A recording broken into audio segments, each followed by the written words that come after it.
everybody? You can see my YouTube screen. Where is my face? There it is. This is a great song to start on. How is everybody tonight? As you can see, we're gonna have a little preamble as usual, as more people file in. I'm getting tomatoes thrown at me already. I should also be recording for this because I know I'm gonna cut this into a video. I just know I am. So you have it right now. Well, okay. Full disclosure, I am pretty new to Dungeon Meshi myself. Also, do I sound okay, guys? I had to put on noise suppression because I'm running a fan today because it is hot as balls. Oh, you're all enjoying that. So, for those of you who might be new to the stream, if you're on Twitch, you can throw tomatoes at the screen. I'm seeing people are enjoying that quite a bit right now. I've also added a few Dungeon Meshi stickers for you guys to play with. So we have Senshi, and we have Laos. I had to take out some of the Utena stickers because I only have so many slots open. If y'all spend more bits, I get more sticker slots. So, but I'm keeping Chuchu, and I'm keeping the fuck Akio sticker because y'all seem to like that one a lot, and I made that one myself. So, and that one's that. I'm just keeping those free. So there you go. There you go. I hope you guys enjoy that. I'll just leave Distractovision open for the moment, cause we are watching Lily's videos locally. I have the original video saved. I went through the whole... I didn't listen to it because I'm trying to stay blind, but I buzzed through the whole thing visually to make sure there's no fucking manga spoilers. Because in the second video, Lily just spoils the ending of the manga. And spoils a bunch of stuff in the future in the manga. So I actually went through the video. Jer Bear, one of my channel members, got me all the timestamps. So I went through the video and I redacted all of the spoilers. So visually and any that are spoken. If I've missed one that's spoken, I'm sorry. But I was trying to stay blind to the video for the most part. And yes, some of you might be wondering why I have Chuchu on my screen right now. So after watching James Somerton, obviously, I'm going to cut together a video of that. So this is going to be the thumbnail of my reaction to James Somerton's Utena video. It is probably going to be called James Somerton's Bad Utena Takes Drive Me to Drink, because as you all know, I was drinking Tequila Rose during that on stream. I drank almost the entire fucking bottle. I went to have some more, like, a couple days later, and there was really, like, only one, like, what, a half glass left. It was fun making that a drinking stream, though. Yes, I have to have Chuchu in there, obviously. I'm trolling my younger self who hated Chuchu right now, I guess. Okay, I know you guys like putting stickers up, but try not to cover the screen too much, though we're mostly going to be listening to Lily. Hello, welcome, welcome, welcome. We're probably gonna get right into it, so I will be working on this thumbnail, for my James Somerton React when I edit that together as a shorter video. Does it look just like him? Good. I was looking at a few reference pictures and how somebody else drew him. I was gonna give him a rose at first, but I'm thinking of just having a cell phone with Wikipedia on it right here. And Chuchu would want the tequila rose. He wants to drink that whole thing himself. Look at him. Hey, Crimson Ender. Crim's here. Crim had a cameo in my recent video because I had already been editing together my reaction to Lily's anime ranking video, and Crim decided he was gonna do it on stream too. And during that stream is when he went, "Imagine looking at a lesbian this sinister looking," and I was like, Crim, can I please edit that into the video I'm editing? So we did that. Yeah, I mean, you could... Who the fuck knows what Chuchu means? I mean, it is pretty telling that Anthe dresses him like Akio. But we're not talking about Utena today, we're talking about Dungeon Meshi. So to give my own preamble, I wanted to watch Dungeon Meshi already. Because I had seen some really funny manga panels, and I had seen that scene of Laos singing over the sirens to, like, scare them away. And I thought that was the funniest fucking shit, because I like fantasy a lot, but it is hard to find good fantasy series. And it just made me think so much of Dragon Half and The Slayers especially. So I was like, oh, this looks right up my fucking alley, but I hadn't gotten around to watching it yet. But since Lily apparently had such bad takes on it, I was like, you know what? Fine, I'll watch it and catch up on the anime, because there's only, as of right now, there's only 23 episodes. I am staying anime only for the time being. I didn't read the manga yet because I didn't want the manga to color my own takes, because I have a really bad habit of forgetting like what's in an anime and what I read in a manga, because I tend to like I'm a very visual thinker. So sometimes I'll be like, oh yeah, they never actually put that in FMA Brotherhood. That was in the manga. I am just seeing an animation in my head, you know. So, but I watched it, and guys, it is so fucking good. Like, how could you hate the show? Nobody could hate Dungeon Meshi. At most, it would just be not for you. It would just not be your thing. Like, it's impossible to hate. It's so fucking wholesome and funny and well-paced and has great characters. I don't think Laos is just autistic coded. I mean, every way he acts really feels like he is autistic. But the thing about that is, if that's the difference between, like, having a character who is a thing and a work, and rep. If it was rep, there would be a whole scene where Laos sits down and explains what autism is, staring directly into the camera, you know? Jaded, I'm just gonna mostly go right into the reacts. I'm gonna try not to distract with too much today. I forgot about the pizza again. I forgot that was on. Thank you for throwing a pizza at James Somerton.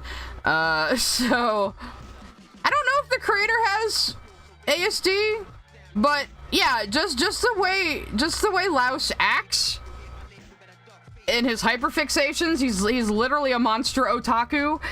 Like, yeah. So both him and Fallon are kind of weird. Both him and Fallon are kind of weird and offbeat.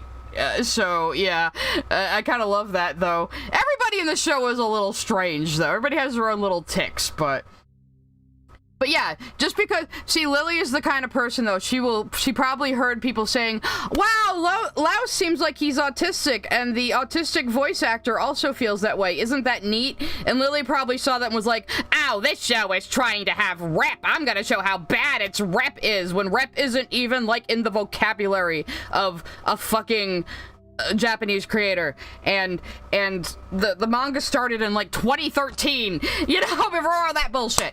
So you guys are finding all the stickers now. I've never watched Dungeon Meshi or Utena or Steven Universe, but I find you talking about shows you like and roasting Lily while doing so entertaining. Excellent. Well, if you like anything, if anything I talk about sounds interesting to you, please go watch it.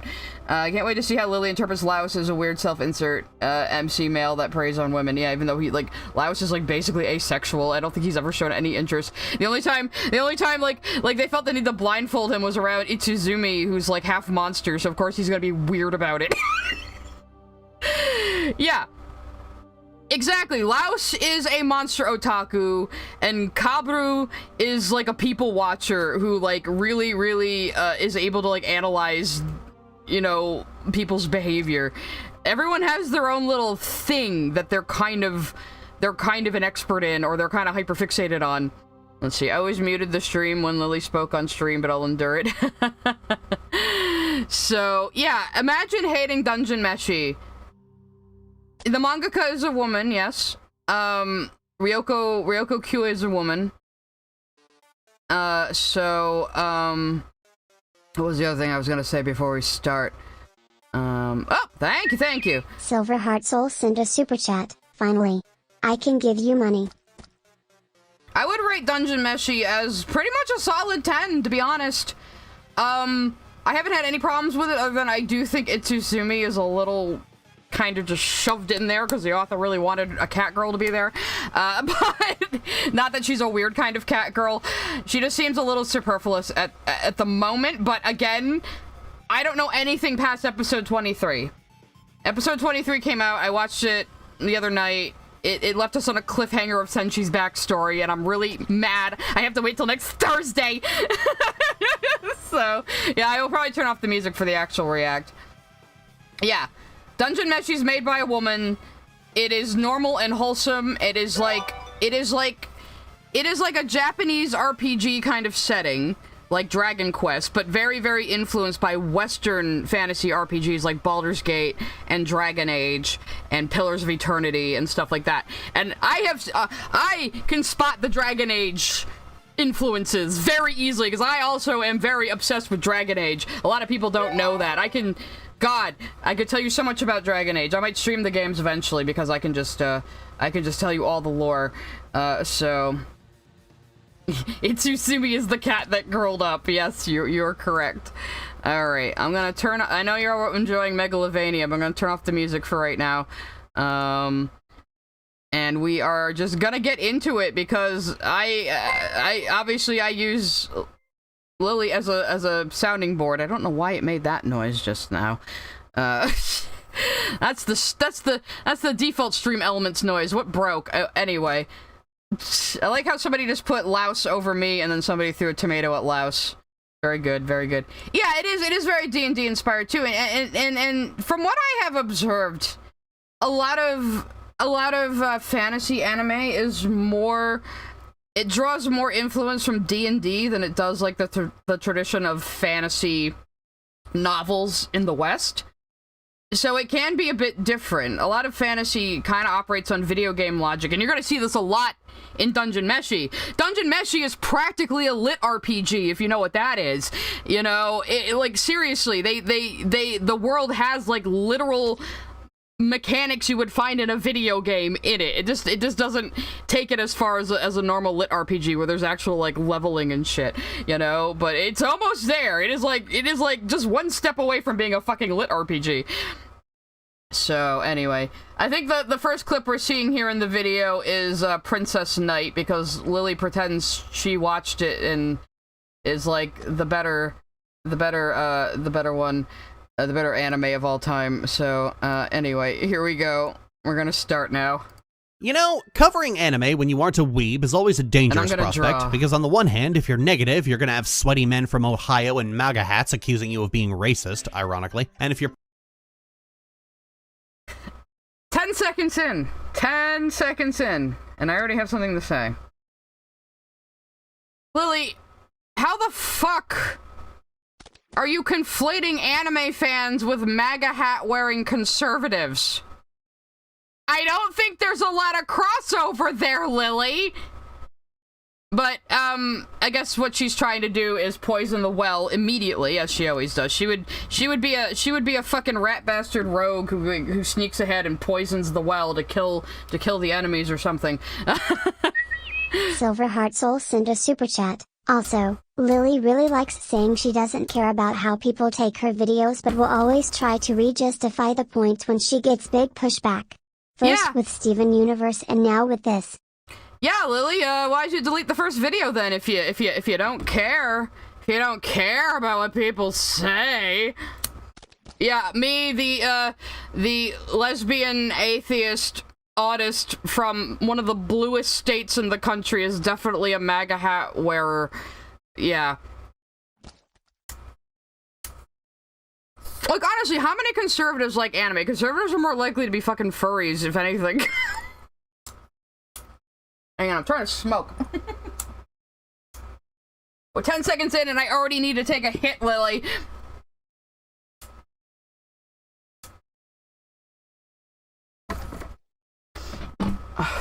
Oh, and then we have another super chat. Thank you, thank you. Silver Heart Soul sent a super chat. Fun. The mage hats call us left-wing losers. I know that was probably a typo, but mage hats. The mages are after us now. Thank you, Silver Heart Soul, for the super chat. Lily always inserts politics into anything she talks about. I know! She really, really wants to be a bread tuber. You know, just be a fucking bread tuber, Lily. You're just as ignorant as any of them. You'll fit right in! Anyway. Positive, those same people are gonna start mass recommending shit in the hopes that if they bludgeon you enough, you'll become desensitized to watch That Time I Got Reincarnated as My High School History Teacher's Tampon. So, you know, I'm so glad I did that cut of the anime ranking video and released it yesterday as a little appetizer for this, because I knew she was gonna be fucking racist toward the Japanese. I just knew it. Because she was racist toward the Japanese 2 years ago. I was thinking about this too, like in the anime ranking video I watched, she just talks about how, oh, I can't watch Utena anymore because there's abuse in it, and it just influenced a bunch of lesbian Western creators to make abusive things, even though that's not fucking true. But then in the first Steven Universe video I reacted to, she talked about Utena as if she was familiar with it and was trying to say Rebecca Sugar didn't get it.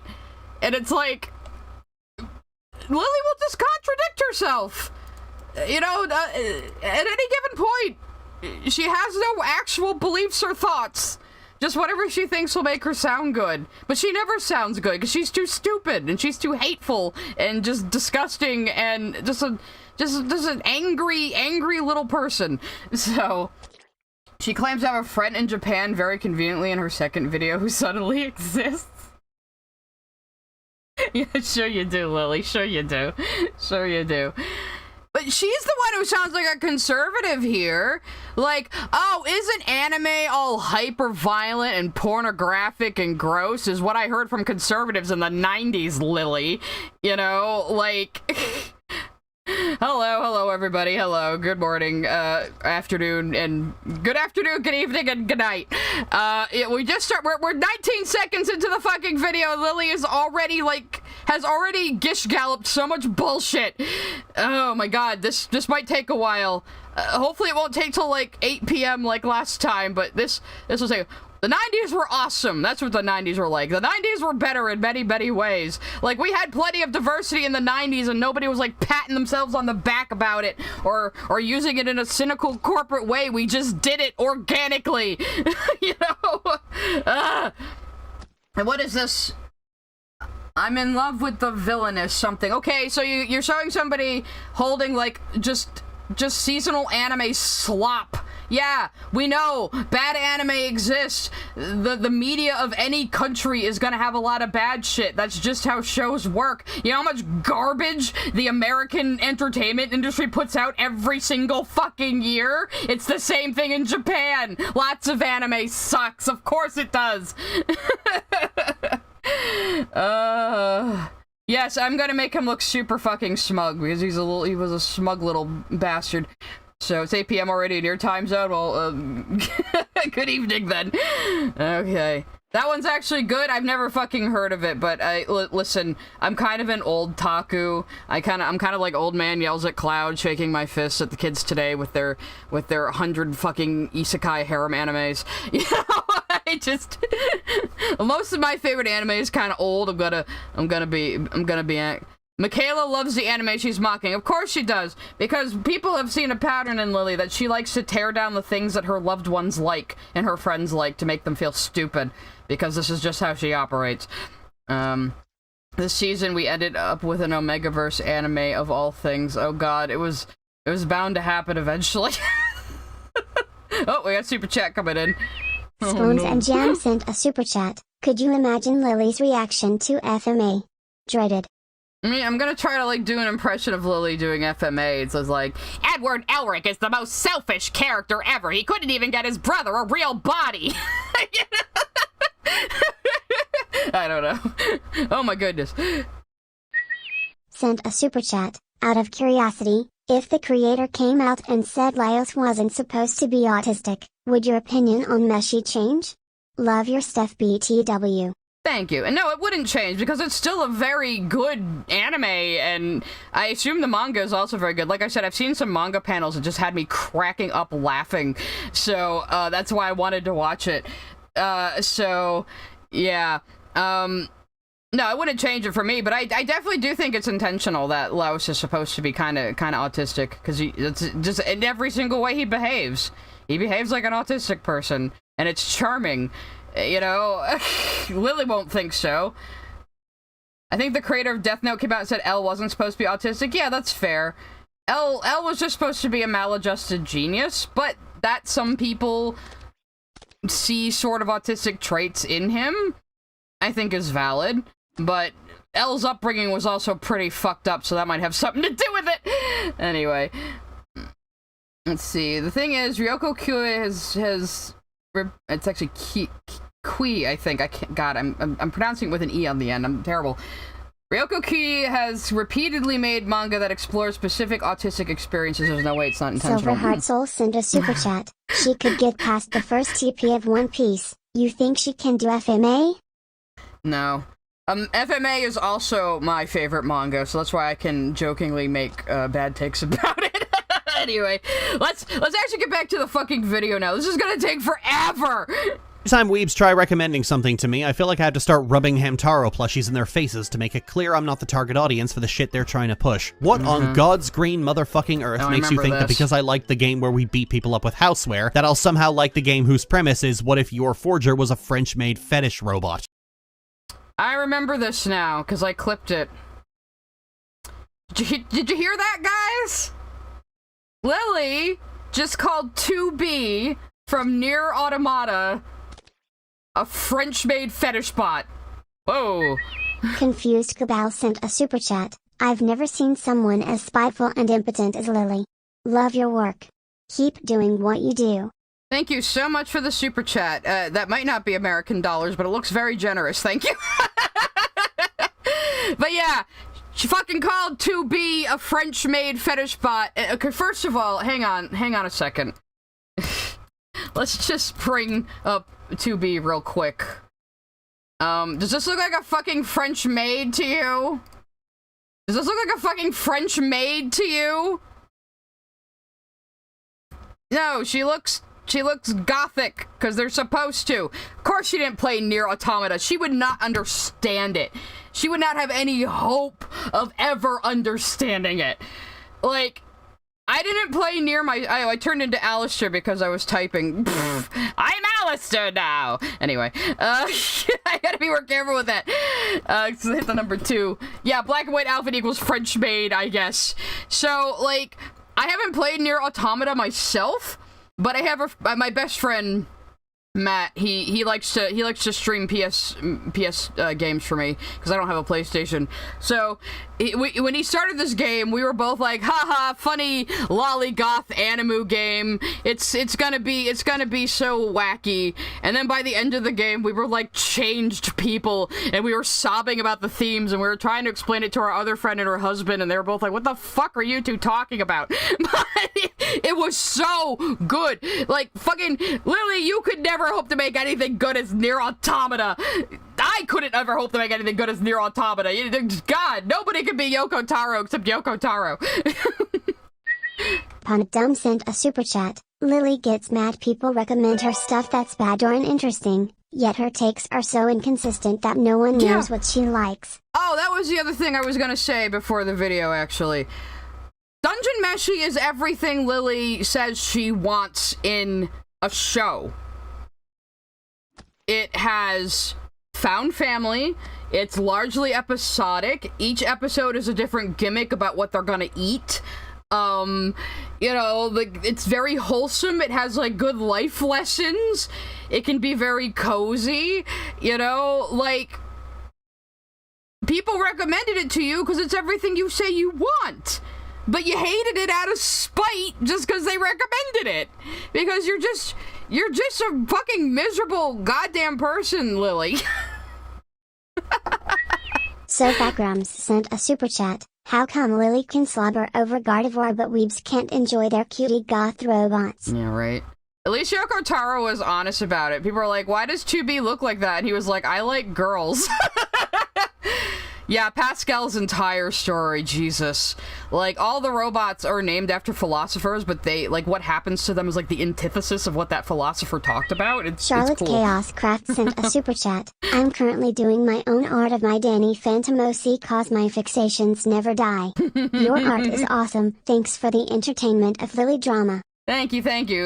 We're all drawing together today. I'm supposed to be inking, though. I'm supposed to be inking my little drunk, angry Anthe Sidechan. Thank you for Paulina Barces sent a super chat. Imagine Lily saying Netflix Death Note is better than the anime/manga.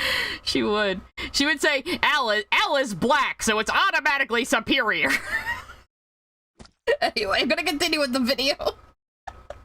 I've never experienced a weeb trying to recommend anything sincerely. It always feels like an attempt to get me into the things they like rather than considering what I like and using. Yeah, you recommend things to people to try to get them into it. Moron. And again, Dungeon Meshi is everything you say you want in a show. That's why people recommended it, dumbass. You are just a misanthropic narcissist. There is no other explanation for this. I mean, everyone says don't armchairs psychoanalyze, but I honestly think that Lily is a malignant narcissist from everything I've learned about her since starting this.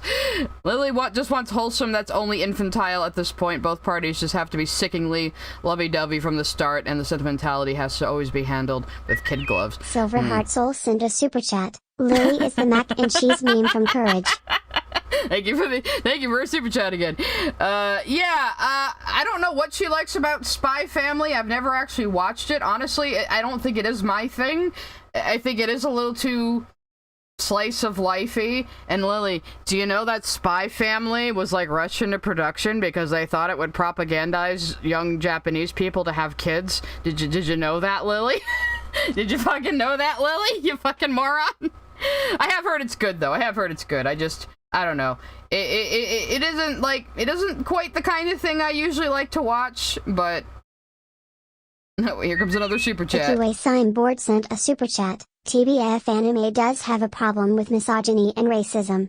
Not to mention all the fan service of underage characters that anime tends to have. Oh yeah, I'm never gonna say it doesn't have problems, but like, look, I was saying this the other day. Sometimes people will point to things in other cultures while ignoring it in their own culture. I mean, yeah, anime has a lot of sketchy lolly shit, but you know what? America has toddlers and tiaras. You know, there is going to be exploitative, shady, garbage media coming out of any country. It's not just the Japanese.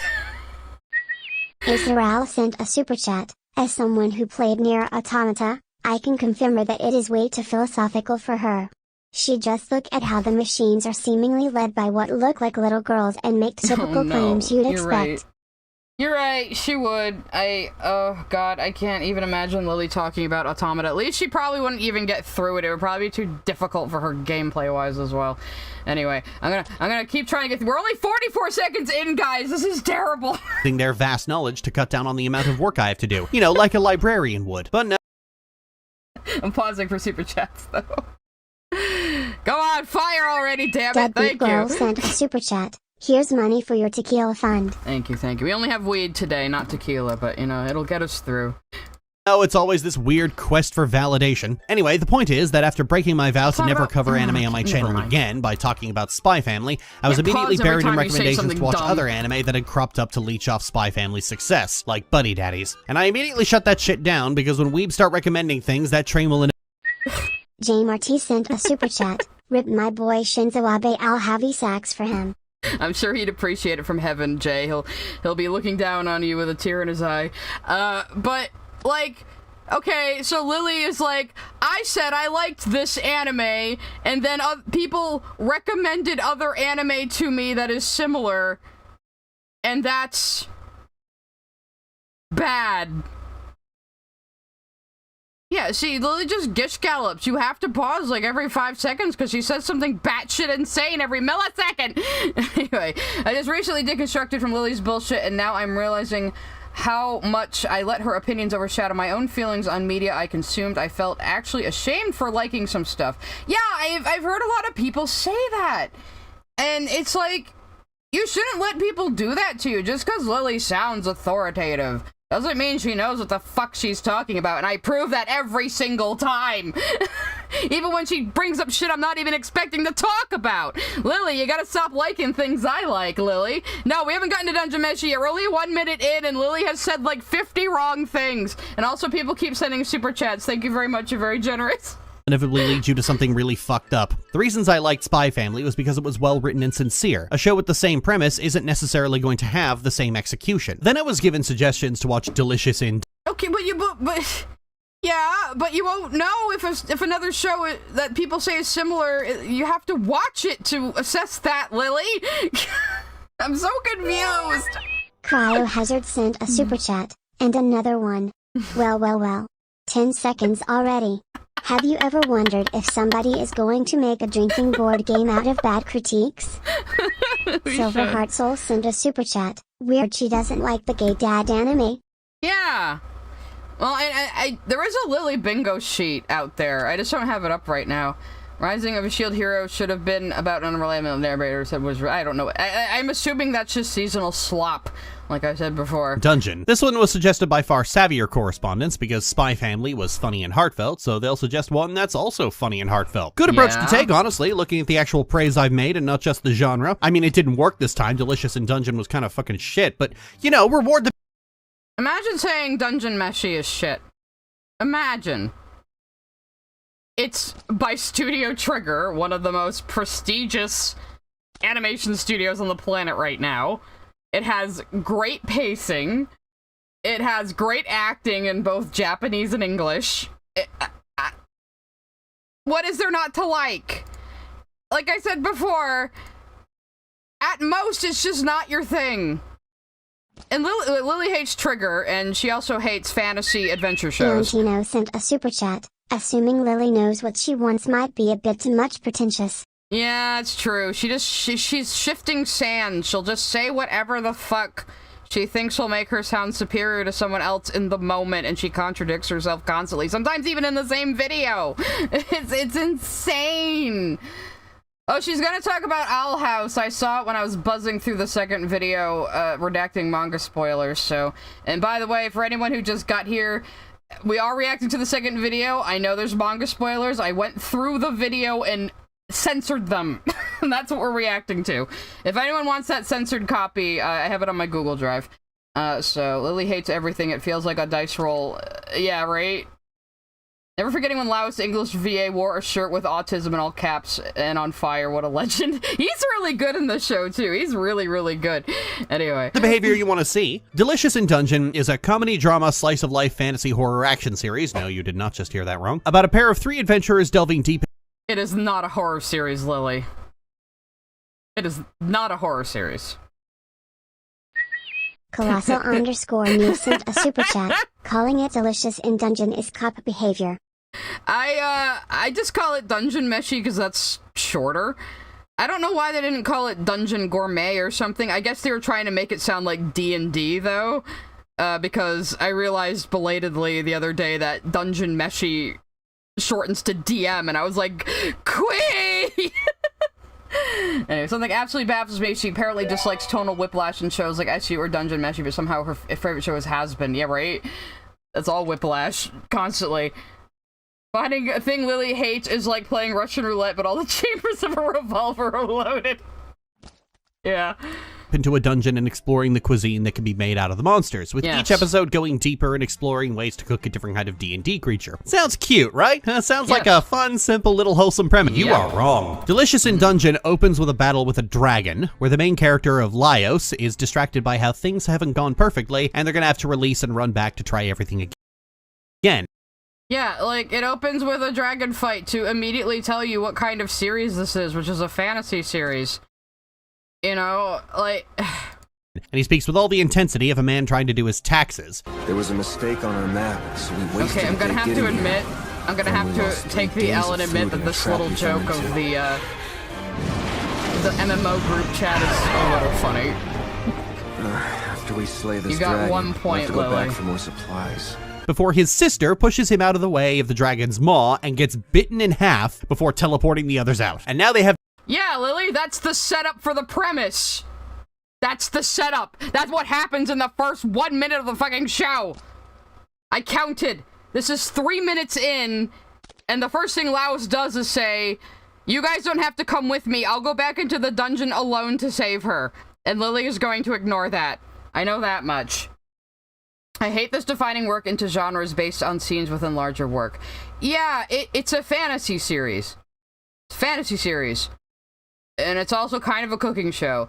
See, the thing about anime, too, is, like, anime will often pick a gimmick and stick to it. Like, stick to it hard. Like, you know, that's why every single episode is about what they can cook. anime will stick to its premise almost to a fault sometimes, to the point where like look at something like Hikari no Go, where they make like playing the game Go like super action-packed shonen intensity, you know? That's just how anime be, you know? And in some ways I appreciate it. I appreciate that they're not embarrassed to embrace the themes and the gimmick they have chosen, you know? Like, God, one thing I noticed about Lily's writing is not only just simple coffee shop AU, but the idea of trying to accurately portray trauma only to repeat tropes and stereotypes about certain traumas. The guys on We Are Not Alive YouTube channel did a great job critiquing her writing. LOL. Highly recommend. There's a lot of good little streams out there. I mean, I know everyone likes coming to me, but there's a lot of good little streams out there making fun of Lily's shit. Like, making fun of her Star Wars fan fiction and all sorts of shit. So, yeah. I highly recommend seeking those out as well. So, alright. I love cooking anime. It's like Doro Hidoro. Have to get back into the dungeon in order to get her out of the dragon's stomach and revive her before she's completely digested. A task they treat with all the urgency of a leisurely stroll down the street as the next... Yes, Lily! Because... And she's gonna bitch about this the entire thing, I know that much. People are really blasé about getting rezzed in this world because they can get rezzed in this world. They even have an in-game, right? They even have an in-universe explanation for why people can be rezzed in the dungeon. It doesn't need one, but it's there. Like, what? If Laos just tries to speedrun back into the dungeon, he's probably gonna fucking die, and then Fallon can't be saved at all.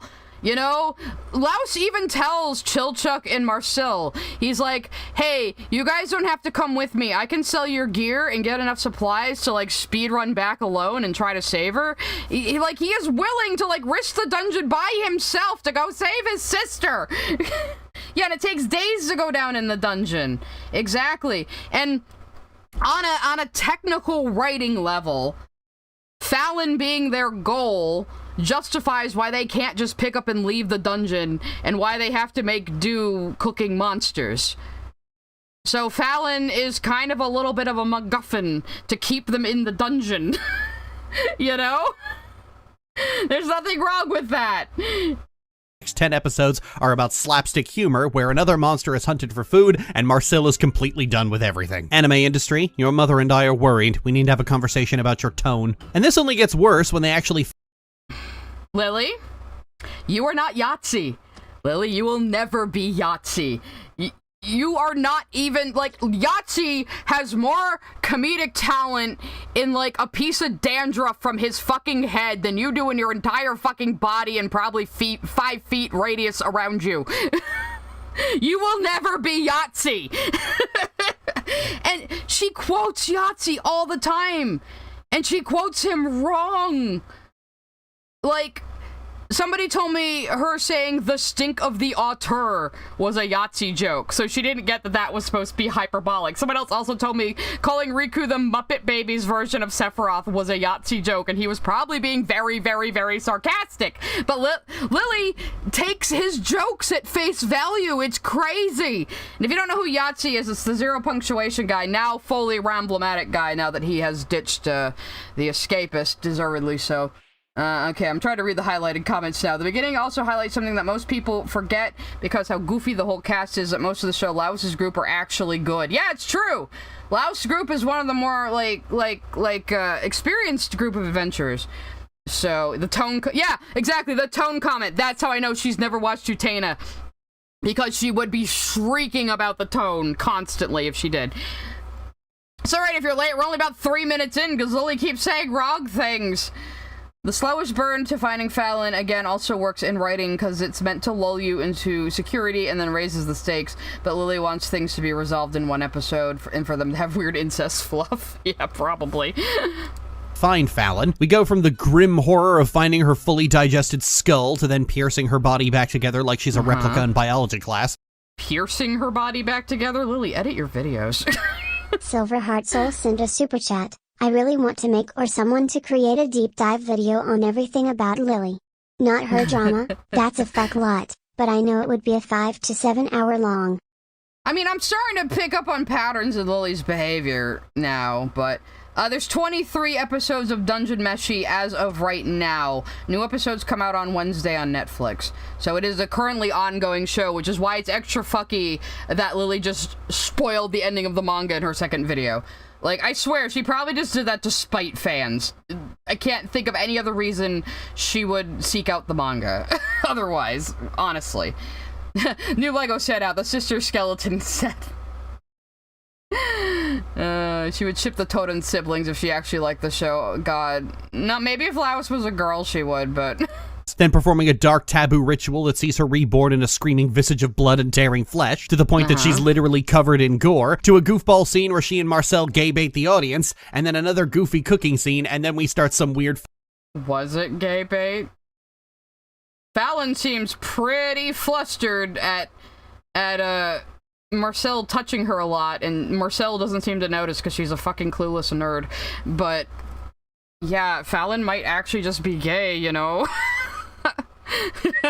J. Marty sent a super chat. Lily is the closest thing to an Earl Cognito hazard. It is true, Jay. Somebody else in my comments called her a cognito hazard. I really like that. Lily is an SCP. Somebody come collect her, please. Fantasy conspiracy where Fallon isn't all there and is actually part dragon and then has her body destroyed, maybe, and you've got to go chase after her again. This all happens in... Okay, yes, this was all true in the episodes up to the point Lily watched this, so I don't think this is a manga spoiler. So if you'd watched the entire show up until this point, you would know all this. So yeah, like I said, there was gonna be spoilers for the anime. I'm gonna try not to give away more than I need to, though. So if super chat coming in. I lost my train of thought anyway. Loaf Bread sent a super chat. Would Lily like shows like K-On! Or no? Oh, she would probably hate K-On! Though that is slice of lifey. I don't know. I really want to do that like at some point, but there's so much work about Lily. Well, I mean, personally, I don't like the word queer either. I've said my reasons for it. Just because I agree with Lily on one thing doesn't mean we're gonna be friends, or I'm gonna like fucking not call out any of her other bullshit. But yeah, Ryoko Kui might be a lesbian or bisexual. I don't know though. Simon Clover sent a super chat. Lily has said that she's against spoiler culture, so you're probably right about why she spoiled the manga. Oh, Jesus. I mean, I didn't care about being spoiled on the manga, and it was nothing I couldn't have guessed would happen, but unlike Lily Orchard, I actually care about the experience of my audience, so I went through and redacted all the fucking manga spoilers. If I missed one, I'm sorry. I was trying to stay mostly blind to the video still, but I had to listen to parts of it to make sure that I didn't have to also censor what Lily was saying and not just showing, and I did have to at certain points. So we'll get to that later, though. What in the world is gay bait? I don't know. The creator drew herself in ship art with a female character she likes. Oh my. Maybe she is a little lavender. In 2 episodes. This would be like if you started Mass Effect 3 with the escape from Earth, then did Citadel, then did Thessia. At times, you could conceivably do that, though, Lily. You could conceivably do the Citadel DLC right away if you really wanted to, so what the fuck was that point even? Feels like the premise was just, let's make a cooking show about D&D monsters, and that actually quite interesting premise is locked in a never-ending pitched battle for the fate of the universe with just being another... There is no fate of the universe in this. Why do you always try to say everything has, like, world-ending stakes? Like, you tried to say that Utena had cosmic stakes, too, but it was just a very personal story full of lots of symbolism. Like, it isn't end-of-the-world stuff. Everybody is trying to beat the dungeon, basically, because there's an old prophecy that, this dude appeared one day and said, if anyone can, like, defeat the mad mage of the dungeon, they'll have my kingdom. And then he turned to dust. So everyone is looking for this golden kingdom. That is why people go into the dungeon in the first place. Some people just go in there to, like, make money resurrecting people. Some people go in there to find treasure or strip gold off of things. And some people are actually trying to solve the dungeon. Laos mostly wants adventure, and he wants to eat monsters. Like, he already wanted to eat monsters even before, like, fucking Phelan got eaten. So he was already interested in that. So it's just kind of a fringe benefit for him, really. Fantasy anime. Weebs have long tried to pigeonhole every single anime into a narrow list of genres and tropes, and this show feels like— No, that's you, Lily! You tried to call this a horror anime! It's just a fantasy anime! Just because it has blood and monsters doesn't mean it's horror. What is wrong with you? It's a fantasy series. That's all you need to call it. Yeah, and it's okay. It is a fantasy series as genre, but in theme, yes, in theme, it's about the importance of food and good nutrition. It's a very, very wholesome message, and it works on people. Even me, I'm finding myself out in the kitchen some days saying, man, I really should cook something better than this. Senshi would not approve. You know? And yeah, works like this could influence people. Silverheart Soul sent a super chat. I don't my spoilers either, but what Lily did was a dick move. Yeah, exactly. Thank you for the super chat, by the way. And we have another one coming in. I'm just waiting for it to fire. In 3K0Mang3RT0R1 sent a super chat. Lily just hates multi-concept and muddy tone shows because it confuses her. Yeah, I don't know what is with her autistic insistence that every show needs to be a single genre and have like a single premise and then just stick to that. It's so strange. It's like she hates storytelling itself. It's like her entire motive is just to tear down narrative and storytelling. It's so strange. Dumb sent a super chat. Unrelated, I find it cool DM focuses on biosystems. Thank you, Pandum. Yeah, I mean, this is obviously things that are very important to the author. The, you know, ecology, how living systems all survive off each other, the circle of life. That is a very big part of this. You know, and it's so obvious. Like, they say these things out loud. That's usually what Lily wants. She wants people to just explain things, and they do in Dungeon Meshi. They just state these things. How can you be mad at that? She probably watched like 2 episodes and then skipped ahead to spoilers, and then that was it. That's, you know, surprised she hasn't gone after Chainsaw Man. I don't know. Well, see, the funny thing is, what happened with this too, this is my theory, what happened with Dungeon Meshi is Lily has never gone after something current that is like nearly universally beloved. So when she made a video on Korra, it was okay to shit on Korra. When she made a video on Steven Universe, it was okay to shit on Steven Universe. That was actually the popular opinion. You know, she wasn't bold having a new take. Even with Owl House, I mean, a lot of people had their issues with it. But with Dungeon Meshi, who could possibly hate this show? It is universally beloved. It is popular with people who aren't even anime fans. It's like the new non-anime fans anime, you know? Like, so many people like it. Lily was not prepared to have so much pushback. She deleted the original video and made a new one where she spoils the manga out of spite. And it's like, come on now. You're just such a piece of shit, Lily. Like it's a victim of that. When it's just being the dungeon gourmet, it's actually quite good. You know, if you can ignore the fact that someone very dear to 2 of them is being boiled alive in stomach acid while they dick around trying to eat a suit of armor. But once the fucking dark elf shows up and starts talking— Oh yeah.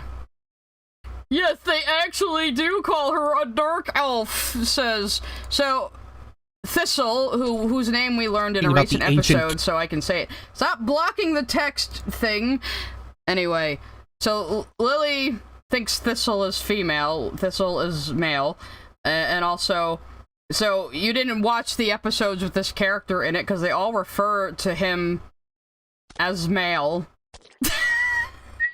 Silverheart Soul sent a super chat, and she was still too hateful for us to hate her. Yeah, exactly. I'm getting to that, Vex, actually. So, Lily thinks it's a big deal that this tan-skinned character is called a dark elf. But earlier in the show, Chillchuck does accuse Marcel of being a dark elf. So obviously, in Dungeon Meshi, dark elf means an elf who uses dark magic. It has nothing to do with skin color. Christ. Salty Spittoon sent a super chat, kinda off topic, but I liked your takes on Utena. Do you have thoughts on Madoka Magica? Lily would probably equate it to pervy lolly abuse lol.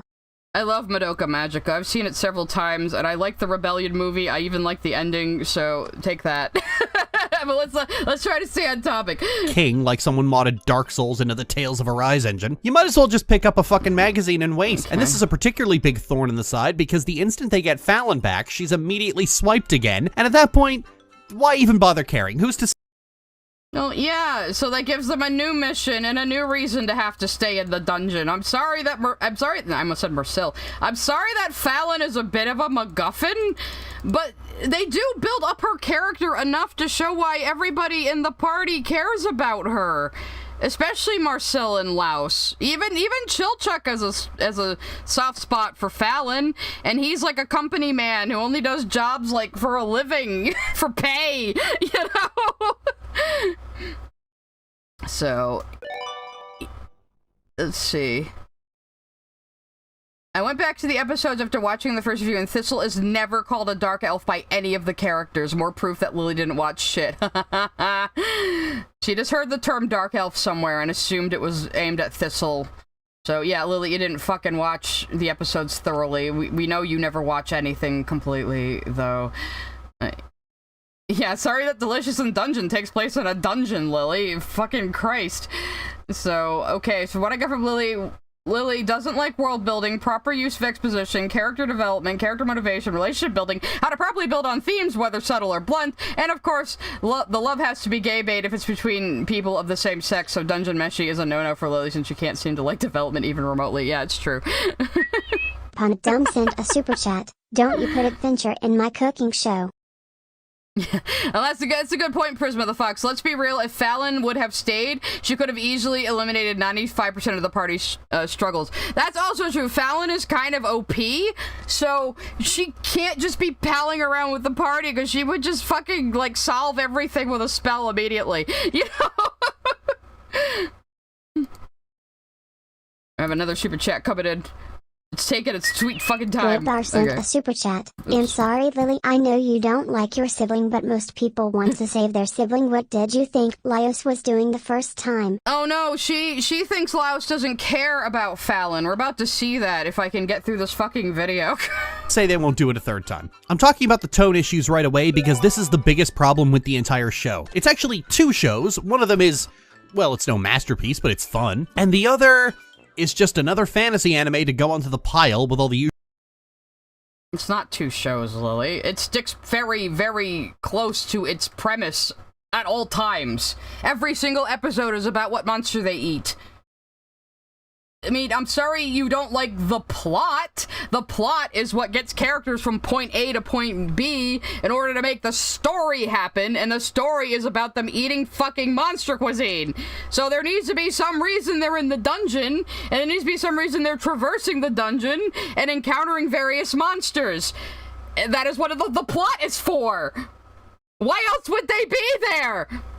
Jaden, honestly, I think the dub is very, very good. I watched the dub. I did switch back to the subtitles a few times just to see how a scene was, like, performed in Japanese, just out of curiosity, but the dub is really, really, really good. So I highly recommend it. Especially Marcel's, voice actor. I guess some people don't like her. I think she's great. She sounds very natural. It's not the kind of acting you'd normally hear from, like, you know, a voice actor some of the time, and I looked it up, and she's only gotten into voice acting very, very recently, so she is a live-action actor who is coming into voice acting now, and so her deliveries are not typical of a voice actor, but that's actually a benefit. She sounds very natural a lot of the time. I like it a lot. Yeah, at least it's not a fucking isekai. This owns the world it's in. This owns the fucking D&D-ass world it's in, and it doesn't apologize for it. I thought you like things that are silly and own them, Lily. Truly, as someone who likes D&D, it's rather funny how much Lily complains about the tone, because if you see Dungeon Meshi from the perspective of a D&D player, the way it can get kind of dark and yet remain goofy is peak D&D behavior. Exactly. The Slayers is the same way. The Slayers is like somebody's D&D game was made into an anime, and like at the end of every season, they have a big dramatic fight against like a big bad, but the rest of the show is mostly silly. You know? I only watch the dub because I'm a slow reader, and the dub is pretty good. Yeah, like I can read subtitles and draw at the same time, but because the dub was so good, I was like, I'm not missing anything in Japanese, really. I felt the same way about the Demon Slayer dub. It's like, I'm not, because I went back to the sub, and I'm like, this show is so simple, And the dialogue is so straightforward, I'm really not missing anything.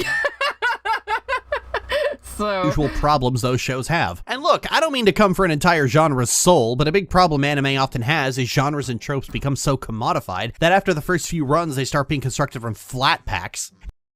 No, Lily, tropes are not inherently bad things. Tropes are narrative tools with which you build something. You think of them as Lego pieces you can stick together to make a story. That's what tropes are. People, I've said this before about writing. I'm going to give you guys some real writing advice again. People like tropes. They expect a story to go a certain way. Because, like, when you have a story that just, like, pulls a tragic ending out of its ass, right? Or you have a tragic story that just pulls a happy ending out of its ass. Don't you feel angry? Don't you get frustrated? Because you know that's not how the story is supposed to go because of the conventions and the tropes. Storytelling is communication, and when you're not making any fucking sense, yeah, people are gonna get mad. It's not tropes that are the problem. It's using them well. I mean, you could write the most unoriginal story ever, but if you bring your own stuff to it, if you bring, like, your own perspective to it, and a unique take to it, you can make something great, because Dungeon Meshi isn't even that original, really. I mean, but it's so fucking good, because the writing is so good, you know? But Lily doesn't understand writing, and she just goes on TV tropes and goes, ah, look at all these tropes that are being made fun of. Clearly, tropes must be bad things. You know, like... Lily, you're like the kind of person who, like, thinks something is good just because it's original, even if it's written like fucking shit. You know? In 3K0Mang3RT0R1 sent a super chat, says Lily the writer whose tropes are so fanfiction why it's not even funny. Or good. Exactly. Lily writes in nothing but fucking tropes. Like, even her dialogue is just so stiff, no character voice, no nothing, just really cliche lines. Oh god, it's bad. Someone is making me mac and cheese, I would hope the person cooking follows the recipe. Yes, exactly. Does Lily have CinemaSins' grade criticism? I think she's worse. Have I seen the show Ranking of Kings? No, I have not. I don't watch a lot of new anime, if that's even an anime. I don't watch a lot of new anime, but, let's see. Lily would be the type of person to say, why doesn't Marcel teleport everyone to the dungeon and nuke it, just like magic? I mean, Marcel teleporting everybody in and then firing off an explosion spell does sound like something she would do, but... And if you can get past all that, what you'll find is a two-joke premise that wears out its welcome by episode 3. They find a new monster, they eat the new monster. So you only watched up to episode 3, didn't you, Lily? And then you just went through and looked at, like, the resurrection of Fallon, and that was probably it, really, probably. Yeah, Lily in one video said she believes that soft magic systems and hard magic systems are just phrases fandoms use. No, Lily. Those are literary terms. Those are fucking literary terms. I don't think Lily likes anime or even Japan. I've seen some of her older content and she seems to despise serialized series. She does. And wants more episodic stuff, which why doesn't she like Dungeon Meshi, where it is very episodic. She seems to also hate things being thoughtful or mindful. Yeah. Well, yeah, she says she likes episodic stuff, but then she's saying, oh, the characters are taking too long to go save Fallon. Like... Do you want things to be episodic or not, Lily? Yeah, writing a story with tropes is like making shrimp Alfredo with a recipe rather than trying to make it without a recipe. Yes. Exactly. Like, the food analogies are very apt here. Gina sent a super chat. Lily writing be like her and the allegations are right behind me, aren't they? The allegations are coming from inside the house, Lily. Marcel really doesn't want to eat the new monster, and then done. Okay, Lily, the tone might be a problem. What about the characters? Well, let me put it this way. There's a reason one of them is infinitely more popular than all the others. Laios probably takes the award for the single most generic motherfucker I've ever seen. A blonde guy with a crew cut wearing armor twice his size. Imagine calling Laos generic. He is such an interesting character. He's a big dumb oaf who is a monster otaku and might be kind of autistic. He is pretty unique as far as, like, anime characters especially go. eyes and a voice like wet paper. Fucking calm thy trousers, Don Juan. Motherfucker literally just looks like Alistair from... She thinks he looks like Alistair. Because Alistair also has short hair and armor. I will say, though, I have noticed a lot of the armor designs that Ryoko QA uses are very inspired by Dragon Age.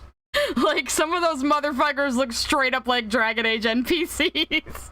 And it's great, because I love Dragon Age. Lily hasn't played it and calls it shit, but I love Dragon Age. And so does the author of Dungeon Meshi. This is my main problem with Lily. Every video she makes on anime or Western animation, it's always, I don't like this thing, it's bad. Yeah, exactly. It's just like, I don't like it, so everyone should hate it, because I am the arbiter of what is good, says Lily fucking Orchard. Yeah, does your autistic himbo hyperfixate on monsters, Lily? I didn't think so. So... swooping is bad, though, you guys. Swooping is bad. Dragon Age Origins. And it's not just that he looks boring. Hell, Lloyd Forger looks boring, but that's half of his cover. Laios has only 2 expressions. What? Doped up by a tranquilizer dart, or momentarily surprised from being hit by a tranquilizer dart. Yeah, almost like, you know, autistic people tend to kind of have blank expressions on our faces a lot of the time. And you know, can come across as kind of low energy sometimes. You know, like, that happens. Like, if you notice autistic people don't, like, express with our faces very much, that throws a lot of people off. I've noticed, like, people who are, like, schmoozers, who really rely on, like, typical social, you know, politeness, really don't like me. Because I just do not participate in that. Yeah, did you miss Laos's feral expressions? Or, like, he made a funny face in the most recent episode. He made a really funny face at Marcel for making, like, a really lame looking familiar. He was so disappointed. It was really funny. The tone issues the show suffers from start with Laios, as he spends the entirety of a pitched battle with a dragon being distracted by food and mumbling about the day-to-day busy work of being adventurers. Super chat. Yes, swooping is bad. Thank you for the super chat. Yes, my Dragon Age homies got that one. All my homies love Dragon Age. Go play Dragon Age, I demand it.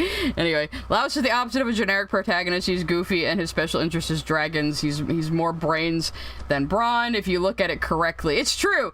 I'm gonna be making fun of Laos a lot, but he is very, very, very smart when it comes to monsters. And he is proven correct a lot of the time. Lily reminds me of Gaston from Beauty and the Beast. Books! Yeah, that's the whole point, Lily. He's distracted because his energy is low, because they were all, like, starving and trying to fight a dragon, and that is what got Fallon eaten in the first place. It's almost like the overall lesson of Dungeon Meshi is that eating 3 square meals a day and getting plenty of sleep will actually make you more productive. It's almost like this is aimed at Japanese work culture, you know? And how, like, people in Japan are often, like, encouraged to neglect themselves to be hard workers. Like, if a salaryman is napping at work, that is like a sign that he is, like, working hard. He's not considered lazy for that. It's like, oh, he's working so hard he's sleeping at the office. But, you know, lots of mangaka have fucking dropped dead, you know, in their 50s and 60s because of overwork. So imagine that a mangaka is making a manga about how, hey, actually, sleeping and eating properly is good for you and will make you more productive in the long run, you know? Like, Christ, this is not hard to understand. They literally say these things out loud. Let's see, I got a few highlighted. Laos is the tone setter. Him and Senshi getting the gang to try different monsters is the setting. Yeah, they're like bros immediately. He's just standing there while the dragon is attacking them, almost like he's very internal about his decision-making, Lily. For someone who's trans, you'd think Lily would be slightly more sensitive with this kind of bullshit and not make herself sound so discriminatory. Yeah, well, you'd think that. But Lily discriminates against fucking everybody. Lily's videos are basically just her trying to justify why she doesn't like a show. Exactly. It was like what I said about Utena in the anime cut. Like, just say you didn't want to watch it, Lily. Just say you didn't want to watch it. Don't, like, I think Lily just hates other people having knowledge she doesn't. Like, she really hates fandoms talking about lore. And it's like, I think it's because she doesn't get it. So then she just decides, well, the lore couldn't be important anyway, because I don't understand it, and all these people, like, saying they understand it are just lying, and they're all dumb, you know? That seems to be her mode. Like, she just wants to destroy art because she doesn't understand it, and is mad that other people do. It's so bizarre. Yeah. Makes you wonder if Kentaro Miura died of a combination of bad dieting and being overworked. Thank you for becoming a member. Celebrates 2 months of membership. Oh, 2 months of membership. Thank you. It was the wrong thing. Yeah, like Kentaro Miura died. Fucking Akira Toriyama died recently, and that made Oda, the author of One Piece, like, actually just, like, sit back and go, you know what? I need to rethink how I've been living my life, like, just working myself to death on this, you know? It is especially a problem with mangaka, but it is a problem in the business world as well. So giving a Japanese audience this message that, hey, preparing a balanced meal is a good thing and can be fun and interesting, and also getting plenty of sleep and eating 3 meals a day will make you more productive instead of skipping meals and pushing yourself without sleep. You know, like, it's so obvious. It's so obvious a child could understand it. I don't get it. Yeah, Taiko Saito did Gogo 13 for over 50 years and dropped dead almost after turning 85. Yeah, I think I saw a comic about that. Like, that guy, like, lived a long time and other dudes didn't because he actually, like, fucking ate. I don't stay up till 6 a.m., but the latest I stay up till 3 a.m., okay? But my bedtime is usually 1 a.m. I get as much sleep as anybody else. I just do it at different times. I also cried when Akira Toriyama died. He is actually one of my biggest artistic influences, and he will be dearly missed. He created one of the most influential things in modern media, you know. There's a problem with Lily. Lily can't explain why she doesn't like a certain thing, so she forcibly looks for something to attach to. She looks for a hole where that hole is not there and never was, yes. At its core, Dungeon Meshi is about the importance of healthy meals, good rest, and how sharing a meal with people can make you for meaningful connections. Yes, that's the other theme of Dungeon Meshi, that eating is a universal need, and that can bring people together. Like, they literally break bread with the orcs. Like, the fucking message couldn't be any clearer. The fairy tale mangaka is insane. I'd okay if he's still doing Eden Zero, but also doing fairy tale sequel. And yeah, like the whole Japanese work culture is pretty fucked up. It's much worse than America's even.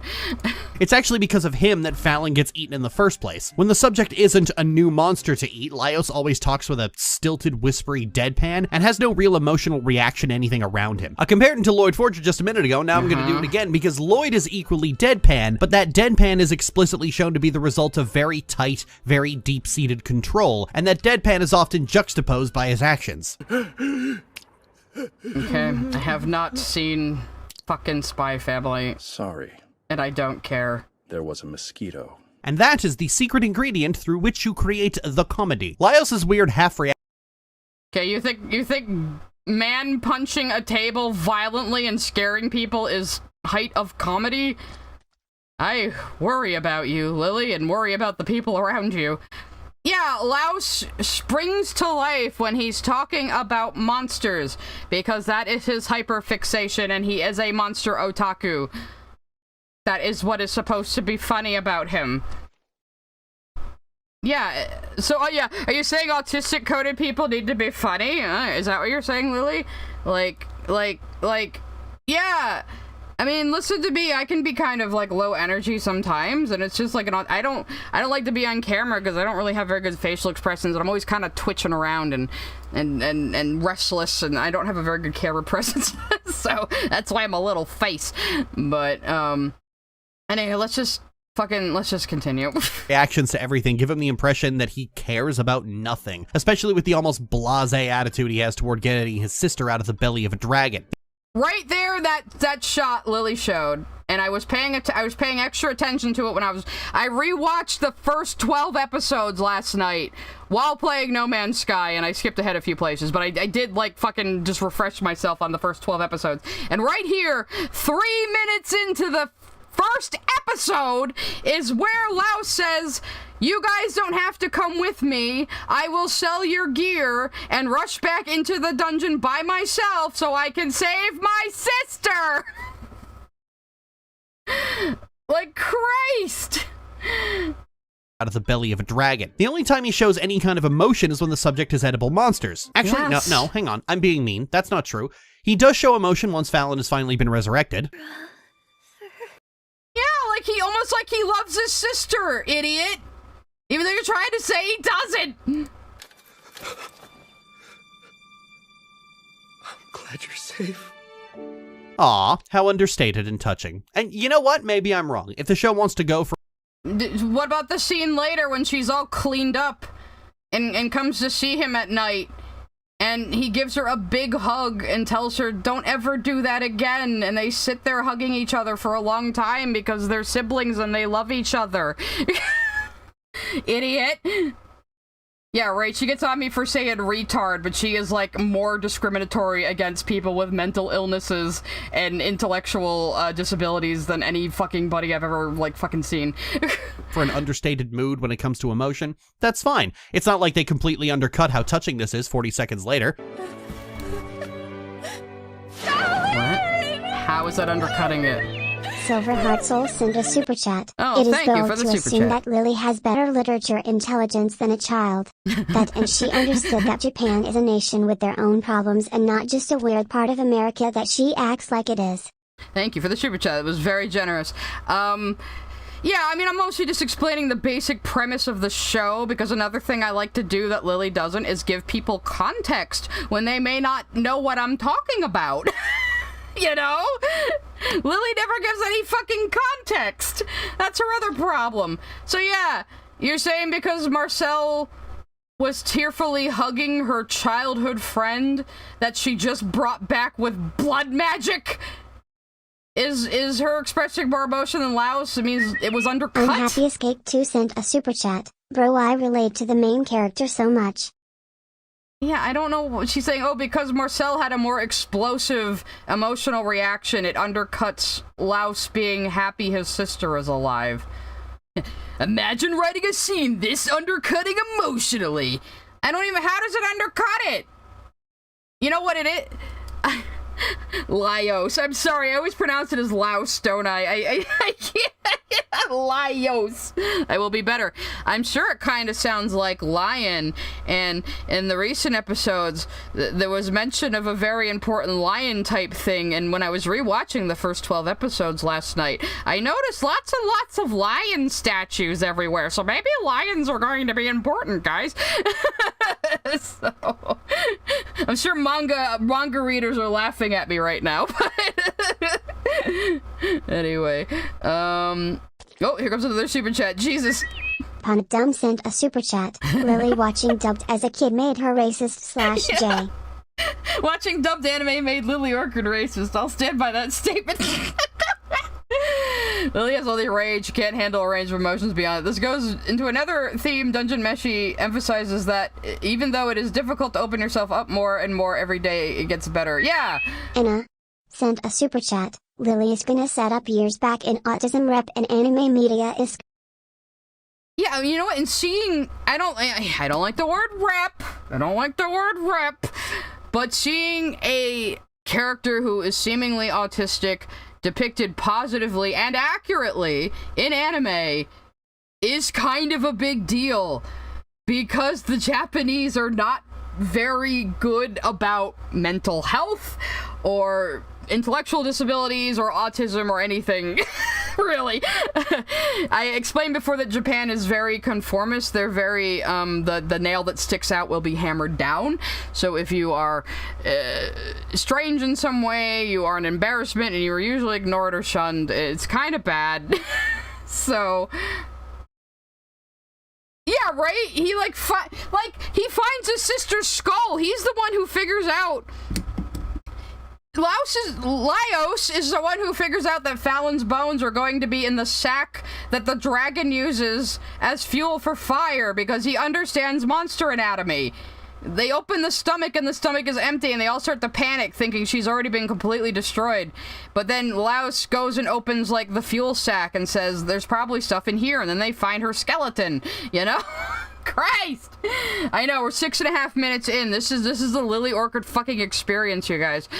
I'm so glad! I don't like rep because it's just tokenism 2.0. It's just companies saying, look, we put a gay in this, give us your money! And then it's like, you know, 15 seconds they can cut out for the Chinese market. It's like... Yeah, Laos doesn't have a weird creepy crush on his sister, so Lily doesn't get it. Also, you know, she just went through all of this, like, keep in mind, Marcel just sliced open her own hand, used her own blood to create this complex magic circle that she wasn't even entirely sure was going to work, to bring her best friend back to life. So yeah, of course she's gonna be fucking emotional after all of that. Christ almighty. I'm an atheist, and I'm even just saying Christ almighty, because what else can you fucking say here?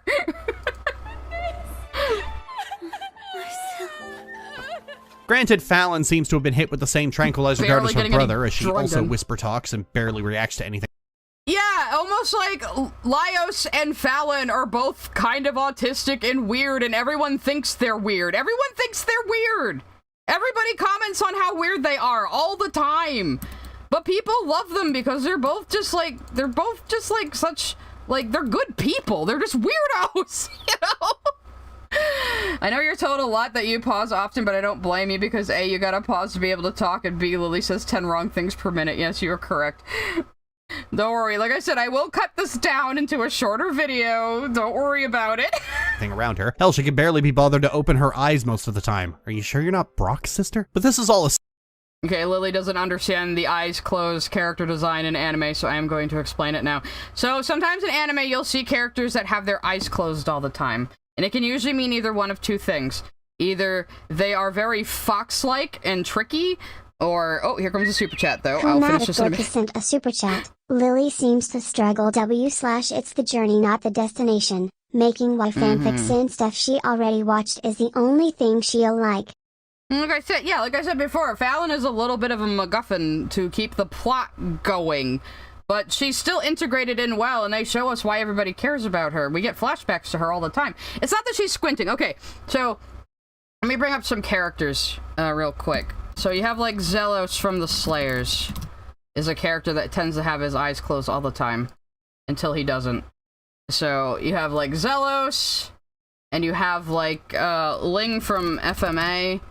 These are two characters that have their eyes closed a lot of the time. And the reason these two have their eyes closed a lot of the time is because they're very fox-like characters who are very mischievous and tricky. So they're actually hiding something. That's what it's showing them. And then when they do open their eyes, it means they mean fucking business. You know? It means they're not hiding behind the happy-go-lucky false personality they show to others anymore. You know? So that's one reason characters will have their eyes shut a lot of the time. You see, Zelos does it too, and he opens his eyes. It means he's about to fuck somebody up. So he's a literal demon, but a lot of the time he has his eyes closed and he acts cheerful to put people in a sense of false security. But then the other types of characters that have their eyes closed in the way Fallon does are usually characters that are just kind of happy-go-lucky and a little ditzy and a little spacey. So that's more on the side Fallon's on. She's just kind of a spacey girl, you know, that's all it is. She's just kind of, you know, she's just kind of airy and kind of not paying attention. So that's what closed eyes mean. It can also mean a character is blind, but obviously it's not in this case. So, she canonically has bad eyesight. Well, there you go. It's because she's nearsighted that she looks like that. Yeah. So it can be that too. It can be they have vision problems. But yeah, it could be they have vision problems, it could be they're just kind of spacey and airheaded, or it can be that they're like a tricksy motherfucker who is hiding their true intentions. I think with Brock, it's more he's just happy-go-lucky, you know? Phelan has her eyes closed all the time because of poor eyesight. When does her eyes open? After revival of the dragon meat. Yes. N3K0Mang3RT0R1 sent a super chat. I'm a bit of a writer/artist myself. And use that trope for a villain in my D&D game. She's hiding something about herself. There you go. Canonical reason Fallon has her eyes closed is she's nearsighted. That's why the Chimera Fallon has her eyes open, because it's cured when she transformed. Interesting. Interesting. I don't think they mentioned she's nearsighted in the anime yet, but again, there's only 23 episodes out. So, and the manga went on for 10 fucking years, so I'm sure there's a lot to cover still. As I wrote before, Lily says how Laios is boring and not good representation of a person with autism, and then defends Sheldon Bazinga as if her life depended on it, because she likes sitcoms. I saw that she brings up Sheldon when I was scanning through these videos for manga spoilers, so... A MacGuffin is something in a story that isn't that important in and of itself, but it gets the plot going. But it could have been, it could be replaced with anything, though. It's like the fucking spice in Dune. Spice could be anything, but spice is what gets the plot going, you know? So... Symptom of the show's tone issues. When you set an urgent goal for the characters out of the gate, the numbness to which Laios approaches that goal sticks out rather aggressively. Out of everyone in the group, Laios should be the one... Well, Lily, it's your fault for seeing the dragon fight at the beginning of the show and thinking, well, obviously the show is now going to have to be a serialized adventure where everything is focused on saving Fallon. I thought you hated serialization, Lily. I thought you hated it. And now you're saying this show should have been serialized and, like... Make up your mind! Most on edge with every passing moment that they haven't found Fallon. But he isn't. Marcel is. He's even called out. He tells Marcel to hurry up at one point. Him and Marcel take turns telling each other to hurry the fuck up to go save Fallon. And, like, Laios is constantly worrying about her and trying to get back down to where they don't even know where the red dragon is. It's not just getting back down to its floor. They have no idea where it is currently. So they're also trying to locate the dragon.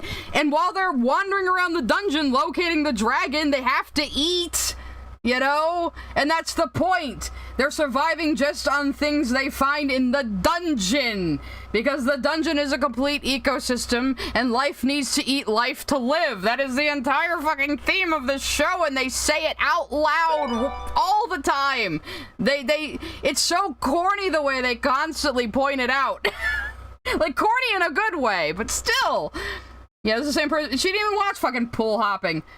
To bring up tropes, Fallon is the woman in the refrigerator trope played straight. No, she's not. Woman in refrigerator trope is when a female character... Oops, sorry. Woman in refrigerator is when a female character is killed off solely to give a male character, like, character development or a plot point to follow. So, she's not woman in refrigerator. And also, it's like, it's when an established female character is killed off to advance a male character, and it was coined by Gail Simone about some issue of, I think, Green Lantern, where his girlfriend was cut up and put in a refrigerator, like, for no reason. Dungeon Meshi is on Netflix, so pretty easy to get, pretty easy to watch. So yeah, she's not a woman in a refrigerator, but I will say she is a little bit of a MacGuffin. So... You're a little too into this. Is eating monsters some kind of weird fantasy of yours? Yes. Saving my poor sister is the only thing on my mind. Sure it is. Seems like you still... Yeah, Lily, he got called out on that. Everyone thinks he's weird, Lily. That is the joke. Stuck on the tonal whiplash, Lil. And you are not Yahtzee. Look, it's a pretty big problem that encompasses the whole show. This is... And he's constantly called a weirdo for it. And now we're gonna talk about fucking Baldur's Gate 2. Because Lily can never stay on topic and always has to go back to her, like, same 5 franchises she likes and talk about her fucking blurbos. A bad localizer would have used fetish instead of fantasy in that line. Maybe. I mean, they probably said something closer to fetish in the original, but that's probably also not, like, something that can be directly translated. You know what I mean? Wait, it wasn't Green Lantern? Hang on. It was Nightwing. No, it was Green Lantern. No, it was Green Lantern. It was one of the Green Lanterns. Yeah, but his girlfriend was cut up and shoved in a refrigerator in a storyline for like no goddamn reason, and that's why the term "women in refrigerator" was coined. It was when people take established female characters and either kill them off or depower them for the sake of a male character. So, yeah, Phelan is more of a MacGuffin. She's just the thing that drives the plot to get the characters where they need to be for the story to happen. Really. But it's still well written, so, but I'm just saying, oh yeah, Kui loves Baldur's Gate. She's done fan art of it. I think Lily brings it up either in this video or the next one, because I think she found out more about the author in the second video. It's all very reminiscent of the first half of Baldur's Gate 2, where the group breaks out of Irenicus' dungeon and Imoen gets snatched away and the party meets up with the Shadow Thieves who will help them find Imoen.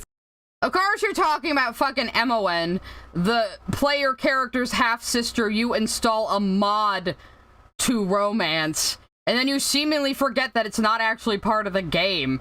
Because, like, Krim went over Lily's video on Imoen, and she seemingly forgot that the romance she loves is a mod. It's not even part of the original game. Like, but she treats it like it's part of the experience. It's so bizarre. If Gorian's ward hands over 20,000 gold, which she now has to go and do RPG adventure stuff to get. But the fact that a third party is creating a roadblock and you can't just storm a magical asylum without preparation handles the urgency issues pretty much immediately. And after that point, any urgency issues are the fault of the player and inescapable in a video game. And I bring this up because the Okay. You're actually back to the show, though. The author of Delicious in Dungeon is a pretty big fan of Baldur's Gate. Hell, she drew an entire custom portrait set for every companion across both games except Saravok. Biscuits and mustard. Do you have any idea how rare that is? Most artists draw their favorites, and that's about it. But that clear inspiration and the realization that this is supposed to be Gorian's ward and Imoen makes it clear where the show stumbled in the first place. Lily! No! Laios and Fallon are not your fucking player character from Baldur's Gate 2 and the sister you like to romance.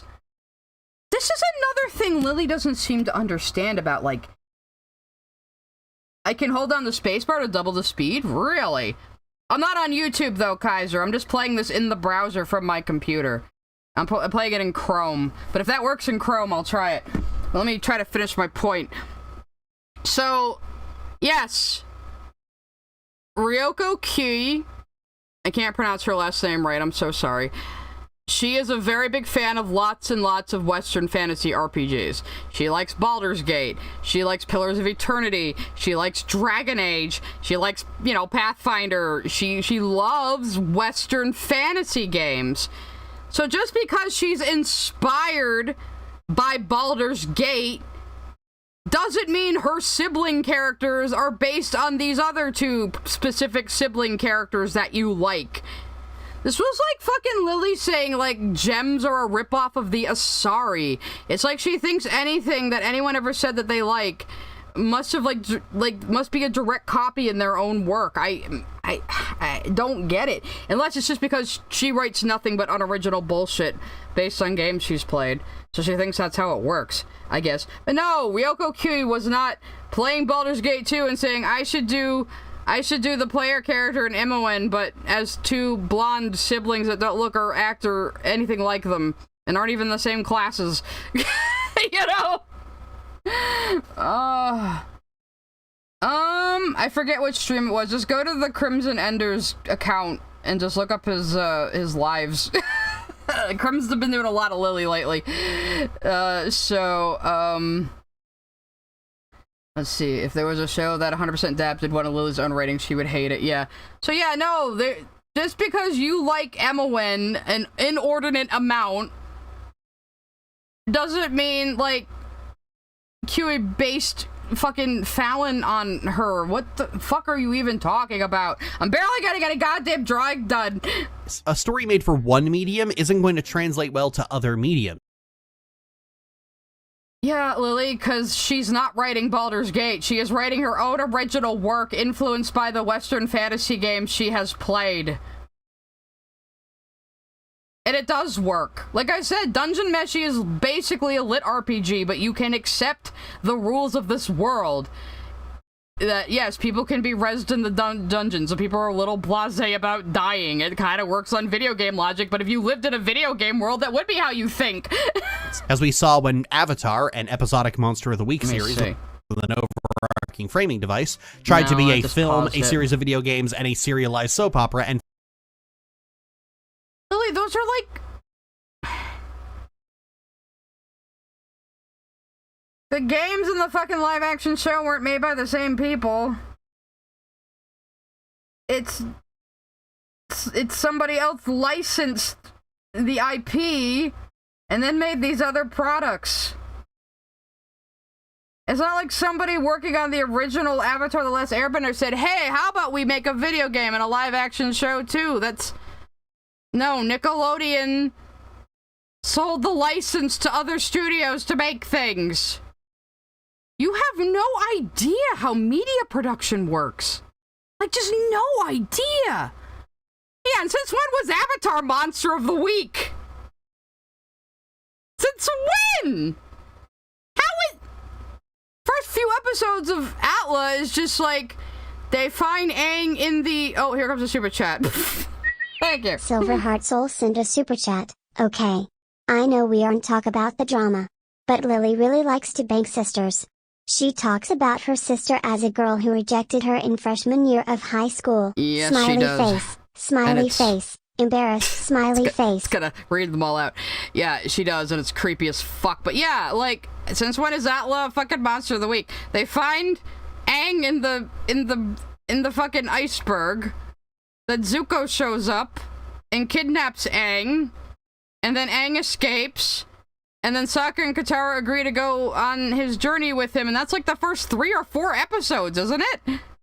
Like, I haven't seen Atla in a while, but I'm pretty sure, like, I don't think Lily knows what Monster of the Week means. Dungeon Meshi is Monster of the Week, if anything. It's just Monster of the... Which monster are they eating this week? Monster of the Week, basically. I don't know. She says she likes Avatar, but... Does she? Failed each time. And even Baldur's Gate 2 suffered from those same issues. The longer you quest, the more it feels like you've just abandoned Imoen to be forgotten. These issues are only fixed by installing the mod that causes increasingly distressing dreams to play the longer you... This issue I personally have with the game is fixed by a mod that gives you increased dreams about Imoen. Or maybe it was not a problem with the game, Lily, and people are just not as focused on this character as you are. This is so autistic. But in a bad way. You're like the maladjusted kind of autist, Lily. Okay, this is another problem she always brings up in other media to contrast what she's currently talking about, but she isn't actually saying anything of substance beyond this media explores a theme or point better than this current show I'm talking about, and it has nothing to do with what her points are, besides how she thinks whatever she doesn't like in this one media is apparently done better in a different one. Yeah, like, again, she just compares everything to the same 5 fucking franchises, because that's all she knows. Even if they're not, like, fucking relevant. Go without setting off for Spellhold. Fuck, that would have improved Delicious in Dungeon tenfold. The story establishes that the dungeon keeps your soul tethered to your body. So every few episodes when Elias has to go to sleep, he dreams of Fallon growing increasingly desperate as she slips further and further away, wondering if her brothers abandoned her. Hell, it'd... That doesn't happen. What the hell are you talking about? That doesn't happen. Is she saying that's what she wanted to happen? Or is... Hang on, I have to listen to that again. Her body. So every few episodes when Elias has to Spellhold. Fuck, that would have improved Delicious in Dungeon tenfold. The story establishes that the dungeon keeps your soul tethered to your body. So every few episodes when Elias has to go to sleep, he dreams of Fallon growing increasingly desperate as she slips further and further away, wondering if her brothers abandoned her. Hell, it... Okay, so Lily is suggesting this would improve the show, like having a repeated dream sequence where he dreams about Fallon. Like, that would be like the most cliche anime bullshit. And also, like, they have flashbacks to Fallon to establish her character to the audience. That's much more important than just, like, having Laos have dreams about her for no reason. Just to remind him that Fallon is in danger. He knows. What do you think the whole quest is about? I mean, let me read some of these highlighted chats. I remember her video on BG2, she says something along the lines of the story between these two, referring to the sisters, is actually expertly explored in the insert name mod. Yeah. She had a... one of my videos, the video I did on her and Ethel from Essence of Thought, I have the clip of reading her Tumblr where she says, like, the MON romance mod is the best romance she's ever read in her entire life. That's the one that lets you, like, fucking romance your sister in Baldur's Gate 2. Like... fuck Lily. Just fuck. Just remembered how in her first video about Dungeon Meshi, Lily compared Laos to that girl. Well, this is the first video, so we'll get there. We're only fucking 9 minutes in. Jesus Christ. This is why I'm not doing another react for a while. That it changed Laos' attitude from aloof and uncaring to trying desperately to keep it together. That would provide an... He's not aloof and uncaring. He obviously cares about the people around him. He just doesn't express himself like a normal person. Because he's not a normal person. And he's probably autistic. He's autistic in a medieval fantasy setting where people don't know what that is. You know? So, yeah, there were always people like Laos in the past. Be like, oh boy, that, you know, that weird quiet kid sure likes to herd those sheep. So we'll just let him do that, you know? That little simpleton, that imbecile, you know? Yeah, we get those flashbacks so we start caring about Fallon, and it works! We find out why all these characters care about her. We hear a lot from Lily, but do we ever hear from Michaela Orchid at all? Well, Michaela used to have videos on the channel, but she hasn't had any for 2 years. And then on every single one of Lily's streams, Michaela is just sitting there going, oh, yeah, uh-huh. Yeah, she's like that guy in the background of a rap song going, uh-huh, yeah. Anyway. An interesting explanation for why he's so fixated on trying to eat metal and paintings at exactly the same moment one would expect a person to be undergoing a massive guilt. Well, yeah, he wanted to find a way to eat the living armor, and he did, because he discovered that they were actually like an insect colony that work on like a hive mind, and they were edible. that was the whole thing. Laos was right about this. Laos is right about a lot of things a lot of the time. People just sort of like write him off because he's always he's always spurging about monsters. Induced mental breakdown. Oh, but Lily, if you could piece all that together, then it must not be a problem. Oh, well, by that logic, why even have a story? Why not just summarize the adventure? I mean, you get the gist of it, and that's just as good. You would probably like that better. Right? I'm reminded of when I complained about Baldur's Gate 3 and how robotic it was with setting up the... I haven't played Baldur's Gate 3 yet, so I'm probably not gonna fucking understand any of this. Party, and someone said to me, well, RPGs always have companions, so instead of wasting time introducing them, they speedrun that part. And I can't fathom treating storytelling that way. In fact, the author might love Baldur's Gate 2, but it's a video game. Oh yeah, and here's the image of Kui, right, like drawing all of her favorite elves, and we have Zevran from Dragon Age, Fenris from Dragon Age 2, Sarah from Dragon Age Inquisition, Solus from Dragon Age Inquisition. This makes me very happy. Fuck you. The author of Dungeon Meshi likes Dragon Age, Lily. Fuck you, fuck you, fuck you. It's clear she... Look at her drawing of Fenris too. It's really good. Damn it, I can't zoom in any further. Look at my boy. Look at my boy. And she writes right here, he's a beautiful elf who would look at home in a JRPG, which is really funny because right before Dragon Age 2 came out, everyone was like, "Ah, what's with that Final Fantasy looking anime elf?" He also loves Baldur's Gate 3, Wrath of the Righteous, Divinity Original Sin, and Pillars of Eternity, all of whom have the same... Why did you not mention Dragon Age? What is your problem with Dragon Age, Lily? Lily, if you think I'm insane about Steven Universe, Lily, you have not heard me talk about Dragon Age, Lily. Lily, if you go after Dragon Age, I will fucking destroy you, Lily. Same pacing, tone, and urgency issues that Delicious in Dungeon has, because all those games are trying desperately to copy BioWare while skipping over the part that makes BioWare games. Some of those games are BioWare! What are you talking about? Dragon Age and the earlier Baldur's Gates are BioWare! Isn't Baldur's Gate 2 BioWare? All she said about Dragon Age is she thinks it's gross. I don't think she's played it. Game's fun. Indeed, most of the problems with the tone and Laos start and end with, well, you know how this goes, so let's just skip past all the boring stuff and get... What are you talking about? I Right to sniffing feet. Save the feet and throw them in the pot. They're delish. This is the first episode. Good, huh? Yep. Take a whiff. Unique, ain't it? Mushroom foot sniffer. Yeah, the joke. Oof. Silverheart Soul sent a super chat. I really hope she is okay and not just Lily's art and editing girl now. Love her video on Rise of the TMNT. Oh, Michaela, yeah. Cryohazard sent a super chat. How many minutes are you in the video? You think Lily would have been great working with Ray Rodriguez in the High Guardian Spice show? I'm joking. Ray Rodriguez actually, like, reappeared on Twitter recently and still just can't take the L. It's really sad. As for Michaela, well, on a recent stream, Lily had to ask Michaela what her eye color is. And apparently in a recent Patreon post, Lily is making excuses for why Michaela has not been immigrated to Canada yet, even on a provisional visa, even though they have been married for 3 years. So I don't think things are going good for Michaela, which is another reason I won't be mean to her. It's gone from, like, I won't be mean to somebody's spouse out of principle to I won't be mean to Michaela out of just pure pity. You know? If you want to criticize a boring character, Chimp Fuck is right there. Do not insult Chill Chuck that way. Chill Chuck is a sassy little bitch, and I love him. So moving on to Marcel, she is the breakout character of the show. There's no question that she's the most popular, and there's a pretty good reason for that. She's the only character who feels like an actual human being, ironically. Where other characters react to outlandish situations with either bemusement or detachment, Marcel is the only one to react to anything like an actual person. Yeah, she's the straight man, metaphorically.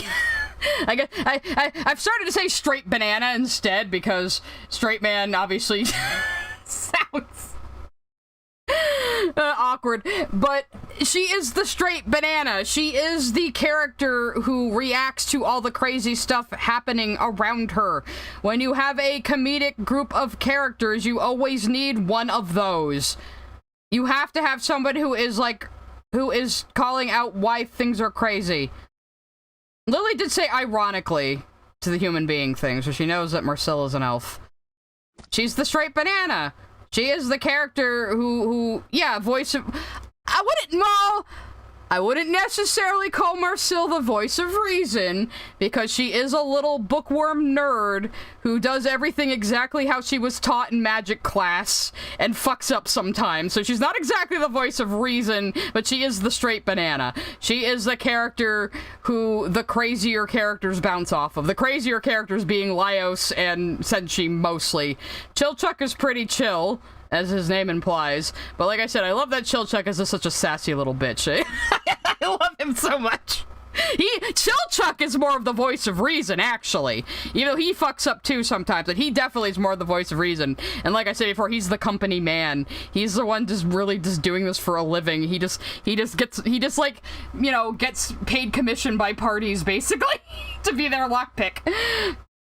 As a Dungeon Meshi fan, it pisses me off that Lily insulted Laios for being an asshole despite people state he's a metaphor for someone with ASD, yes. Lily, I don't think he's even a metaphor. I think he just straight up is autistic. Laios, really. Lily has a weird fetish toward elves. So I don't know a lot of people. Yeah, Marcel is the, no, I don't wanna. Marcel is like, she acts like a picky eater and a drama queen, but once she actually tastes something, she usually is just like, oh, this is so good. You Putting aside the whole Fallon thing for a minute, Marcel is obviously distressed at the idea of eating monsters, in the same way you or I would be appalled at eating a tarantula. It's a pretty... You could, though. Eat bugs. Bugs are good for you. I've eaten crickets before. I want to try Chapulinis. Chapulinis? I can't pronounce it correctly. Fucking roasted grasshoppers. They eat them in Mexico, Lily. It's normal to eat bugs in some cultures, you know? Oh, hang on. Cicada sent a super chat. Marcel emotes the most obviously, which is why Lily likes her. She can tell what she's feeling, BC, it's obvious. Yeah, like Marcel is a bit of a nerdy little spaz. I was saying in my Discord that Marcel is basically Meryl from Dragon Age 2.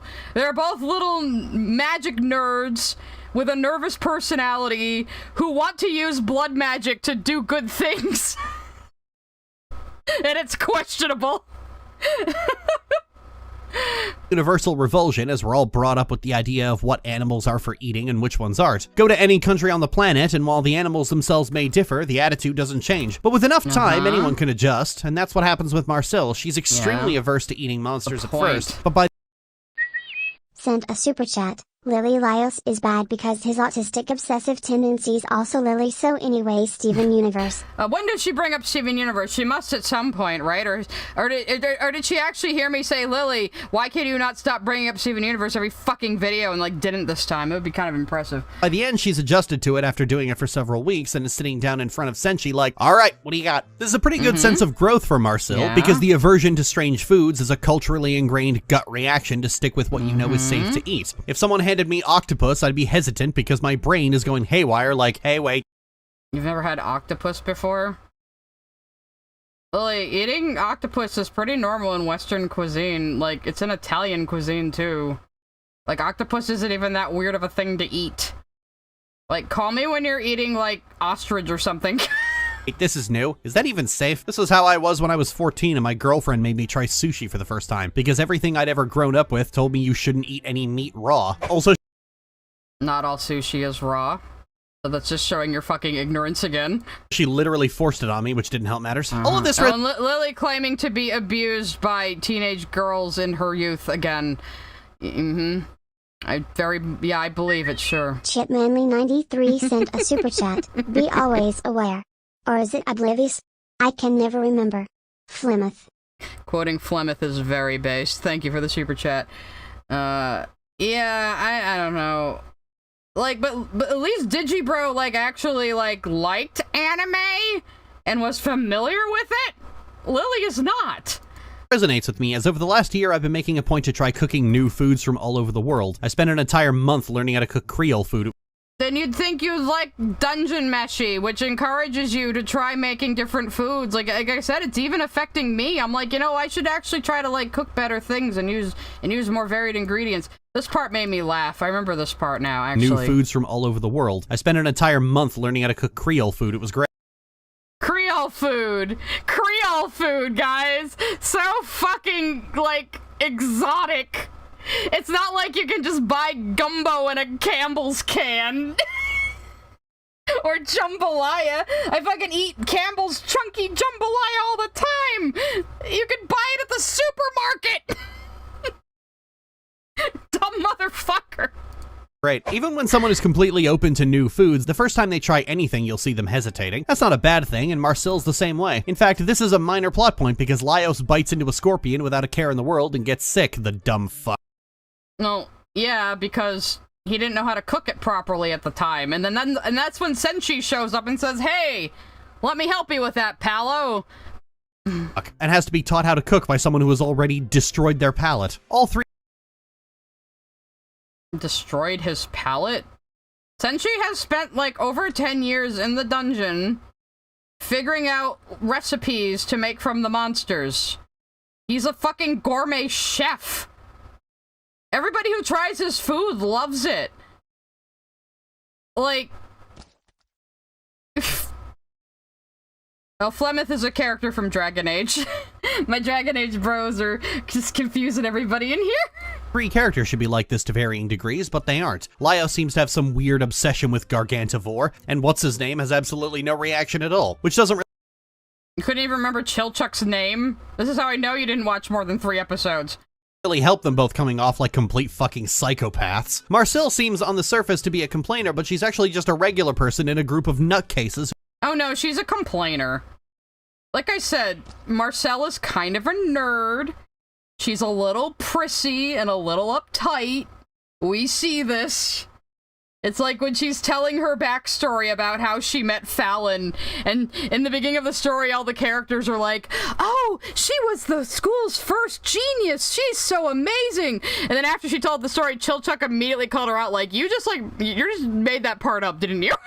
And she's like, no! She probably did make it up. She probably was being an unreliable narrator. That's the joke, you know? Who always have the wrong reaction to everything. Getting back onto the Fallon thing, Marcel is the only one in the group for whom Fallon is being boiled apart in stomach acid is a serious issue. She panics at times because they all talk about how they're concerned for Fallon. You didn't watch more than 3 episodes. That's all you have to say to that. They're not making fast enough progress. She has an open contempt for someone who left the group because they abandoned Fallon. And yeah. She was pissed off at Namari. They're all stressed and pissed off. They try to keep themselves sane by acting normal, but when they are thinking about Fallon, they're all kind of upset. when she's out of mana and might have to leave, she does everything she can to not leave, because she can't just abandon Fallon to waste away in a dragon's belly. Fallon occupies Marcel's thoughts first and foremost throughout most of the story. Not all the time, but at the very least she's always thinking about her. This is a level of coming in.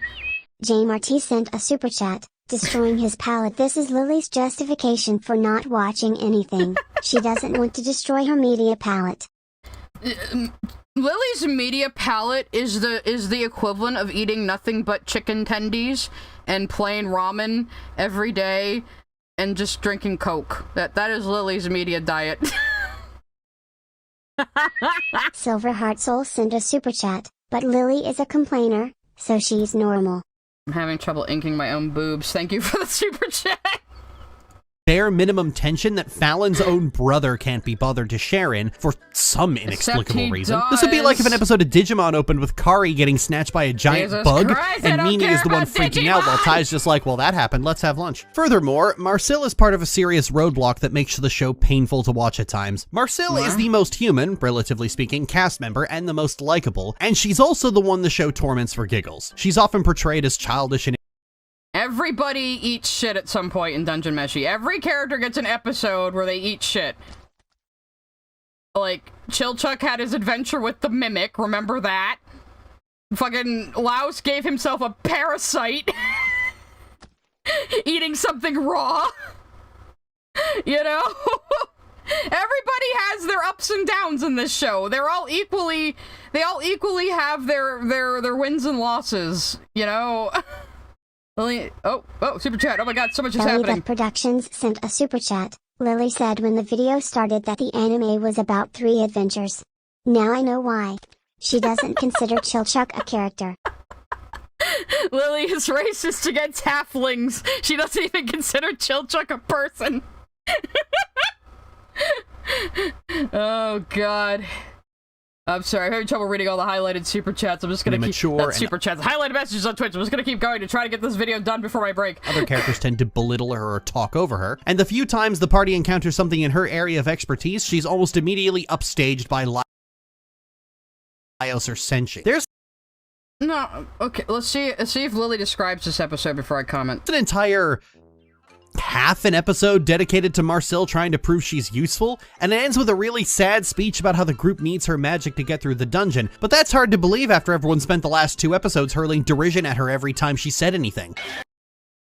Except the whole point of that episode was that she had never actually tried the mandrake picking thing she was... Okay, let me try to explain this. So they were going to pick mandrakes, and if you know the lore behind mandrakes, which is typical fantasy lore, they will scream when picked, and the scream can kill you. So yes, Marcel is feeling like she's kind of useless because she's not as physically strong or fast as everybody else. And so she's like, oh, I know all about mandrakes. According to my school textbook, how you get a mandrake is you tie a rope to one end, and then you tie the other end to a dog, and then you call the dog, and then it picks the mandrake, and then it dies, you know? And they're like, Marcel, have you ever actually tried this textbook method you're talking about? And she's like, no, I felt bad for the dog. You know? So Marcel is like this little nerd who only knows how to do things by the book and how she was taught in school. And so she does have to learn to think outside the box a little bit. And then Senshi's method for getting mandrakes is just cut off their head before he picks them so they don't scream. But we find out later that Senshi takes the mandrake that Marcel managed to pick using a monster and accidentally, like, addling her senses for a little bit. He takes that one and cooks it into a separate meal, and they discover that the one she picked actually tastes better. And Senshi apologizes to her and tells her she has taught him something today. Like, they all learn things from Senshi, and Senshi learns things from each one of them. It's good impression of her voice, thank you. Eeks sent a super chat. How do I join the Discord? No, you didn't have to send a super chat for that. You can join the Discord by either becoming a YouTube channel member or becoming a patron. It's both $1. Just $1 due, you get into the Discord, and as long as you don't do anything bannable, you can stay. If you never pay me any money again, it's fine. So, there you go. It is getting kind of poppin' in there. I might switch it over to a community soon, just to see, yeah. But yeah, so the whole point of the end of the episode is everyone realizes that Marcel was feeling kind of down on herself, and they realize that they kind of caused that. And Senshi apologizes to her and proves that her method was worthwhile considering because it tastes better in the long run. You know?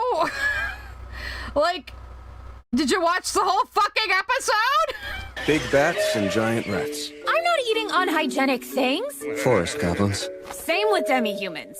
Living armor. Metal.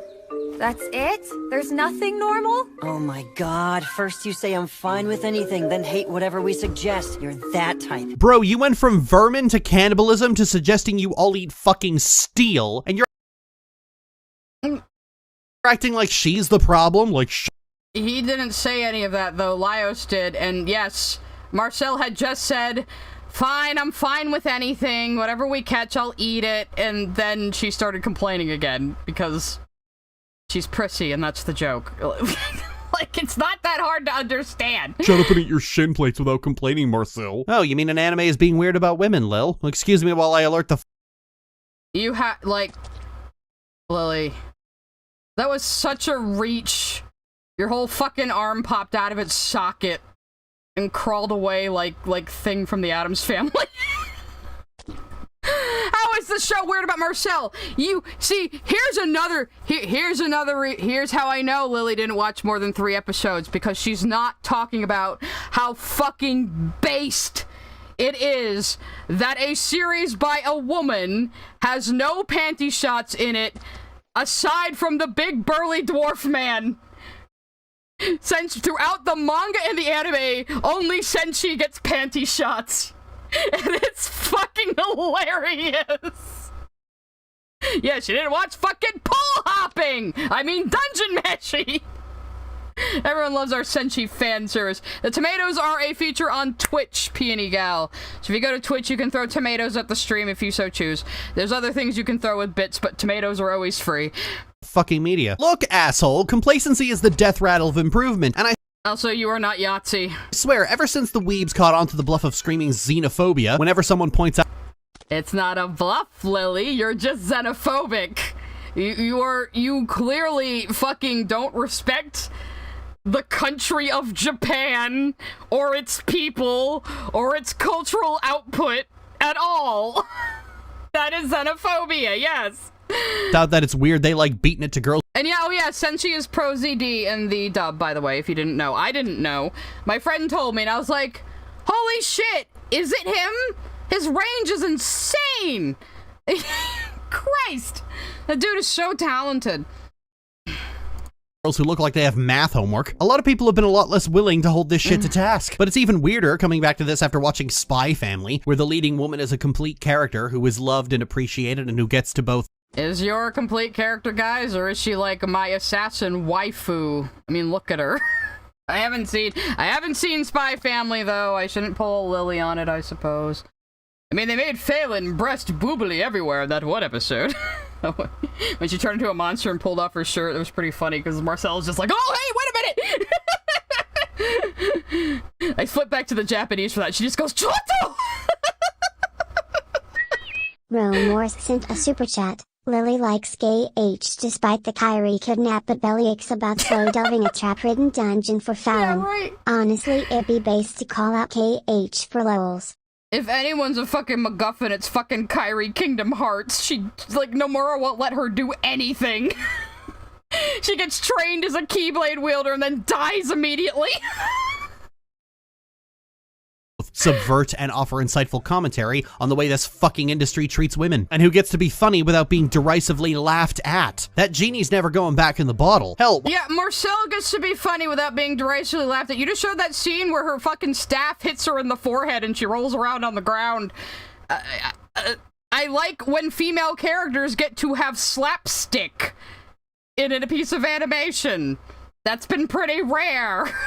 While I was writing this video, I took a break one day to go see the Spy Family movie, and it was like a breath of fresh air all over again. And then I came home and realized I had to watch more Delicious in Dungeon, and I felt a sense of dread, like, boy, I'm gonna get some unpleasant mail. Imagine sitting down to watch Dungeon Meshi with a feeling of dread in the pit of your stomach. Like, what are you talking about? This show is so wholesome! Out of this. And if I could continue kicking the show when it's down by comparing it to Spy Family some more, Spy Family manages to blend. The show is not down, Lily. Dungeon Meshi will never be down. It'll go down as a fucking classic. It's very popular. It's very widely loved. It's popular with people who aren't even anime fans. It is going to be remembered for hundreds of years when you are dead in the ground and nobody knows what their fucking name is anymore.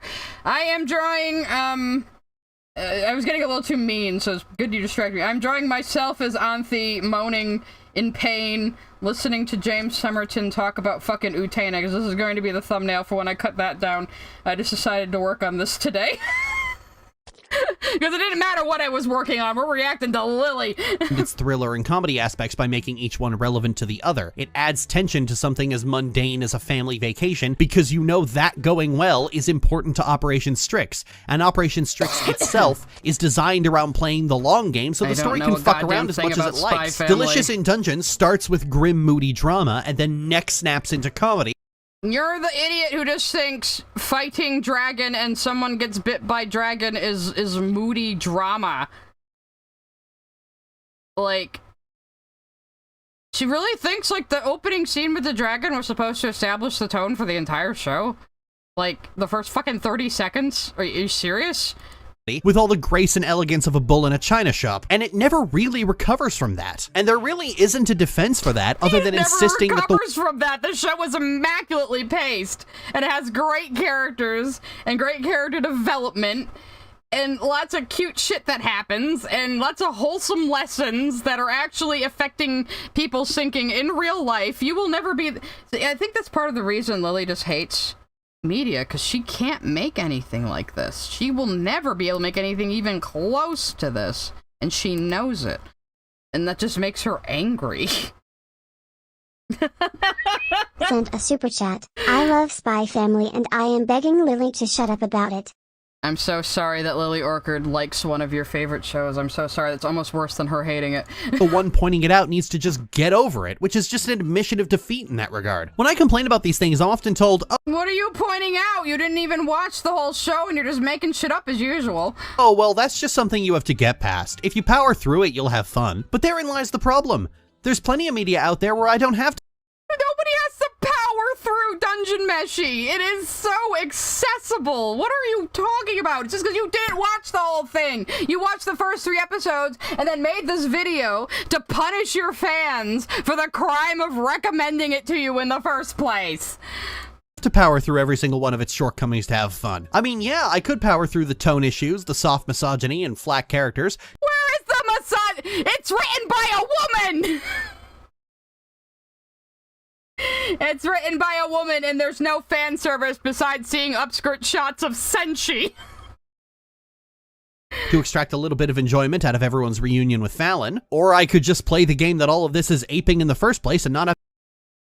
So Lily really thinks that Ryoko Kyo being inspired by Baldur's Gate, among other things, means she specifically is ripping off Baldur's Gate 2 somehow. She does this. She always does this. That's all I have to say. She always fucking does this. Have to power through anything. Or I could watch a digital. Like, you guys have heard my feminist rants on this fucking stream. If there was any sexism in Dungeon Meshi, I would be complaining about it. Come on, with my wife and gush about how heartwarming the whole thing is. Yeah, your wife whose eye color you don't even know and who has been in America for 3 years and you've made no effort to actually bring her to Canada, even though your fans gave you like $8,000 to do it. Or I could play Road Rash and kick a cop in oncoming traffic. And it was at that moment I had a little realization. Why were you watching this? I asked myself. Well, because it's my job. And I would have stopped 3 episodes in if it wasn't my job. You did stop 3 episodes in. And it's not a job. Lily, you assigned yourself this job. It is you who decides to review fantasy adventure shows when you hate the genre, and you have said you hate the genre. The only reason you did this is because your fans recommended it to you, and you had no better ideas, and you wanted to punish your fans for daring to recommend you an anime. That is what happened here.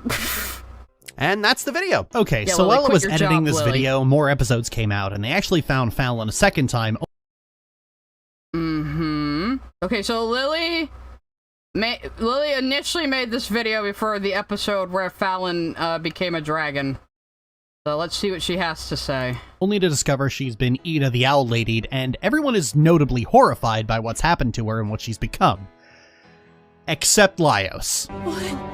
No. This can't be happening. Fallon. Is that... No way. I know what she's gonna say. What even is that?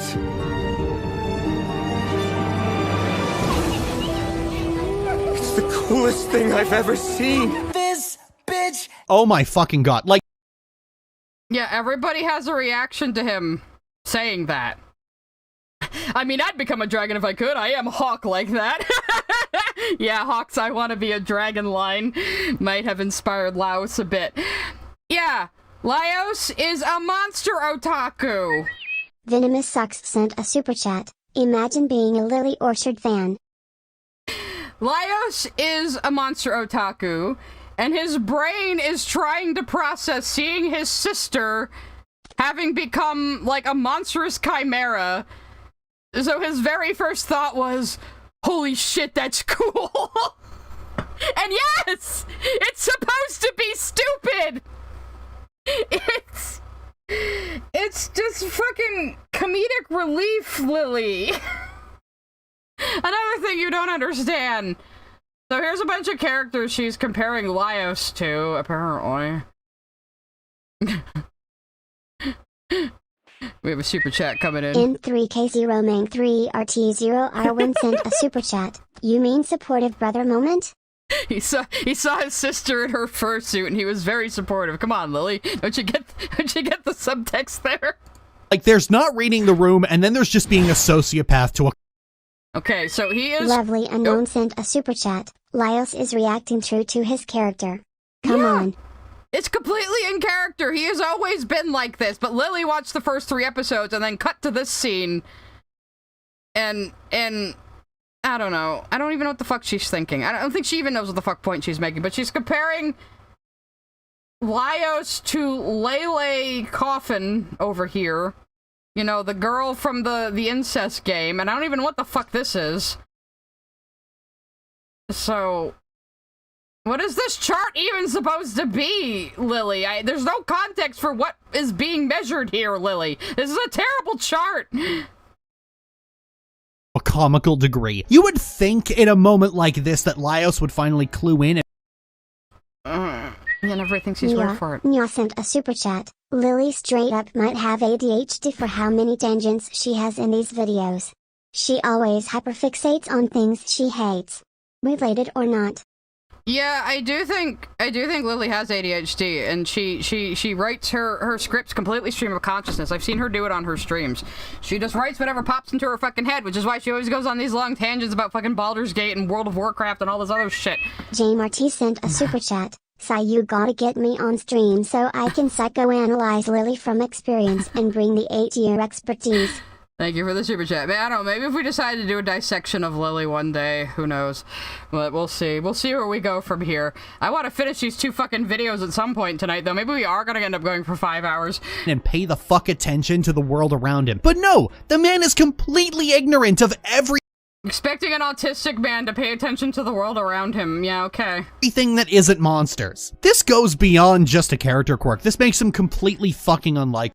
You know, and Lily hasn't mentioned, like, you're showing Shuro and Kabru, but you haven't mentioned them by name. And you didn't remember Chilchuck's fucking name, which means you probably did only watch, like, the first 2 or 3 episodes. And it's not like anything has happened to warrant such a lack of reaction. It's not like Fallon's been portrayed as someone you shouldn't care about. She's the nicest, least asshole-ish person in the entire show so far. Her establishing character moment is risking her life to save the person who is currently going, It's the coolest thing I've ever seen. Fallon shows Laios a degree of Yeah, he thinks it's cool that his sister has monster parts, because he's a monster otaku, and he loves his sister. So those two things melded together in his stupid, stupid brain, and came out as that statement. So? care and consideration that is not fucking returned at all. I have seen characters who have justifiable reasons, Ration. Except you're showing the scene. You're showing footage from the scene where he hugs her tight and tells her to never do that again, to never scare him like that again. But you cut out the hug, of course, because you want to build this idea that Laios is unfeeling. Thank you for the super chat or super sticker. I don't know which it was, but thank you. It fired that time, huh? That is not fucking returned at all. Yes, if you want to watch Dungeon Meshi just to spite Lily, please do so. It's a very good show. I have seen characters who have justifiable reasons to want their sisters dead. Okay, so Lily thinks Katra and Shira are adoptive sisters in the Netflix Shira show.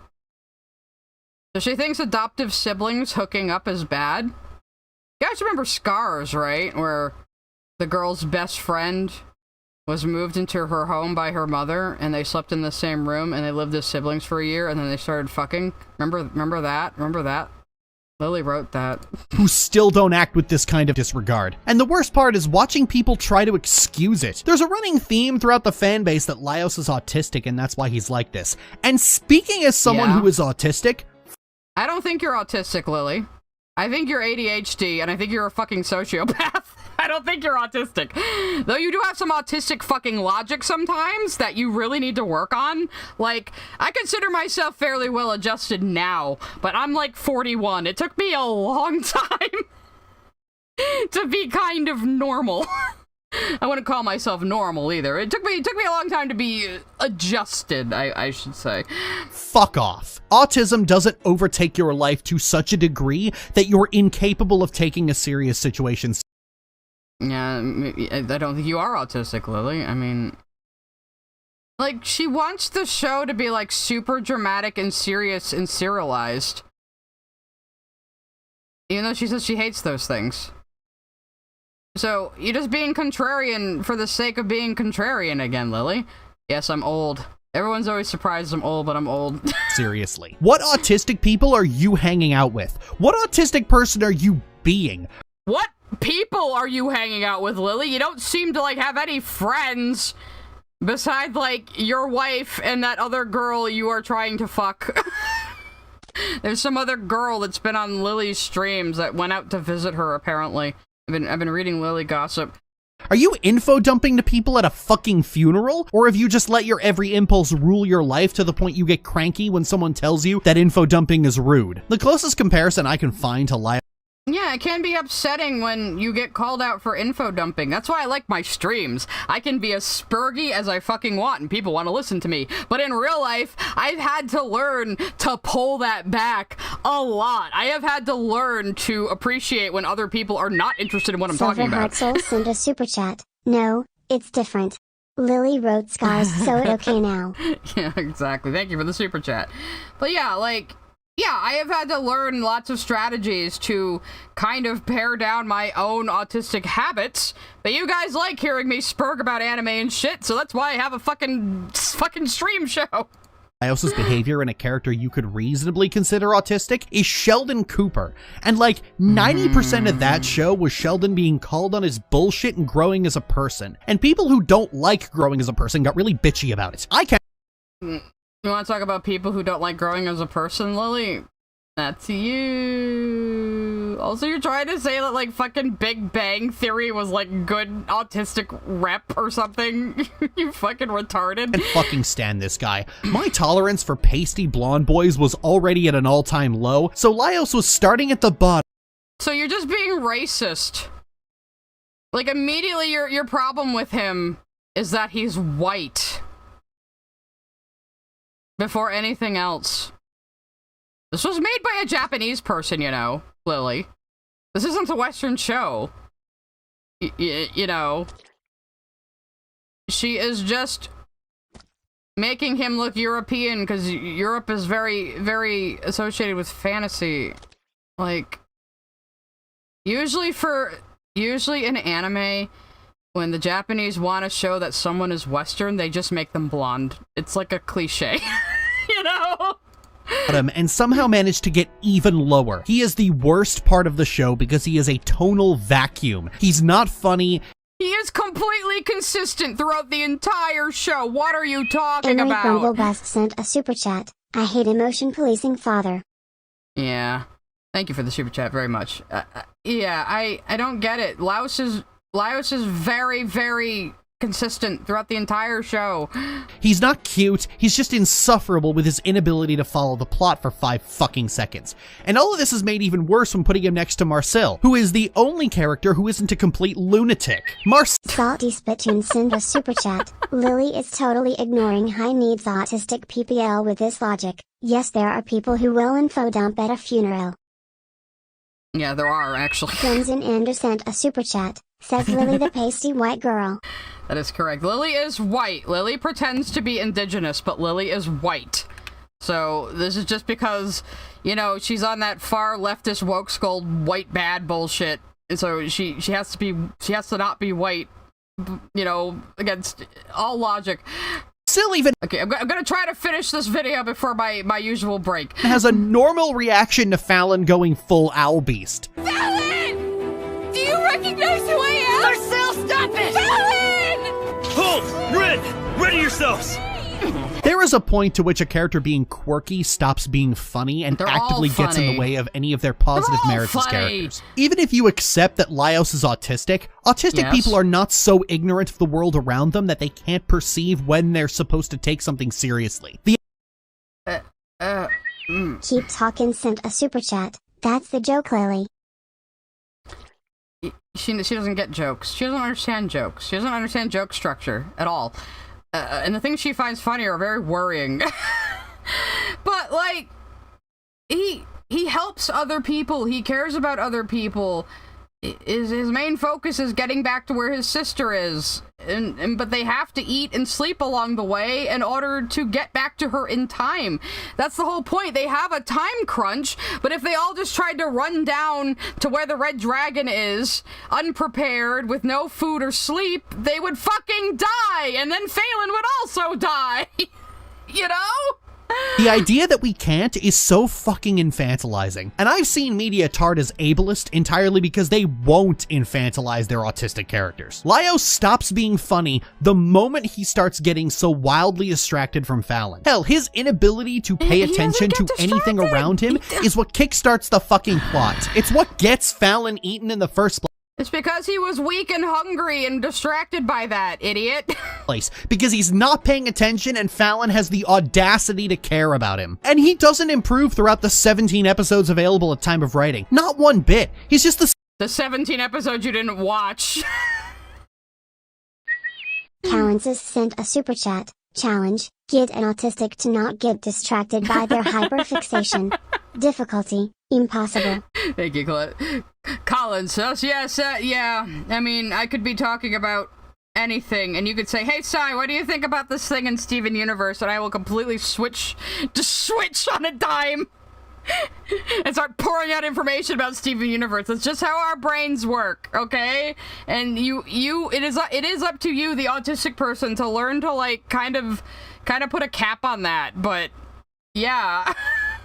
Same guy the entire way through, as opposed to Marcel, who changes drastically, partially because everyone's always— She doesn't change drastically, she just learns to like eating dungeon food. That's like really her only like advancement so far. Giving her shit if the wind changes direction. I say tone issues are the biggest problem the show has, but I take that back. Laios is the biggest problem the show has because he is the tone issues. His absent-mindedness gets his sister killed, and at no point is that a wake-up call to pay attention and take Lily really is just angry that, like, the first 30 seconds of the show didn't establish the show as, like, a dramatic horror, dark fantasy, and that made her mad, I think. I don't get it. Shit seriously when he needs to. Hell, after Fallon fucks off, he gets into a fist fight with one of his former party members and— One of his former party members, whose name you don't know. Because you didn't watch all 17 episodes that were out at the time of this video. Too stronger because they've been eating proper daily meals. Also, this fist fight is hilarious. It's me! And this fight started— The two of them end up like fighting like kindergartners by the end. It's really funny. Like, it starts out as a serious manly fist fight, and then this kind of like devolves into like hair pulling and childishness, and it's really funny. Because this guy had the audacity to call him— This guy. You don't know Shiro's name because you didn't Lily watched the first 3 episodes and then skipped to Fallon being resurrected and then skipped to Fallon turning into a dragon. I'm calling it. out for being a— I said Shiro, didn't I? mean Toshiro, sorry. Shiro's the fucking dog guy. distracted son of a bitch. I can't stand this fucking guy. And that's saying a lot because I've been able to find interesting and compelling qualities in some of the worst— What the fuck do any of these characters have in common? Whatever. most one-dimensional characters ever written. Y'all have watched me do it. I've cooked up some— You just fucking call Pearl Steven Universe a one-dimensional character? And Korra, Legend of Korra, a one-dimensional character? I don't know who half of these other fucking people are, so— some really good character analysis out of some of the worst characters you've ever seen. If you've been around this channel for a while, you know how rare it is for me to completely and utterly write a character off as worthless. Really? You do it all the time? And also, Lily just thinks that, like, everybody who watches her videos has watched every single one of her other videos and remembers everything she ever said in them and remembers all of her opinions, and so she never gives any fucking context. Where you could remove them entirely and everything would automatically improve. And Laios is one of those characters. He actively makes the entire experience— If you remove the main character, the show would improve? So if it was just Marcel, Senshi, and Chilchuck, she hasn't talked about Senshi at all. She hasn't talked about Senshi at all this entire time. Have you noticed? You only watched the first 3 episodes, you motherfucker.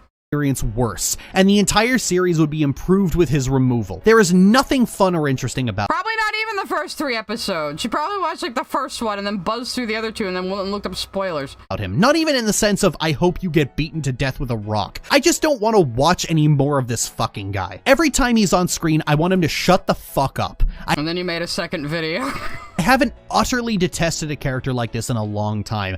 I don't know what the fuck was going— How the fuck could you hate Laios? Like, fucking seriously. How could you fucking hate Laios? He's such a lovable oaf. going through the author's head writing this. It crossed the line from funny to unlikable almost— What went through her head? Probably that she wanted Laios to be a dopey monster otaku. And that is his character.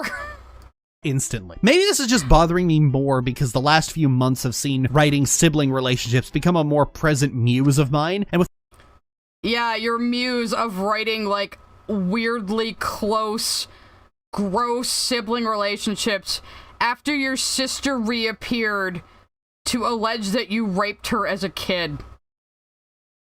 And this is Emmoen and the player character of Baldur's Gate 2, by the way, who are siblings. Just so you know. And married, according to Lily. Though she claims that was a joke, but— Can they get married in the mod, Lily? In the mod you always have installed for this game? with my primary inspiration being Baldur's Gate 2, I tend to write them as exceedingly loving to an almost insufferable degree. And I've Your primary inspiration being a fucking mod you installed and it's writing, you dipshit. Christ. Venomous Sucks sent a super chat. Isn't the whole fight with Laios and Shiro because, in Shiro's Japanese culture, People understand social cues? Shiro thinks Laios is being oblivious on purpose, when he's just autistic.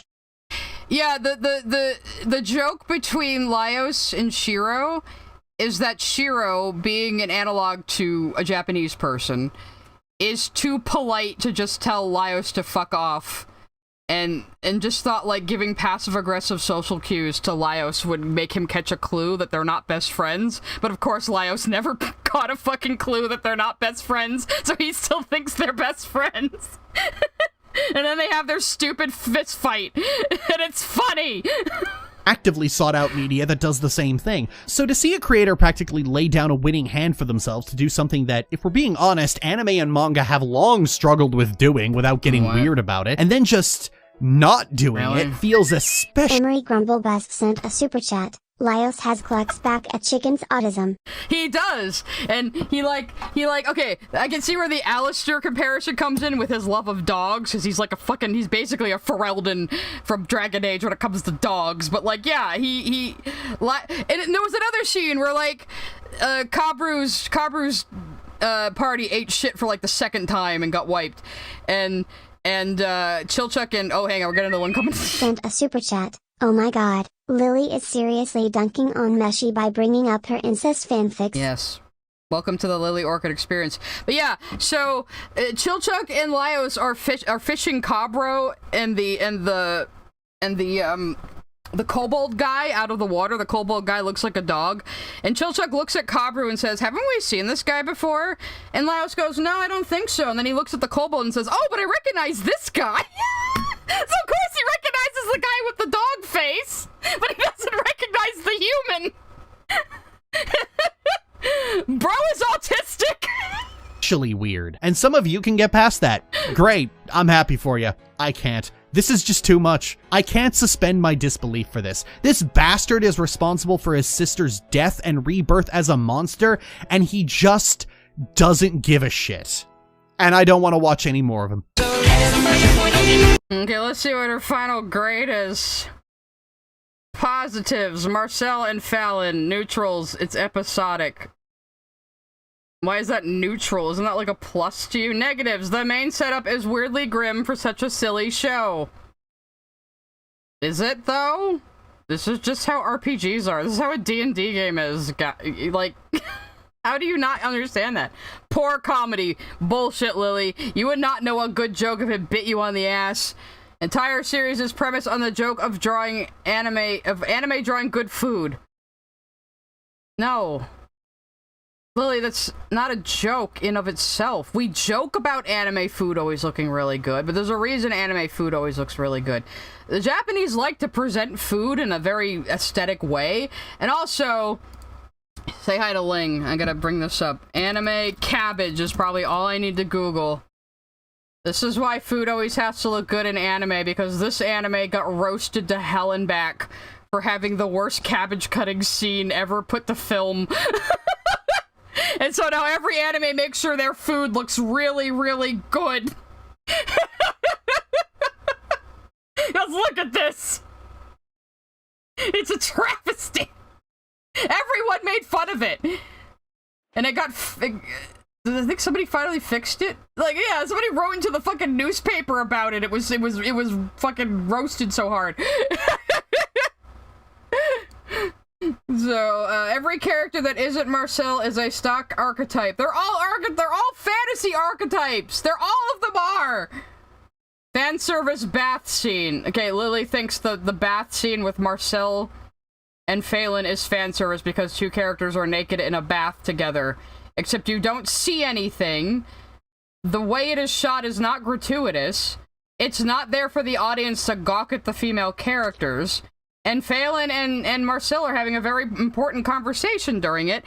And guess what, Lily? In Japan, it is very normal to bathe with friends and family. That is extremely normal social behavior in Japan. So Marcel and Phelan being naked in a bathtub together is not supposed to be anything. It's just normal, and Marcel is probably glad there's another girl back in the party too at the same time, and she wanted to check over Phelan's body to make sure she did everything right. and Phelan is getting a little flustered at Marcel touching her so much, which makes us all think that maybe Phelan is a little that way. But, you know, Marcel is a little too fucking oblivious to notice. So, severe tonal issues, because you just don't understand tone, Lily. The show sets up its tone in the first fucking episode. The show sets up its tone in the first 4 fucking minutes.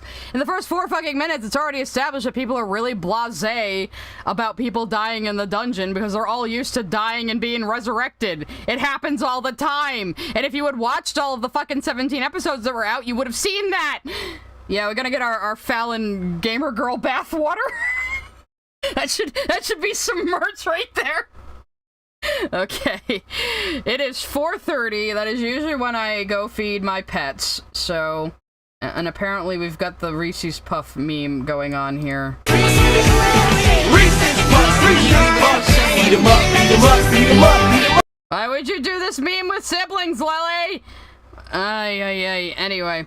So, I'm gonna take my break right now, and then we're gonna do the second video, which hopefully will not take me as long, but I make no fucking guarantees about that. So, I'll leave you guys a little bit of music while I go feed my animals and maybe get some snacks.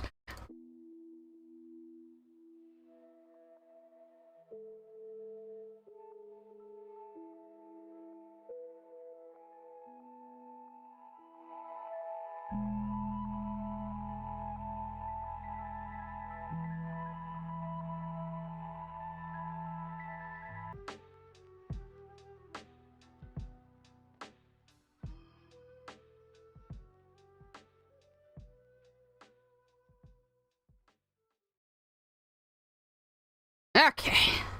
Cats and dogs have been fed. Made myself some coffee. Needed a little something after all that shit. Yeah, I could have made this 2 streams, but now we're already in too deep. They dug too deep. Actually, oh yeah, that was something I was gonna mention. I wonder if Ryoko Kui, was inspired by a line in Dragon Age 2, where the characters get left for dead in the deep roads, which is basically like a dungeon, and they have to make their way back for a week, and they talk about how they ate some weird mushrooms on their way back out. I wonder if part of that planted the seed for the idea of Dungeon Meshi. I wonder. Sometimes.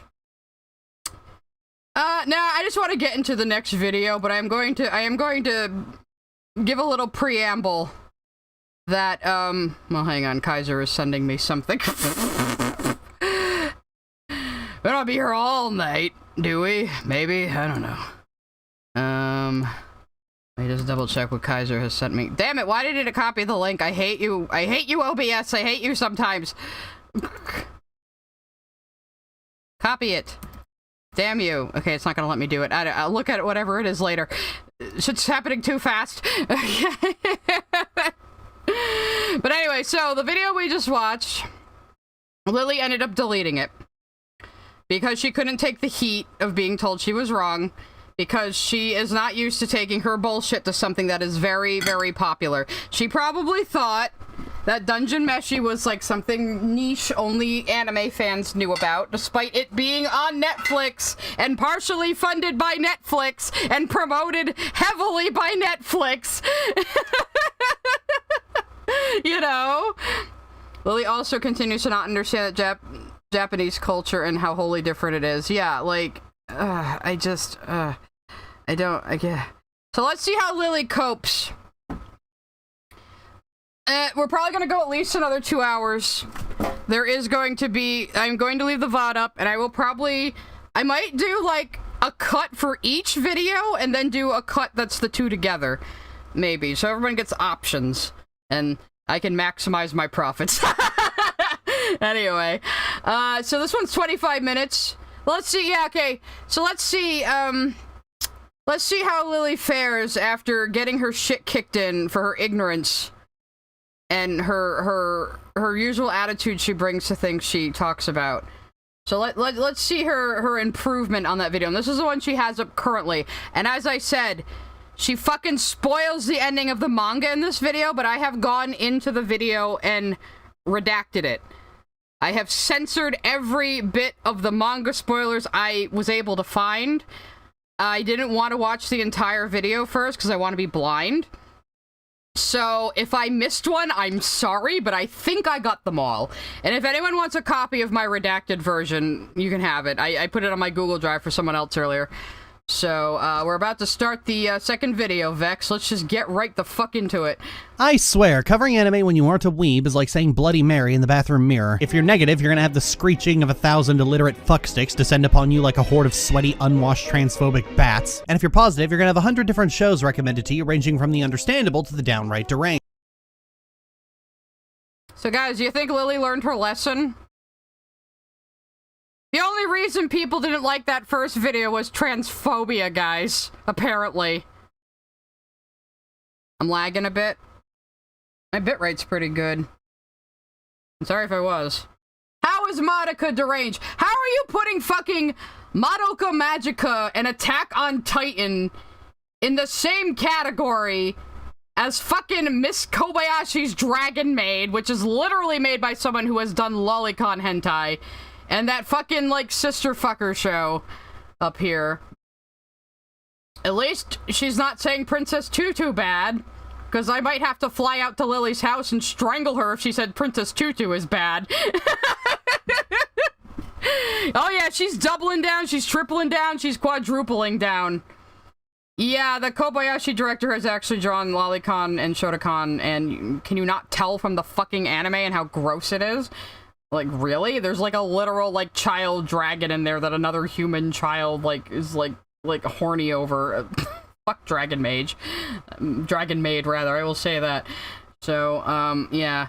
Let's just keep going. Changed. I have a rule about not taking recommendations. You see, when I was 11, my brother and his friend... I have a rule about not taking recommendations, but I took the recommendation just to shit all over it, and made me play a really sad visual novel about a girl dying of kidney failure, and ever since then I've had trust issues. It's also why I have a rule about going into everything pre-spoiled. In general, recommendations are sought for affirmation. You go into The everything. Bohemian sent a super chat. If Lily played D&DESP older Redtons, she would melt. Yeah, right. Okay, so now she's saying she has a policy of going into everything pre-spoiled, which I guess is how she's going to justify spoiling the manga in this. But what do you mean?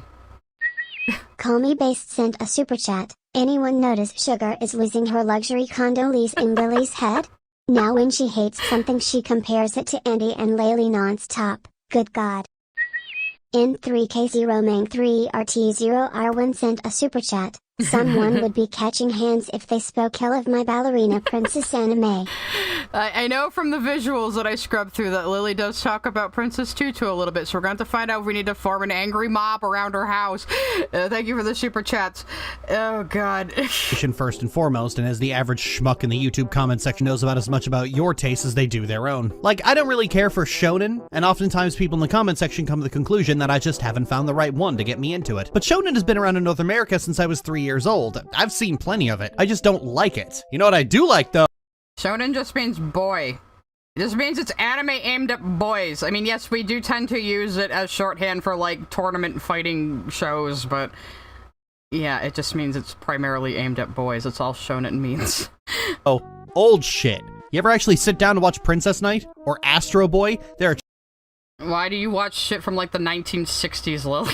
Trip, I tell you what. Hell, I started watching Princess Tutu recently just because one of my friends adores it, and I absolutely adore them to the point I consider them family, so I want to join in the things they like. And on top of that, Since when do you like the things your loved ones like? Is this the next one you're grooming? Is that Lolo?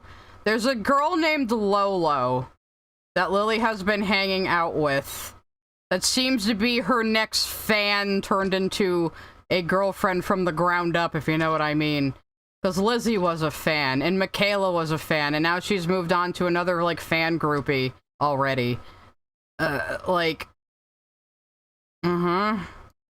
it, and I absolutely adore them to the point I consider them family, so I want to join in the things they like. And on top of that, I'm always too hasty, like PK and Lily say I talk like a duck, so I'm weird. I mean, don't you think I'm weird? Shoot, even I think I'm weird. I don't. Huh? You don't think I'm weird? I don't.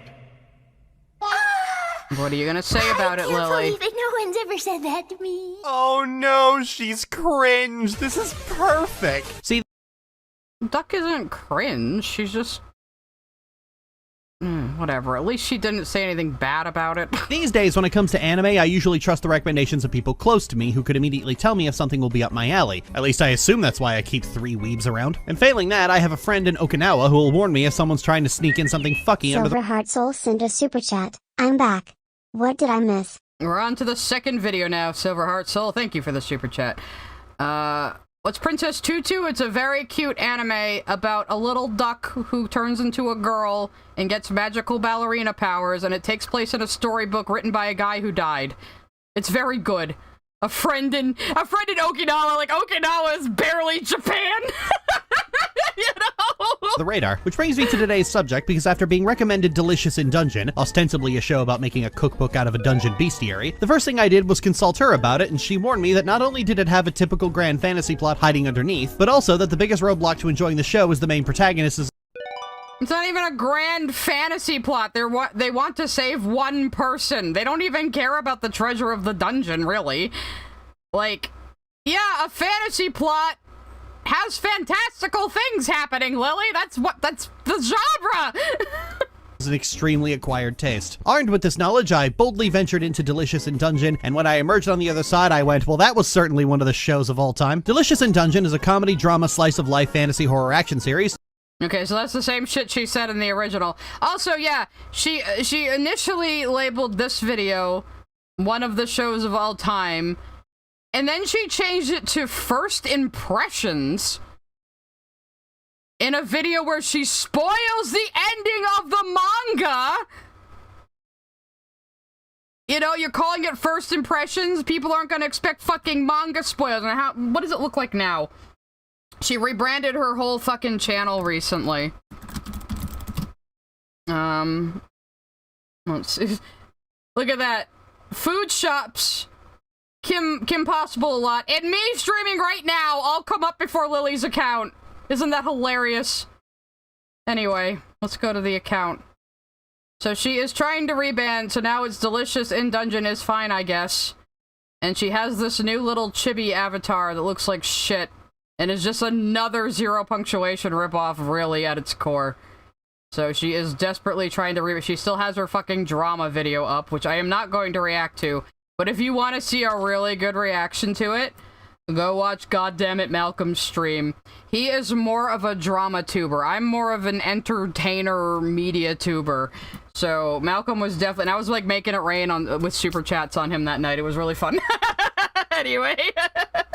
No, you did not just read that wrong. About a pair of adventurers in a fantasy world very loosely inspired by Baldur's Gate, exploring a dungeon that's a cross between Purgatory and the Backrooms. The show starts after the entire group wipes to a dragon, several floors between Purgatory and the Backrooms. It's just a generic Dungeons and Dragons dungeon, Lily. Like, dungeons are just part of this world. Like, it's established. They're just a thing that exists in this world, because it's a D&D-ass world. The Malcolm stream was great. The Malcolm stream was like 11 hours long, but he did the Lily drama video at the very end. Down because their tank was busy thinking about pies while his party was getting slapped around and boiled alive. And of course she fucking hates Bayonetta. Bayonetta is based as fuck. There was a mistake on our map. Okay, like I said, this is the one joke that's actually a little funny. In a trap we fell into. The fucking the chat, we'll have to go back the chat joke. But anybody. But can before make they can all become dragon food, his sister Fallon sacrifices herself to get the rest of them out of the dungeon. Whereupon two of the party immediately says, "Fuck this shit," and G quits. You could just feel the love in this group already. Now faced with the notion of having to get back to Fallon before she completely breaks down in the dragon's stomach, her 3 remaining friends boldly mosey back into the dungeon with all the urgency of a leisurely stroll down the street. That shot right there was from when a bunch of, like, level 1 noobs ran by them, scared of a mushroom, and then Marcel was able to take it out easily with her staff, because they are experienced adventurers.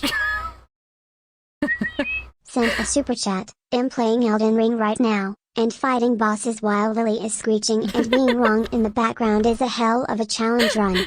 Thank you for the super chat. If you lose to the boss, obviously it's Lily's fault. So, yeah. So... yeah, but it's not leisurely. They're trying to find the red dragon as quickly as possible, but in order to do that, they need to eat and sleep enough. That is the point. Yeah, Lily, what do you think Baldur's Gate is based on? It's based on fucking D&D. That's where a lot of this stuff goes back to. Like, yeah, Tolkien started the fantasy genre, but D&D really shaped a lot of modern fantasy. Yeah, this show has just a teeny, tiny, little, gaping tonal problem. Without the money to buy supplies, they decide the best idea would be to cook and eat the monsters they kill inside the dungeon, leading to wacky hijinks. The comedy of Delicious and Dungeon is mostly reaction-based. Either a character... So at least Lily is actually, like, just summing up the plot this time, instead of just getting right into, like, how dare my weeb audience recommend this to me? This is why it's bad! But apparently she also compares Laios to BoJack Horseman here. She was just tempting me to come talk about this, I think, because I said before in one of my earlier videos, like, does Lily have a fucking BoJack Horseman video I can yell at her about? You know? Because I will! Or has a comical overreact... Crimson Ender sent a super chat. Baldur's Gate. This woman has never played D&D. Thank you, Crim. And we have another super chat coming. I'll comment in a second. Silver Heart Soul sent a super chat. I swear she rebrands every time she deals with drama. I'm crazy, right? I could genuinely be misremembering and looking too deep into this. Oh no, no, because remember, she changed the name of the channel to Lily and Michaela not too long ago, even though the @ is still Lily Orchard. So yeah, she does rebrand every time she gets in fucking trouble, and it's so transparent and obvious. Anyway, yeah, Crim is part of, like, the D&D crew, like, losing their fucking minds in the chat right now, probably, because, like, Lily just doesn't understand fantasy convention at all. She doesn't understand anything. We know this. Action to something, a comical underreaction to something. But at least this can be faster because she's just summarizing the plot instead of, like... Silver Heart Soul sent a super chat. She would need real friends to play D&D. That is true. Or has the completely wrong reaction to something. You mean a comical wrong reaction, right, Lil? If I'd meant that, I would have said it. That having been said, if you were expecting a goofy comedy... That's just, like, your opinion, man. About cooking monster food, you should be aware that the comedy has to split a timeshare with a pretty generic adventure fantasy plot, and neither of them could really agree on a How is it generic? We don't even fully know what's going on yet. I mean, I guess you do, since you looked up manga spoilers, but all we know so far is that dungeons are like a normal thing to find in this world. Yes, I am a Coen Brothers fan. One of my favorite movies of all time is Oh Brother, Where Art Thou? If you want to talk about obscure. Anyway, what was I even fucking saying? But no, it's not really a generic anime plot, because, like, we have, like, the lit RPG aspect of dungeons just being a normal thing in this world, and this particular dungeon is supposedly built around a golden city that has been missing for 1,000 years, and there's someone called the Mad Mage in control. That might be Thistle. I still think Thistle might be a red herring. I might be wrong, but I haven't read the manga because I didn't want the manga to color my takes as I reacted to these. So maybe I'll read the manga, maybe I'll just stay anime only. I haven't decided yet. Timetable, so the tone jerks back and forth so abruptly between comedy and drama. Oh, Brother Arthur, I tell you, Lily Orchid is making me a man of constant sorrow. That is, like, the only country song I like. That movie managed to do that to me. You might think you sat on the remote and skipped to the next episode. Just to use the rescue of Fallon as a... I mean, like you, Lily, you probably just, like, watch 5 minutes and then skip to the next episode, because that's how you fucking watch things. Example, the tone pings back and forth between silly scenes of reassembling bones and characters having goofy, awkward scenes with Fallon, and dramatic, nightmarish rituals. You have one scene where they reassemble bones. So what? These are people living in a medieval setting. They would have skills like being able to recognize bones and cut apart meat and things. These are skills people would have in this kind of world. They can't just go to the fucking grocery store like we can today. I feel like Lily is one of those people who is just, like, really unaware of where food comes from. You know what I mean? Like, in her mind, it doesn't go anything beyond, like, food comes from the grocery store. Like, and this is a problem with a lot of Westerners, I find, and even myself, I'm kind of like this, where we don't like to be reminded that meat comes from animals. We don't like to see stuff with the head still on or the feet still on. It bothers us, but in a lot of Asian countries, that doesn't bother them at fucking all. You know? There's a really funny story of my my best friend's grandma, who's Filipino, and like one of her friends, one of her school chums, like, came over one day and Grandma was cooking. He's like, oh, what are you cooking, Grandma? And he looks in the pot, and it's like, she was, like, literally boiling fish heads. You know what I mean? He was like, ah! It's just a difference in culture, you know? So to these people, like, sorting through bones is not a big deal. These are skills they would have. Jewels of blood and terror. And my best friend is Filipino, and her whole family's Filipino, so, yeah, I've had lots of Filipino food, let's put it that way. Call Me Based sent a super chat. Oh my god, I forgot the OG video has a good to evil autism scale. Jesus Christ, every time you think she cannot get worse, only thing she never fails. See, I couldn't even tell it was an autism scale because Lily didn't fucking label anything. It was a terrible chart, Lily. You're bad at this. Carrying flesh, 7. Craving Diniguan. I want to learn how to make Shopao one of these days. Shopao is like the best kind of meat bun ever. Times in 10 minutes. Almost makes you wish TV shows had a way to section off and isolate these things from each other, so a silly comedy plot doesn't have to share the same space with a drama plot. There isn't a lot of drama in Dungeon Meshi, though. It is primarily a comedy, you know, and then it has action stuff because it's a fantasy, but like, all of the best dramas have some comedy in them, and all of the best comedies have some drama in them. You know, like, is your idea of comedy just like one of those fucking, like, scary movie, not even scary movie was actually funny, like, the ones after, like, disaster movie and shit, is that your idea of comedy, Lily? I wouldn't be fucking surprised. You could call it an episode, but I'm just talking crazy again. McKay, get my meds, I'm hearing the voices. Most of the show's tonal issues actually come from the main character, Laios, who reacts to his sister needing to be rescued like Eeyore's resigning himself to the day's misfortune, but the moment an edible monster shows up, it's like someone's whacked him in the tailbone with a cattle prod. Yeah, cause he's a monster otaku. That's the joke! Saving my poor sister is the only thing on my mind. Sure it is. Like, she keeps cutting back to that scene, but that's obviously a joke. He's obviously, like, saying, nuh-uh, I wasn't looking forward to eating monsters in the first place. No, I'm totally just, no. You know, like, he's denying that he was totally looking forward to eating monsters. That's the joke of that shot. God, I'm so tired.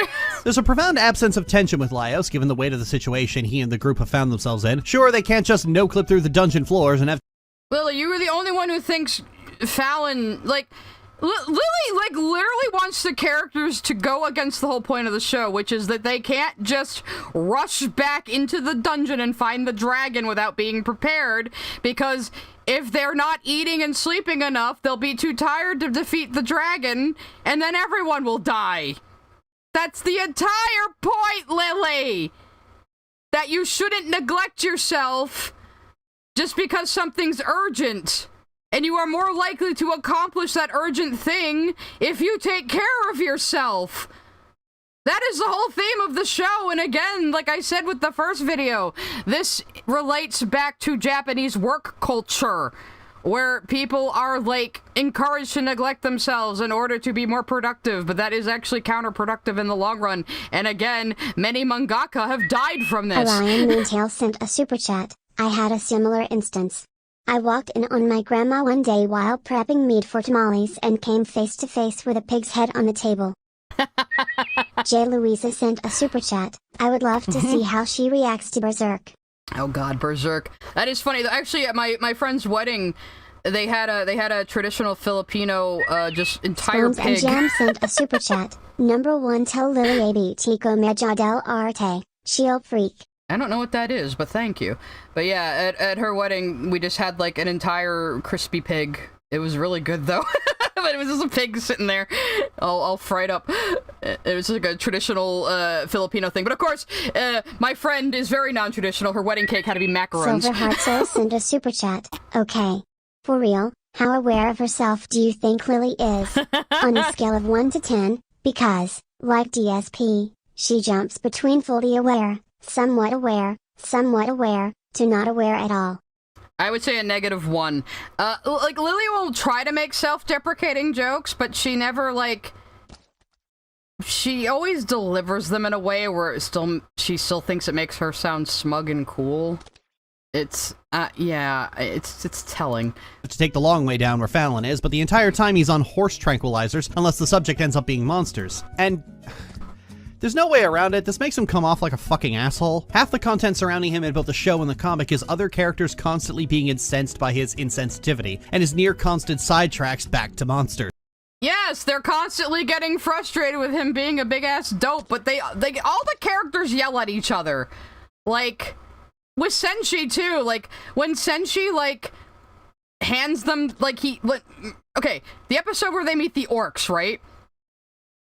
Senshi is like, he surrenders to the orcs and lets them take everybody's weapons.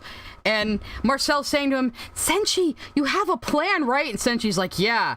You see that leavening agent? And all that flour they took? We can make bread!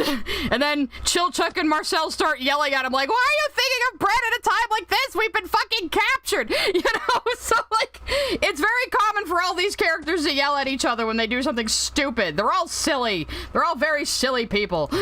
I got the impression early on that Laios cares more about monsters than about people. And that impression was right, because it's later established that because his village was a pack of shitheads to him and his sister, he decided the sensible level-headed thing to do was to leave the backwards, obsolete rural communities behind and venture off into the civilized world of the urban. He became a jaded misanthrope who, aside from his sibling, has a dim view of people. Actually, so that's the first time she showed a manga spoiler.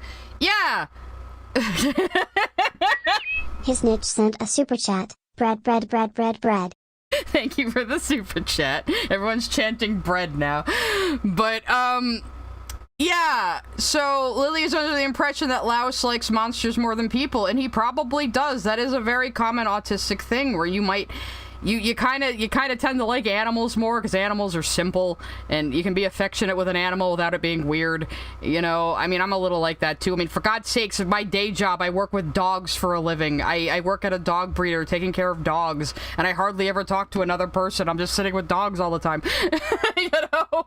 So I understand Laos relating to animals and by extension monsters more, you know? And, you know, when you are autistic, sometimes you can feel like an alien. You can feel like you just don't fit in with humanity, you know? And that's a very common feeling, and I think Laos feels like that because people just don't understand him, and he was treated as weird and dumb in his hometown, you know? Everyone thinks him and Phelan are weird, you know? So, like, it's just... Yeah, he's autistic. Sabine Brown sent a super chat. Lily said your show sucks. Get over it, Cal. Sabine, did you just also pay me more money to insult me? This is the dude who like joined my Discord just to insult me and send me a private message. Thank you for the money. I'll buy weed with it. So wait, let's see. Shitty parents, shitty community, upbeat nihilism. Are you saying I'm Laios? I'm not obsessed with monsters. Though if you ask me about Steven Universe, I will probably get this exact expression on my face, yes. The wrong emotional reaction to absolutely everything, extremely questionable eating habits, and their only primary human connection is their sibling. Silver Heart Soul sent a super chat. No. Not she aware of how much she sucks. I mean in a way of how aware of who she is, what she says, and what she does as a person. It's interesting because, the Malcolm stream was very interesting because Malcolm isn't that familiar with Lily. He started with Poppy and Xena, who were critics of Lily. But even he was like just cutting directly through all of Lily's bullshit, not even knowing the context. Like, and he was saying he feels that Lily is very Machiavellian, and I sent a super chat saying Lily is Machiavellian, but she's also very stupid. You know? So there's that to keep in mind. That sounds familiar. Wait a minute. Was that the Lele again? Hold on a second. Extremely questionable eating habits, and their only primary human connection is their sibling. Well, that sounds familiar. Is that the Lele? Is that the Lele right there? It looks like her eyes. Lily, you are the only person fucking deranged and autistic and stupid enough to compare Dungeon Meshi to the coffin of Andy and Lele. And you know what? She's been mentioning coffin so fucking much. I think she actually likes it. I think she really likes it. And yes, she compares Courtney to Lele. And in her review of the coffin of Andy and Lele, she kept hinting that she felt like she was Andy and Courtney was Lele. You can go to the Crimson Enders channel for that as well. J. Marty sent a super chat. From experience, Sap seems like a Lily sock puppet. Sabine, if you are Lily's sock puppet, you just paid me fucking money, bro. What is the matter with you? But yeah, Krim did a stream on Lily's video on the coffin of Andy and Lele. And Krim is very familiar with the game. So even from what Krim was saying, the game is not as dark and, like, it isn't even really about incest, really. I mean, I keep calling it the incest game. Everybody calls it the incest game, but it isn't really a very big part of the game from what Krim was describing. And I picked up on the plot easily just from Krim's description of it and how Lily was wrong on it. So yeah, the impression I got from that video is Lily does like the game, but she pretends she doesn't. But then she's been doing nothing but, like, uncomfortably close siblings writing. And I feel like this is all, whether it's conscious or unconscious, this is all some way for her to lash out at Courtney. You know, like... It's bad, but we're not talking, well, I would like to not talk about your drama, Lily, but if you're watching, but you keep bringing up this fucking coffin game when it isn't relevant to anything you're fucking talking about. What? Like, you don't even know how to compare works. I don't know what is wrong with you. You have some sort of deficiency in your brain. It's so confusing. Clear? Only kidding. Honestly, Laios reminds me of Pokemon Sun and Moon, where something really Oh, she was just kidding, guys. It was a funny joke. She just wanted to reference the coffin of Andy and Lele when it was completely unnecessary to for some reason. Tense and dramatic can be happening, and every character is just absolutely losing it while the player character is just standing there astrally projecting. In fact, an even better comparison would be BoJack Horseman, the main... No. That is not a good comparison, Lily. I can't even draw right now. I'm preparing myself. I'm preparing myself, because now I'm going to have to talk a lot, probably. So... How do you compare Laios Dungeon Meshi to BoJack Horseman? Ow! Here we go. I'm going to take another sip of my coffee. Is she accusing Laios of being incestuous toward Fallon? I don't know! Because in the previous video, Lily compared Laios and Fallon to the player character of Baldur's Gate 2 and Emma, who she gets a mod to ship together and romance and get them married. BoJack motherfucking Horseman. Anyway, let's see what she has to say about fucking BoJack. I have watched BoJack through like 2 or 3 times. BoJack Horseman is a show I feel like people who think like me wrote this. I feel like I've had my head peeled back and looked into. That's how BoJack makes me feel. My brother and I have very similar feelings on it. We both describe BoJack as a sort of hopeful nihilism. That is the mood of BoJack. Hopeful nihilism. We both relate to it. There's 2 types of people in this world. People who think BoJack Horseman is depressing, and people who fucking relate to the show. Like, honestly. Character of BoJack Horseman. Oh, you didn't need to know that part. And the entire show's primary theme is that... This is not a one-to-one comparison, so pay attention. Okay, you know what? I'll let this entire thing play after the super chat. Crimson Ander sent a super chat. Very honored you keep gassing me up. Thanks, Queen. Thank you, Krim. Well, your stream on Coffin was really good. It taught me a lot about what that game is actually like, you know? It was informative. Anyway, I'm just gonna let this whole thing play and sit here with my arms crossed and pay complete attention, and we'll find out if Lily makes a point. BoJack Horseman fucking sucks and nobody likes him. And I feel the same way about Laios as I do about BoJack. BoJack Horseman does a lot of good moments that use the fact that the character is an unlikable son of a bitch who would rather pity himself than actually improve as a person. But in order to get there, you still have to endure a character who is an unlikable son of a bitch who would rather pity himself than actually improve as a person. And as compelling as such a concept can be, it's also exceptionally painful to get through, and frankly, I can't do it. I can't stand Laios. I find the balance between his inability to match the Okay, I thought that was gonna be longer. How does Laios pity himself?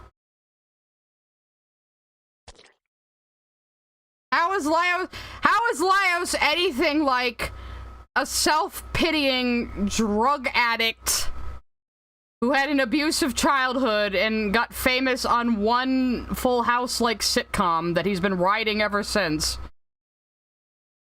How is... Yeah, it's not a one-to-one comparison. It's not even a comparison. How are you comparing these two characters? How is Laios self-pitying? When have we ever seen Laios, like, pity himself and go, oh, poor me, everyone's just against me, everything just sucks, I'm gonna do drugs, you know? Like, he's not anything like BoJack! I think BoJack comes up again. Well, this new switcheroo idea, oh god, what did I say? What, do a switcheroo AU, but Laios is in place of BoJack Horseman? Or BoJack's in place of Laios? Oh god, no, you have BoJack as Laios, right? And Marcel can be Diane. And who else we got here? Who would Senshi be? I guess I can't really think of. Senshi would be Mr. Peanut Butter, and then Chilchuck will be Todd. No, that doesn't work at all. Anyway. Tone of everyone. You know, I'm gonna do drugs. Where the fuck is my pipe? Oh god, what did I do with it? I'm gonna need it. Anyway, let's just keep playing the video. Else in the room, and the point where he starts taking things seriously are so wildly out of balance, he just comes off like a dick. When I was discussing this with people... How does Laios come off as a dick? Oh my god, Lily, you're one of those people. You're one of those people who would encounter an autistic person and just think that they're rude, aren't you? You are! Holy shit. Ugh.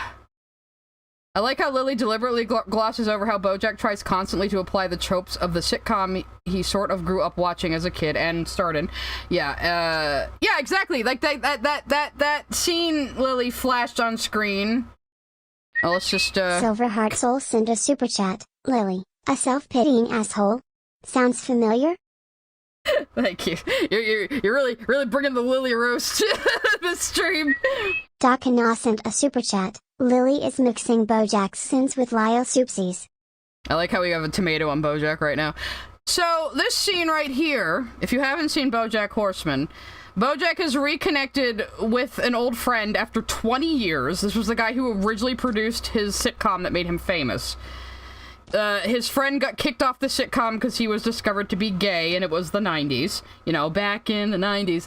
So, BoJack ghosted him for 20 years, but then heard he had cancer, and so finally came to see him. And they fell back into, like, old times, chatting, you know, making jokes together, having a good time. And at the end, BoJack expected the nice sitcom wrap-up where Hank would forgive him, or Herb, rather. Herb would forgive him.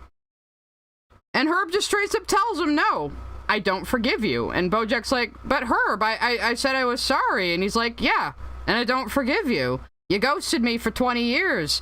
I didn't care about the job. I just needed my friend back then. And then they get into a fight, you know? Because BoJack just expected to be vindicated by just showing up after 20 years and saying he's sorry and expected, like, the nice sitcom hug wrap-up with the audience clapping because he's that fucking delusional. This is what being in show business has done to him. And BoJack is a show about how stories are important, but you can't always try to apply them to life literally, because life just doesn't work that way. Only stories do, you know? Chipmanly93 sent a super chat. Laios is to BoJack as Alistair is to Hank Hill.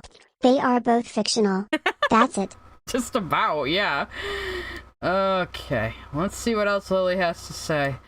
The point where he started... Well, see, not only did he ghost him for 20 years, he sold him out so he could keep his starring role in the show. Well, Drew Conic Sorceress, I would argue that the executive did really intimidate BoJack. He was ready to stand up for her, but then he got really intimidated by the executive at the time. And he only found out years later that she was fucking bluffing. So I don't entirely blame him for that one, but it did kind of start his selfish downward spiral. So, yeah. Taking things seriously are so wildly out of balance, he just comes off like a dick. When I was discussing this with people, some charming folk with bicycle pumps embedded in their skull screeched at me to read the comic because it proves Okay, so why did people tell Lily to read the manga? She just want to, what does bicycle pump in your head mean? What the fuck kind of reference is that? What are you even talking about, Lily? Your jokes make no sense! You're wrong about Laios. And I did read the comic and I found two things. One, he's actually worse in the comic because... This isn't a spoiler, so... Yeah, oh, are you the leader? Yeah, no, I'm assuming that Senshi's the leader. So... They're not talking about Phelan here, they're talking about the fucking tentacles. Because people are putting more pressure on him. There's an especially egregious example when Fallon makes her second appearance, having been turned into a giant rubber chicken dragon, and Laios looks upon the way his sister has been twisted and violated and says, "It's the coolest thing I've ever seen." Okay, this fucking... Violated? You know, the reason she comes back... The reason that happens is because fucking Marcel used the dragon flesh to restore Phelan's body, and then Thistle used that fact to turn her into this because Thistle had been controlling the Red Dragon. The Red Dragon was one of Thistle's familiars. So Thistle needed the Red Dragon. It's dead. And so he went, well, you who now has all the dragon flesh and spirit in you, you're being the dragon now, and turned her into that. You know? Yeah. The anime seems like it's a very faithful adaptation to the manga. The manga only ended recently, but it seems like it's very, very faithful. Imagine watching a show this sinister looking. Yeah, Nuance is overrated. I mean, I'm not gonna quibble about Lily calling it a comic. I'll refer to manga as comics sometimes when I'm talking about just general comic book techniques and just the medium in general. I will refer to both as comics. But so I will kind of switch back and forth, but like I don't think that's a big deal, but I know she's doing it on purpose to piss off weebs, probably. She thinks, I'm gonna call your manga a comic. What do you think about that, weeaboos? And it's like, we don't really fucking care. But okay. Okay, this fucking guy. In the show, his next line involves him wondering if Fallon got too greedy with the amount of monster she is now, and it just pans over Fallon until Marcel... Yeah, because he's like... He would probably want to be a monster too. He thinks it's cool. He's a monster otaku. What about this are you not understanding? Still reminds everyone what the appropriate response is. But in the comic when he's saying this, the shot's on him and Senshi's looking at him like, bro. Yeah, Senshi's looking at him like he's a fucking weirdo. Everyone knows he's weird. Everyone in the series thinks Laos is weird. You're acting like the show doesn't know he's weird. Like he's not supposed to be. But then you show the other characters reacting to him like this. Like, how are you not understanding the difference? What the unholy fuck is wrong with you? If that wasn't enough, Laios gets the cosmic hammer coming down on him so many times you'd swear he was any woman in a Blizzard game. What is... I don't even know. My favorite character? That's hard. Honestly, it's kind of a toss-up between Senshi, Marcel, and Chilchuck. I like them all for very different reasons. I might be leaning toward my favorite character being Marcel, just because I like what a nerd she is. And like I said, she kind of reminds me of Meryl from Dragon Age 2 a little bit. They're not the same character, but I can definitely see the Meryl influence on Marcel, because unlike Lily, I don't think being influenced by something means you're copying it one-to-one, because Lily's fucking stupid. Every character is at some point telling him to fuck off and rejoin us all in reality. So this I had to redact because you're hearing this tone because Lily actually spoiled the ending of the manga. That's why you're hearing a tone. I just wanted you to know how long it goes on. She spoils the whole fucking ending of the manga right here. The part where I end up... So, I didn't just cut it out. I decided to leave a tone in there just to let you know that Lily just describes the entire ending of the manga. Again, I didn't care about being spoiled, and it is a little out of context, and I know Lily probably doesn't have the context right, even, but I didn't want anyone to just get slapped in the face with manga spoilers while I'm reacting to this, because I actually care about your enjoyment. Of being vindicated over every bitchy little weeb currently infesting the intellectual void that is Twitter, because Laios consistently refuses to be a better person, and as punishment, he just takes L for the rest of time. Like, that's his lore. But wait, Lily, if this is intentional, what's your problem? Well, this part where he is over 70 chapters into the comic. Also, spoiling again. Ooh. Yeah, that's a long time to have to put up with Laios, and the moment where his character shows redeeming qualities are few and far between. Put up with Laios, as if he isn't, like, a very charming character. Just shut the fuck up. Why would she spoil it? Because people made the mistake of telling her to look at the manga, and so in order to punish them, she decided to spoil the entire manga. That is my theory. Just to lash out at people. Because I had a bunch of people tell me, oh my god, if you're gonna react to her second video, it has manga spoilers. And I was like, what? Really? Like, I didn't expect Lily to bother seeking out the manga at all. So I'm so happy people warned me so I could go into the fucking video and redact all the spoilers. Again, I don't know if I maybe missed a couple. These are all the ones I found.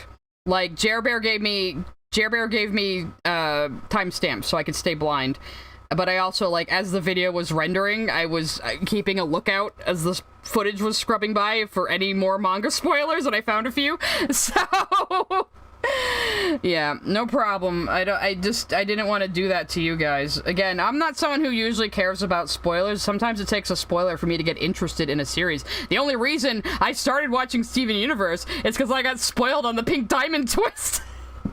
Because it was like exploding all over Cartoon YouTube when it happened. And I was like, huh, that's interesting. Maybe I'll watch this now.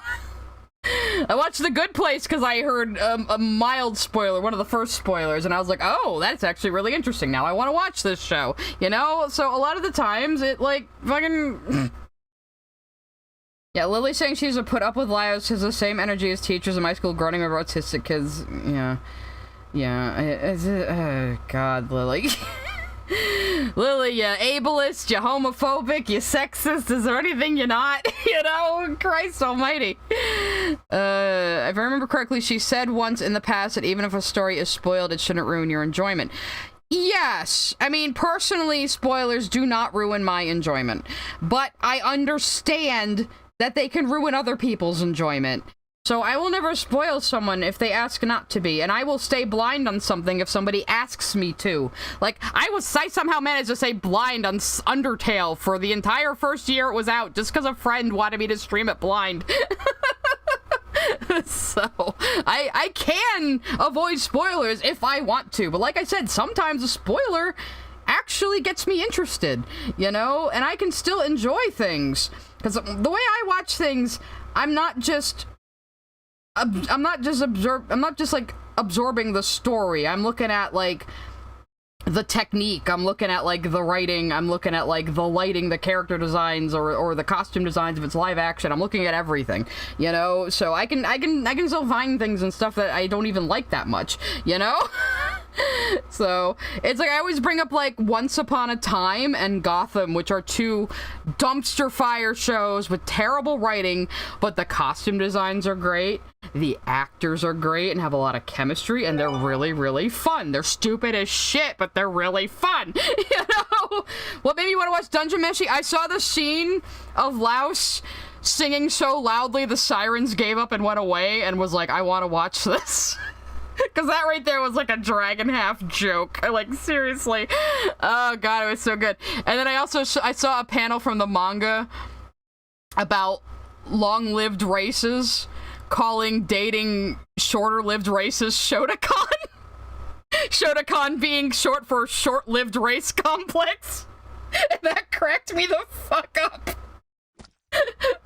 Oh, yeah, Once Upon a Time was like me and... I have two best friends. I keep oscillating, but my female best friend, whose wedding I was talking about, yeah, me and her were hooked on Once Upon a Time for a while, and we could not get enough of it, even though we knew it was stupid. You know, we were enjoying ourselves. So, outright do not understand how Lily can even hate Laios' character. I feel like she's lauded other characters with the same exact personality. She probably has. She all that matters to Lily fucking Orchard is if people she doesn't like something. If people she doesn't like something, she will hate it. If people she likes don't like something, you know, she... Actually, no, I shouldn't even say that. She'll tear down stuff like her girlfriends and her friends like, just to make them feel bad.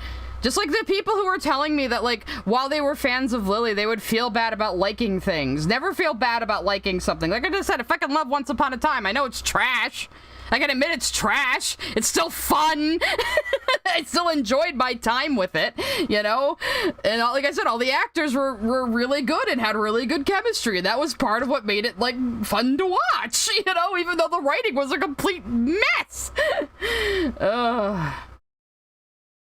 Like, you know, there's Western animated shows made from Japan, right? Yes, like, most American animated shows are animated in fucking Korea. They used to be animated in Japan a lot, but I guess Korea was, cheaper. There's a point where Laios tries to justify himself and his attitude on the basis that neglecting his health. You're right, Lily doesn't even like the things she likes. Like, when she talked about Digimon and Kingdom Hearts, she's like, I like these things. They're really fucking stupid. That's why I like them, because they own being stupid, but they're so dumb, you guys. They're so dumb. You know, like... Just enjoy things, Lily, for fuck's sake. In the interest of rushing to Fallon's rescue would just be counterproductive. But honestly, I'm not really asking for him to rush himself. By all means, take your time so you do it correctly. What I'm asking for is some actual human tension. The creator of this show is a big— Don't rush yourself so you do it correctly. Yeah, Lily, that's the whole fucking point. But you've said, oh, they're too lackadaisical about their pace when they don't even know where the fucking Red Dragon is. You know? Once Upon a Time was filmed in Canada. Checkmate. Lots of things are filmed in Canada because it's cheap. Why do you think Toronto pretends to be New York in like every other movie and The Boys? Big fan of Baldur's Gate, and the entire first half of Baldur's Gate 2 is an extended rescue mission to retrieve the player character's sister by building up the goal to fund the rescue and also getting the equipment to survive Spellhold. You can't rush it because you're locked into an entirely linear second act from that point onward. But the tension is maintained through 3 dreams where Imoen haunts the player, and it happens every few rests. And there's even a mod that adds 3 more dreams and complementary conversations with other characters to keep that tension going. At all times— Who cares? Who fucking cares? Nobody cares about your fucking Blorbos, Lily! Nobody cares about your fucking sister fucking Blorbo! Nobody cares about the sister character you are obsessed with! Imoen's central place in the Ballspawn's heart is always reinforced, even if the player is taking the time to go through every side quest. Hell, Imoen isn't in actual serious danger until after you complete this part of the quest. Imoen is so central to the player character that being mean to her is often too evil even for evil players. There's a distinct lack— So some people who play evil characters aren't mean to Imoen. That doesn't tell you anything about the writing.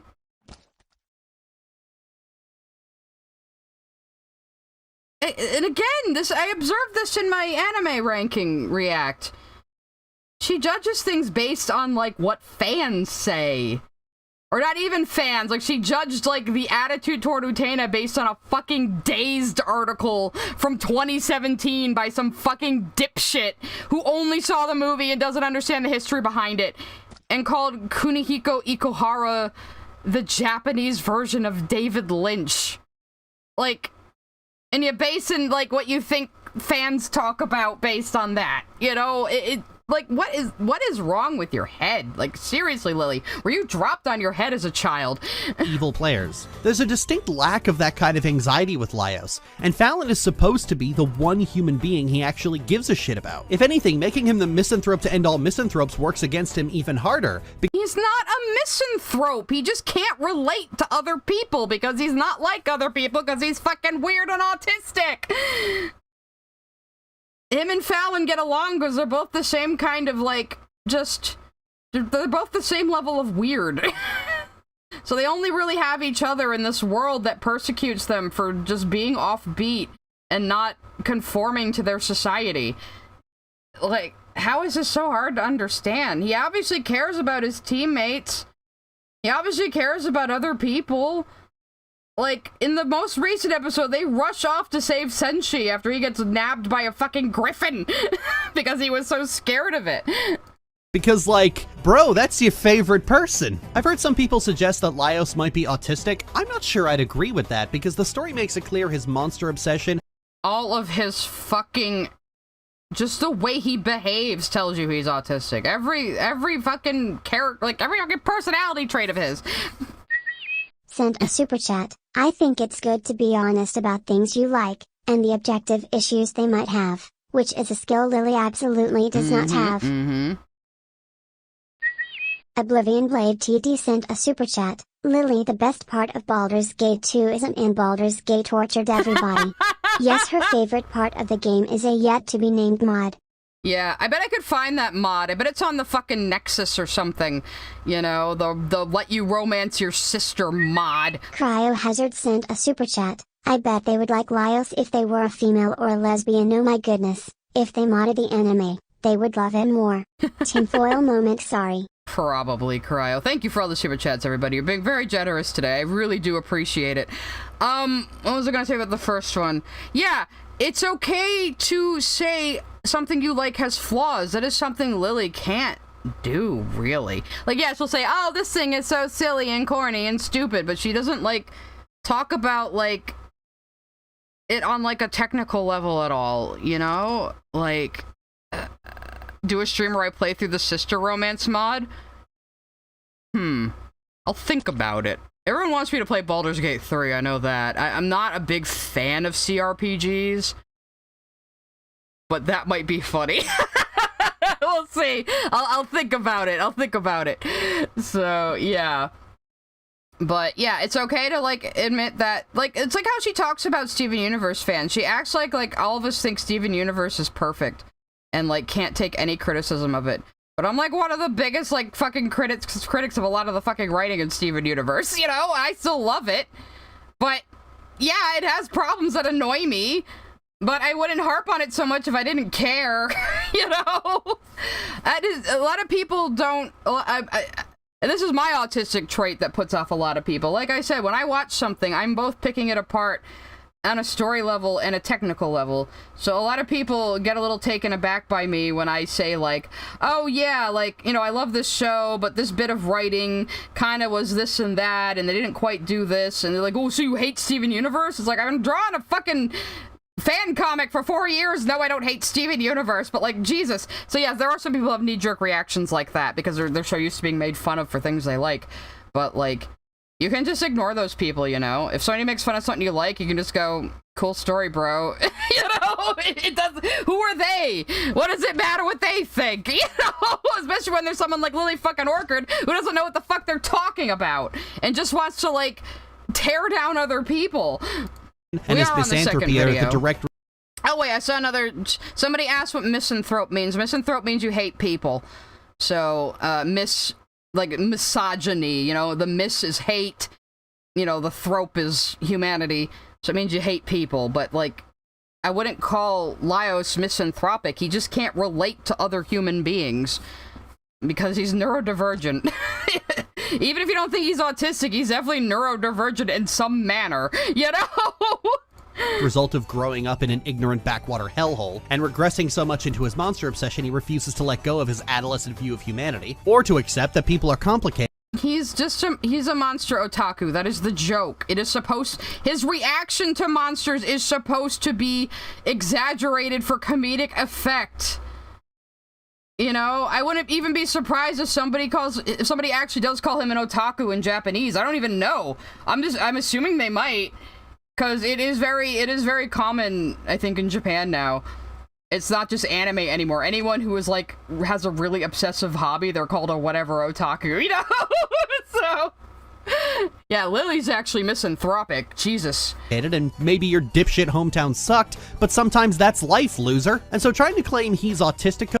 Okay, so he got bullied in his hometown, and he can't relate to people. And he's really fixated on monsters, and that makes him a loser? Really, Lily, huh? It smacks to me of trying to underwrite all of that. Look, there's an intersection between neurodivergence and the systemic abuse neurodivergent people experience as children that contributes greatly to the whole spectrum part of the autism spectrum. It's not just that autism... No, Lily. That's not why autism is a spectrum. It has nothing to do with childhood trauma. It's a spectrum because... Like, you have someone like me, who has what was initially called Asperger's syndrome, right? Which also might have been called high-functioning autism at some point. So, someone like me, who can talk and present myself as fairly normal, is going to be different from someone with autism who has no verbal abilities. You know, that's why it's a spectrum. There's some people who are nonverbal, but they're perfectly intelligent. There's some people who have lower intelligence due to their autism. There's some people who have more body problems than mental problems, you know? That's why it's a spectrum. Autism is a full body condition. It's not just your brain. It's a nervous system thing. It affects your digestion. It affects your muscles. It affects your sense of touch. Jer Bear sent a super chat. It's cause Gardevoir isn't Leo's fave. Thank you for breaking the tension, Jer. But yeah, autism is a full body condition. I used to have terrible balance as a kid. I'm better at catching my balance now, but I have a tiny little scar on my nose because when I was 4 years old, I was just sitting on the side of the road and I just fell over and face planted in the road for no reason, according to my mother. I don't remember. But I have a itty bitty little scar on my nose from that still. But yeah, like, I had digestion problems a lot when I was younger. Changing my diet did help. And yeah, it does affect my nervous system a lot. I have really bad reactions to touches on my neck and back. I have muscle problems. I get that sort of like tingly electric feeling under my skin sometimes. I'm sure other autistic people know what I'm talking about. I've tried to explain it to neurotypical people where it's like, it's not pain exactly, and it's not like when your limb falls asleep, but it's like this weird tingling you get sometimes. I can't really quite describe it, but it does feel like there's like slight amounts of electricity under your skin. You know, it is a full body thing, and that's why it's a spectrum. Yeah, if you met one autistic person, you met one autistic person. Exactly. And people have different views on their autism. People have different views on how to treat it. I have mostly built my adjustments to my behavior myself. I am medicated. But, well, yeah, I mean, it is part of an autistic thing. It could be something else, too, though. If you think you might be autistic, see your professional. Please do not self-diagnose yourself, because a lot of people have really, really skewed ideas of what autism is. You get these kids on TikTok who just set up a camera and flap their hands at the camera because they think that's what autism is. They think stimming is something we do to make ourselves happy or something, instead of it being an involuntary action. Stimming is not fun. Stimming isn't something you do to there's some people out there who think autistic people just sit there flapping our hands because, we're so easily amused. Hand flapping makes us so happy. Aren't we so cute and infantile? You know, no, really. If I'm snapping my fingers or biting my fingernails or rocking in my chair, these are not things I'm doing voluntarily. I also happen to scratch at myself a lot. I'm not doing that voluntarily. I will end up chewing on something without even realizing I'm doing it. You know? Stimming is not fun. I'm so sick of these attitudes that that just want to make autism like a personality quirk, you know? If you think you're autistic, go to a professional. If the professional tells you you're not autistic, maybe get a second opinion. If the second opinion tells you you're not autistic, fucking accept it. You know? It's not just a cute little thing you can just give yourself, you know? Like, Christ. Yeah, stimming isn't fun. Stimming is involuntary. Everybody I've ever talked to says the same thing. Stimming is involuntary. Again, this is part of it being a full body condition. You know? Yeah, stimming is normal for neurotypical people too. I mean, most people will get fidgety when they're anxious. That's normal, but the way autistic people and ADHD people and OCD people stim can be kind of destructive, and we can't control it, you know? So, yeah. I mean, OCD and autism does have some overlap. It all has overlap, really. But that's why a lot of people are both ADHD and autistic, which I've started to think I might be. I don't know if I'm gonna do anything about it, but I've started to think I might be. So, Anyway, let's continue on the video after my fucking diversion into explaining fucking autism to people, because Lily, again, just gets everything fucking wrong. Affects everyone in different ways. Every autistic person has different opinions and beliefs on how to manage it formed by their experiences. Some autistic people grow up thinking neurotypical social conventions are complete horseshit and think, why even bother learning these? They're fucking stupid and we should do away with them. So struggling with social cues isn't even a problem they feel they need to work on at all. Autistic people... No, you gotta at least learn social cues a little bit, but like I said earlier, I don't really engage in the typical, like, small talk bullshit or the typical, like, polite rituals people do, because I don't see the fucking point. And a lot of the time, people who rely on those things to be like schmoozers, you know, really fake people, they tend to not like me because they don't know what to do with me, because, like, I don't give them any facial expressions, I don't give them any inch of, like, little polite talk, and it freaks them out. Have all the same nuanced beliefs on their experiences that you primitive neurotypicals do, and this often affects how we approach our autism and how we decide. Lily, I don't know. Okay, I'm not gonna say Lily isn't autistic, because she does have some autistic traits. Like, remember in the Steven Universe movie, it's probably in the longer VOD, she, like, said that, like, Garnet putting her sunglasses back on meant she didn't have a facial expression anymore, and I was like, Lily, how autistic are you? Yeah, right. This will be the thumbnail whenever I get the James Sargent video. But yeah, my poor little Sai-chan Anthi hasn't even been finished being inked yet, because I'm also very hand talky, so I can't. To nurture ourselves. Autism is a spectrum, but it's a spectrum. Watch out, everyone! You've heard of evil autism. Now get ready for Psy autism. Yeah, that's right. For reasons both psychological and sociological. And the problem I have is that an autistic person's disposition is often attributed solely to their autism and not to anything else that informs your personality. And not just by neurotypical. Okay, Lily, what article did you rip off here?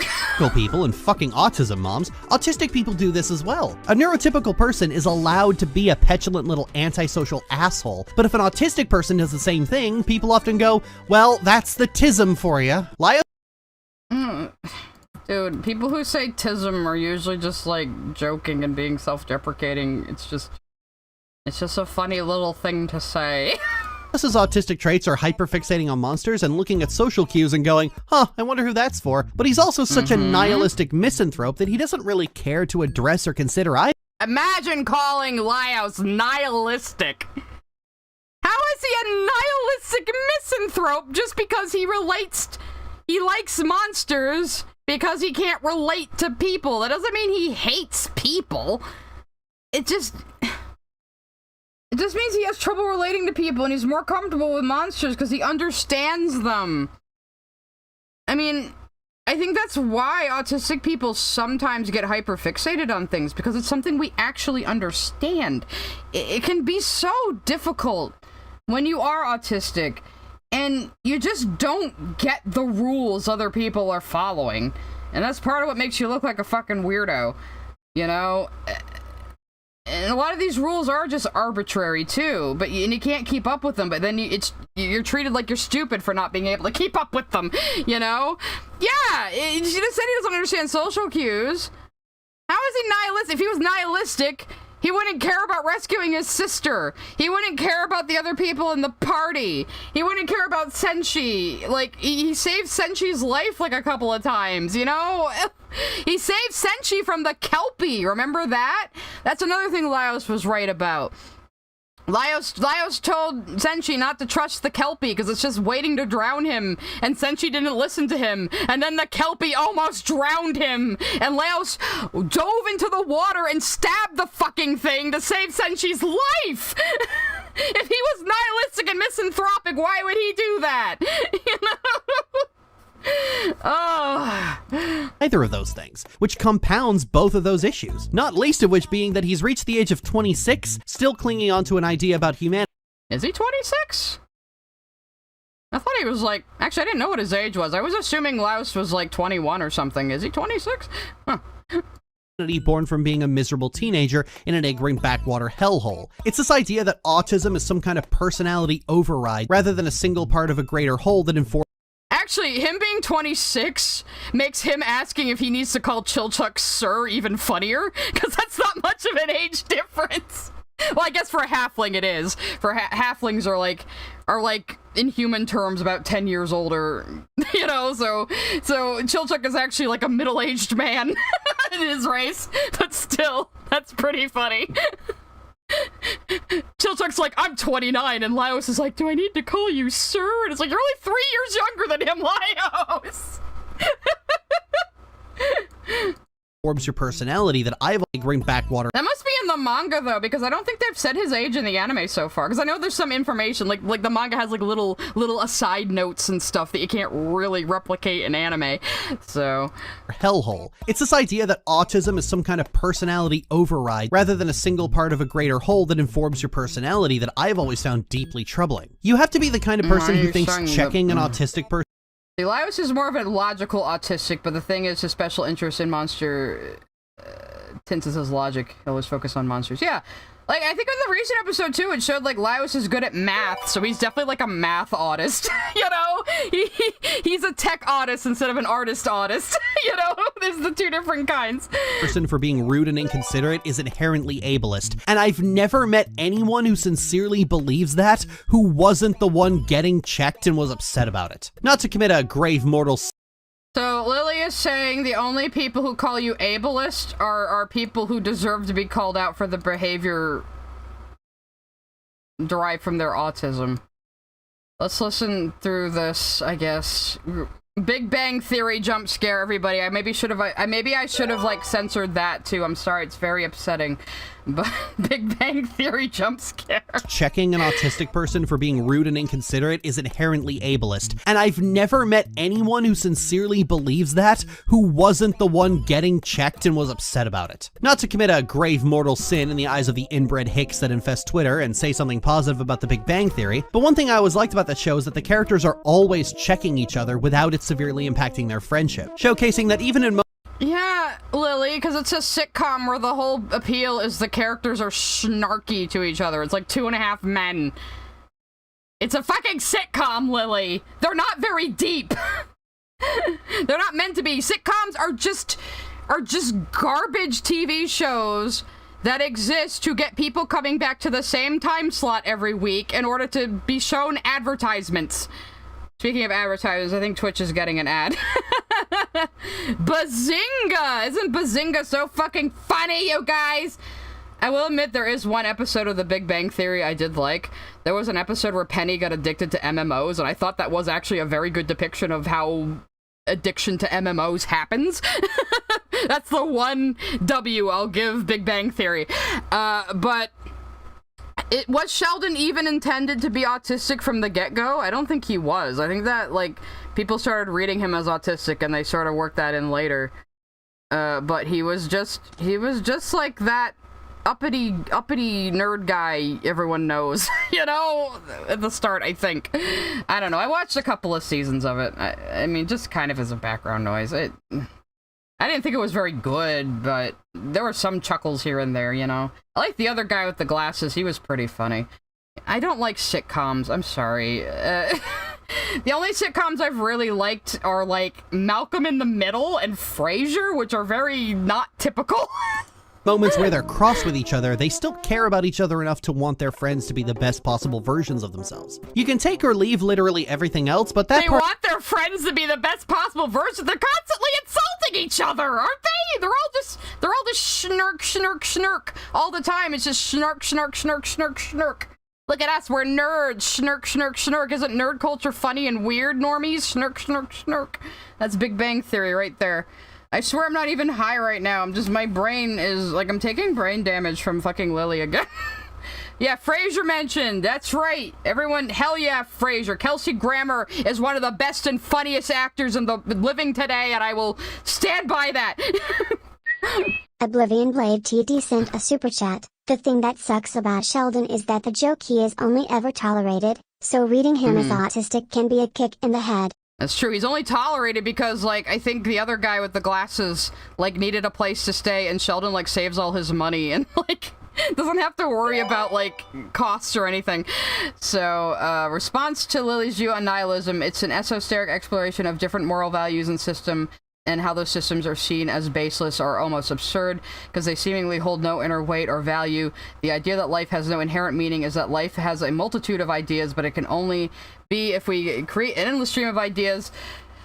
Yeah, Cosmo Mandy, I get what you're saying. I'm just having trouble reading it.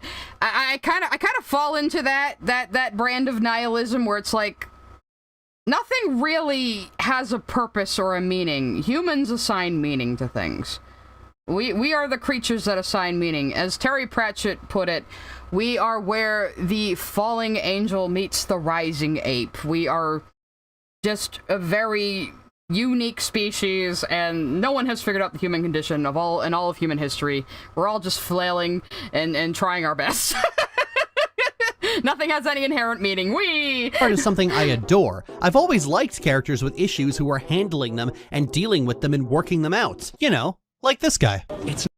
They work out problems in a sitcom. Like, half the episodes are just the guys being snarky nerds, and then I don't even know what the fucking point of any of that was. Not fair for me to depend on you for the rest of my life. And we're talking about Spy Family again, because it's like the only other anime Lily knows, because it's the only one she actually watched. At least not as much. Yuri Breyer is a character with a lot of deep-seated emotional and psychological issues, even more than Laios, most of which are direct. Isn't this another guy who's weirdly close to his sister? Though I'm hearing in Spy Family it's not creepy, but I'm sure Lily's got to make it creepy. At Yor, but he is always trying to. As a Spy Family fan, Yuri is not working out his problems. I will believe you on that. Make sure that is never Yor's problem to deal with, and I find that commendable. And Laios behaving the way he does in the mid-levels of the dungeon is one thing, but the point where I said, fuck this guy, was when he looked at his sister, saw the way she'd been violated, and went, well, that's cool. You compile all the. I laughed there, Lily, because it was a joke and it was supposed to be. Context onto it that you want. It doesn't change the fact that that's a lot.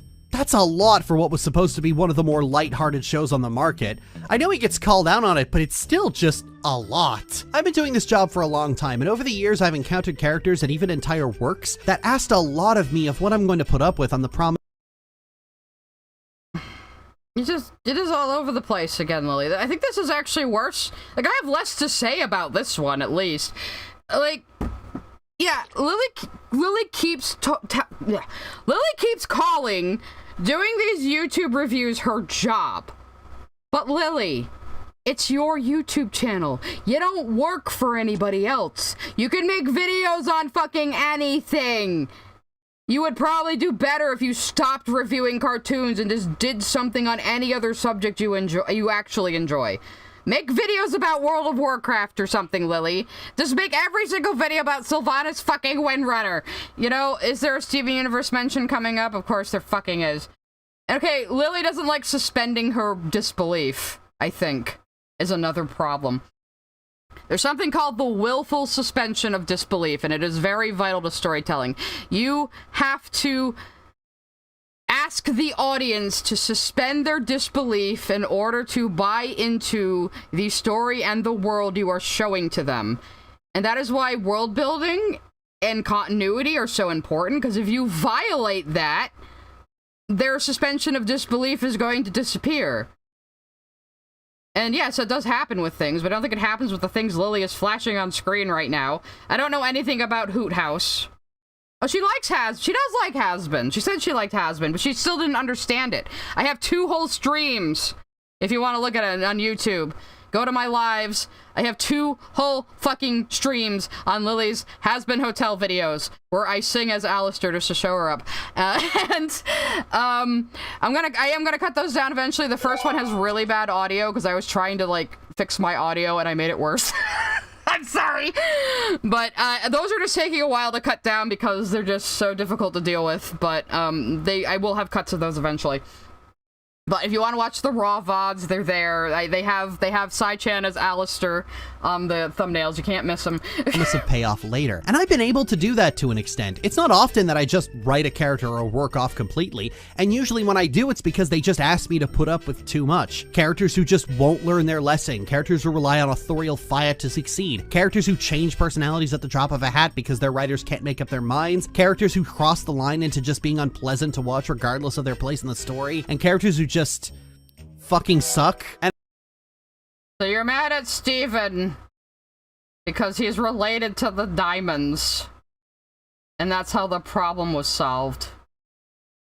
Yeah, Lily. It's almost like Steven Universe is about communication, not battling giant space Nazis. I've been over this in so many videos though, so I guess that's Sylvanas Windrunner again? I don't even know. I don't know anything about Hunter. She hates Hunter. I just don't know anything about him. Zahir? Yeah! He's supposed to be unpleasant, Lily! He's the villain! What did you expect? Motherfucker was in like a mountain jail before he got wind powers and broke out and got his gang back together and set out to kill the fucking Avatar. He's the bad guy! I forget what the fuck she even said about Kylo already. Oh, Kylo Ren is here because Lily... I don't even want to say Lily likes Star Wars. She likes Star Wars The Old Republic, the online game, and she likes Rey from the new movies. And she just hates Kylo Ren because reasons. Regardless of their place in the story, and characters who just fucking suck. I mean, I'm not gonna argue that Kylo Ren doesn't suck just because the entire sequel trilogy fucking sucked, and were poorly written and they should have planned them out ahead of time. And I still don't know why you would pay $4 billion for a franchise and not plan the fucking trilogy out ahead of time. These are the only things she knows. These are the only things she knows how to refer back to. Owl House, Steven Universe, World of Warcraft, Avatar, and that's it. Silver Heart Soul sent a super chat. In that case, Hunter, the little blonde boy, is 1, 15 to 16. 2, the bad guy is his evil, abusive, gaslighting uncle. 3, he's a mind-wiped clone because his uncle kept killing him. Oh my god! I didn't know that last part. That's kind of hardcore. Isn't a kid's show, really? Damn. So he's like the Mahler twins from Invincible, where they don't even know, like the original probably died ages ago. You know? And I'm honestly at my limit. I mentioned earlier I don't take requests, especially regarding anime. But a dirty secret there is that there is a way to get me to watch a given anime, and that is to be someone I love. My wife... Except you watched Dungeon Meshi because first your fans recommended it, and then I'm pretty sure the people who kept recommending it to you after that were trolls who knew you were gonna get fucking bodied if you talked shit about this show the way you talk shit about other things. Silver Heart Soul sent a super chat. That why she hates the abused boy. Love Zuko. Well, see, she will deny that Zuko's story is a redemption arc because he couldn't have been a villain because he was abused.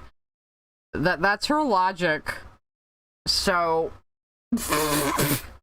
sit on that one for a minute. My wife loves Digimon, and because I love my wife, I watched it with her, powering through the early bits where everything is really awkward, and we eventually came to an episode that really speaks to this particular issue. It's called... Do you love your wife, Lily? You've left her in another country for 3 years after you got married, and you don't even remember what her eye color is. Do you love your wife? Do you? Called My Sister's Keeper. In this episode, Kari falls ill while they're in the digital world. They have to find medicine for her. The entire episode is Ty and Izzy trying to find that medicine in a digital city, but the longer Ty goes without success, the more anxious and unstable he becomes, to the point he lashes out at Izzy over it. I actually like that this is so unusual for Ty that Izzy's not even mad. He's just like, the hell's going on? And when he calms down, he has to explain that when he was younger, he almost got Kari killed because he disregarded her health in order to play soccer. And then, well, let me just play it. But what really kills me is what she said when they brought her home from the hospital. The first words out of her mouth. Ty, I'm sorry I can't kick the ball very good. You'll probably never want to play with me again. Sounds really funny on high speed. That's her. That's Kari. She never thinks about herself. It doesn't matter if she feels bad or she's bummed out about other stuff. She's always worried about... God, this is like such typical anime bullshit. Like, you see this in like every like kid's anime. This again just shows how unfamiliar Lily is with anime, where she can't even recognize basic tropes in it. The other kids. She wouldn't be sick. She'd be just fine if she never came. I'm not discounting that this scene was sad, but it's been done. To this stupid place. But she came because she knew that we needed her help. She never thought about what she wanted. She never does. Because she cares. She's a kid. I'm her big brother. I'm supposed to look after her and protect her and think of what's best for her. That's what I'm supposed to do! This one event when he was 8 years old had a deep and profound impact on him, both for good and ill. And throughout this episode, he's reliving what is probably his worst memory. It's happening again. Tai is racked by guilt, but also deep and sincere love. I was honestly surprised this was happening in Digimon of all things. The love and adoration between Tai and Kari is the best part of the whole series. And I bring this up because Tai is quite similar to— Why were you surprised that, like, heartfelt domestic shit was happening in a kids anime? Like, anime aimed at, like, kids and teenagers is always, like, about the power of friendship and togetherness and you just don't watch enough anime. to Laios. Singularly focused, impulsive, rash, kind of an asshole at times, hyperfixated on one or two topics, and with an inflated sense of self-importance. But the thing is that Kari— Lily would like an episode called My Sister's Keeper, ick. Well, it's a biblical reference to Cain saying, am I my brother's keeper? So, it's not supposed to be weird, but yeah. He is always the exception. Kari is where Tai shows himself to be responsible, dedicated, loyal, loving, and selfless. And I wish this was a side we got to see of Laios. Hell, I wish this was It is a side you get to see of Laios! Do I need to, like, just go to the fucking episode on Netflix? Let me see if there's just, like, a clip on YouTube. The scene that made me want to watch the show. Well, there's the manga. Him, like, hugging her real tight after she comes back to life. Like, he cares about his sister. I'll show the clip in the cut. Oblivion Blade TD sent a super chat. Yes, compare all of Dungeon Meshi to one episode of Digimon. Totally not moon brain behavior. Also only getting Ty's deal because he explains it. Yeah, it's just like Lily, like, liking Angel Dust in Has-Been Hotel, because Angel Dust literally sits there on the sidewalk going, I act like this, so maybe Valentino won't like me anymore and will let me go. You know, it's like, he just says his motivation and backstory out loud, and Lily goes, ah, yes, this is cinema. You know? A side we got to see in siblings at all, because the way people write sibling relationships has been starting closer and closer to mutual toxicity for a long time. I doubt anyone who likes Laios would What the fuck are you talking about? Like, where is this rash of television shows and novels and things where siblings are constantly at odds with each other? I mean, yeah, siblings are gonna argue. You didn't have a normal childhood, Lily, so you wouldn't know this. But yeah, siblings are going to argue even as adults. My brother and I, our favorite thing to do is just banter. You know, it's like... argue would be worse. Some people have argued this all makes sense for the character, but if Laios had been outwardly emotionally invested in Fallon's safety, would any of you have been saying, oh, this is bad, I'd have preferred if he was emotionally numb? Except he wasn't emotionally numb. He was willing to go back into the dungeon all by himself in order to save his sister, in order to get back there as fast as possible. They are still trying to get back there as fast as possible. But the point is, they need to fucking eat to have energy to go save Fallon. That is the entire premise. You just don't like the premise, Lily. That's it. You just don't fucking like the premise. Or you just have to find some reason to shit on the show because people had the fucking audacity to dare recommend it to you because it sounded like something you would like because it is everything you claim you want in a show. It has found family. It has wholesome lessons. It has people sitting around talking about their feelings. Yeah. Yeah. I got a super chat going. Heart Soul sent a super chat. You can't have your character say how they feel. That makes feel angry. Thank you, Silver Hot Soul. That is my favorite line from Futurama. You can't just have your characters announce how they feel. That makes me feel angry. Anyway, yeah, he lets the dragon eat his fucking leg just to have a chance at stabbing it in order to take it down to save his sister. He lets it fucking chop his leg off. Colossal_Neve sent a super chat. Lily needs someone to watch things with her to explain it to her like a mom who's half paying attention. Yeah, right. It's like, damn, I can't even.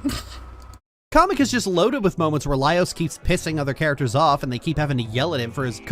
Yeah, that happens to every character. They all yell at each other at various times for being dumb. It's just the comedy of the fucking series, dude. Complete obliviousness, and after a while it just gets weird the longer he goes without learning his lesson. All I'm saying is maybe we could take half of these and swap them out. It's weird. Well, this is the scene where they get mad at him because they ended up in the secret frozen kingdom where everybody is like has been living there immortal for like 1,000 years. They end up in the golden kingdom, and Laos specifically requested like minotaur meat to try, and nobody knew until the food was already on the table. Because they like the waiters like bring out the food and they're like minotaur meat as requested by the party leader, and they all look at Laos and he's just sitting there trying to look innocent, you know?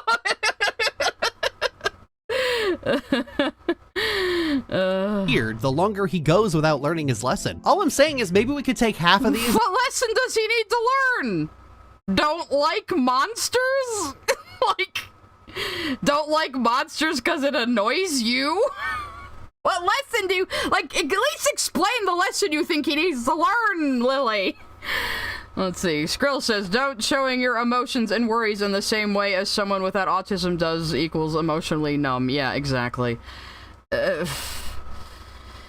Yeah, Laos is a big dumb goof who is really smart about monsters and really likes monsters and likes studying monsters, and they make him excited because they're like his hyperfixation. Who the fuck cares? He's a great character. He's a lovely boy. I still can't get over that he's 26 though. I honestly thought he was like 21. Yeah, apparently the lesson Laos needs to learn is be normal. That's great. That's great, Lily White Diamond. That's great. You are fucking White Diamond, Lily. And swap them out with more of, I'm glad you're safe. I do genuinely like this moment. The almost manic smile, the very gentle way he hugs Fallon, the soft... And what about the hug later that you keep cutting out? Delicate whisper of relief, the way he apologizes for making her cold and rushes to get her something to wear. This is great. I love it. I wish we had more of it, not just with Fallon, but with the other characters. There is more of it in a scene later that you keep cutting out in order to maintain your narrative that Laos doesn't care about his sister. This is exactly what you did with the Steven Universe movie, Lily. You kept cutting out things that would have contradicted what you were claiming, you know? Like, she cut out Opal from the entire fucking movie just to try to say that, like, Pearl was, like, in love with Greg when she was reset or something. It's like, fucking stupid. Silver Heart Soul sent a super chat. Be normal. That the lesson he needs. 1945. Thank you, Silver. You've been very generous tonight. I see you're enjoying yourself, though. Like I said, I get it. I was enjoying dropping super chats on Malcolm during that stream, just to continue to break his brain with Lily lore. As well. That's not asking too much, right? If the ratio of Laos's boneheadedness and his sentiment was more balanced, he'd be more bearable. That balance is what makes the difference. His boneheadedness and sentiment are perfectly balanced, as all things should be. Between Kronk and Zahir. Well, except for... Who the fuck would compare Kronk and Zahir? What the fuck? What are you on? Actually, maybe there's some things you should be on that you're not on, Lily. Lily, take more meds. Take more meds until you're normal, Lily. I've been so tempted to jump to a Lily stream and be like, hey, Lily, thoughts on Kabru? Yeah, right? Ask her about any character she didn't name. And she probably won't remember. I find Kabru pretty interesting. I was calling his party the Eat Shit Party, though, until he killed those dudes. And then I was like, oh, Eat Shit Party ain't eating shit no more.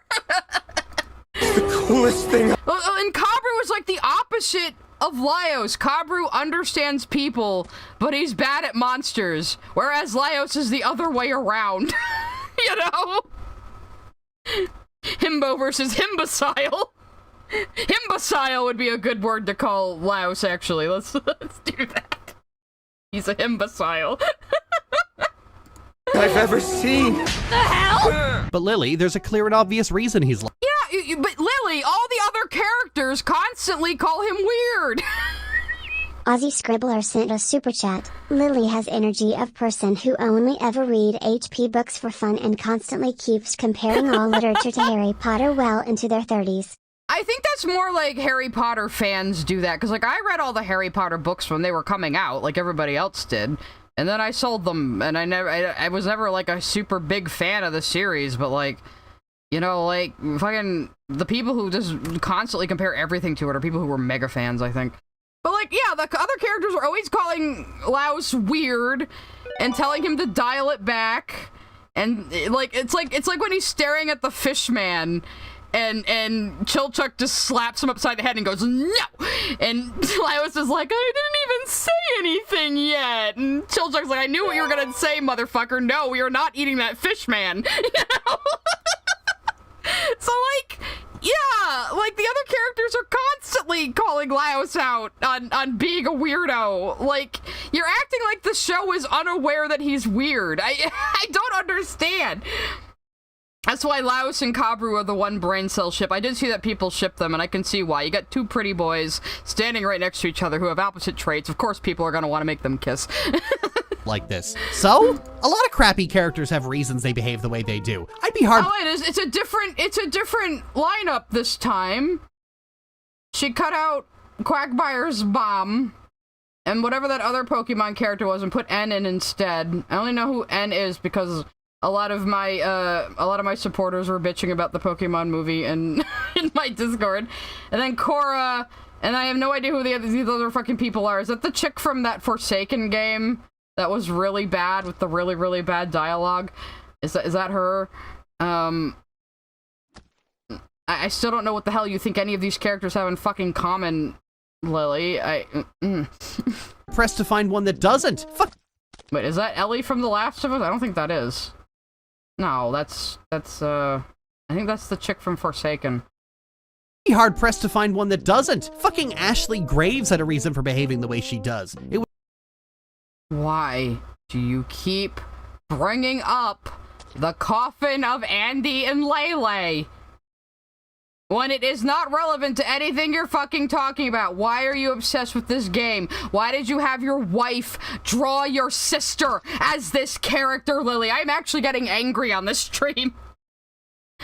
You are not beating the "you're really into incest" allegations. At some point you have to be doing this on purpose, Lily. Maybe Lily gets off on, like, just, like, broadcasting her incest fetish and then pretending she doesn't have it. I have no idea. Or she's just this stupid. I mean, it could be either. It could be both. I don't know. I'm only guessing it was Forsaken. I think that's who that chick was, but I'm not entirely sure. I do know why, because Lily is unironically into incest, and she's gross, and she probably did a lot of bad shit to her sister. I do believe Courtney, so there's that. It was neglect. Paddle faster, Si, the banjos are getting louder! I haven't watched this anime, but from what you've been saying, I think Laios should be one of, if not my favorite character. You should watch it. Dungeon Meshi is very, very good. And the dub is very good, like I said, so the dub is very watchable. It's not just watchable, it's stellar. It's one of the best dubs I've ever heard. Yeah, just keep tomatoing Lele. I don't know if she has an actual exhibitionist fetish or not, but I don't care. In social isolation. Does that mean I'm not allowed to call her a shit character now? Actually, viewer, don't answer that. Nobody cares if you call a character from a niche indie game a shit character. Why are you acting like the coffin of Andy and Lele is like some big seminal piece that, like, influenced a bunch of things and people are always referring back to and studying? It's just a fucking little indie horror game. Because it's one of the things she likes. She would not mention it this much if she didn't like it. I stand by that. I know she mentions Steven Universe all the time. Sometimes I wonder if she secretly likes Steven Universe. But yeah. You think the dub is better than the sub? That's fair. I mean, when the characters are supposed to be Western, sometimes a dub can work better.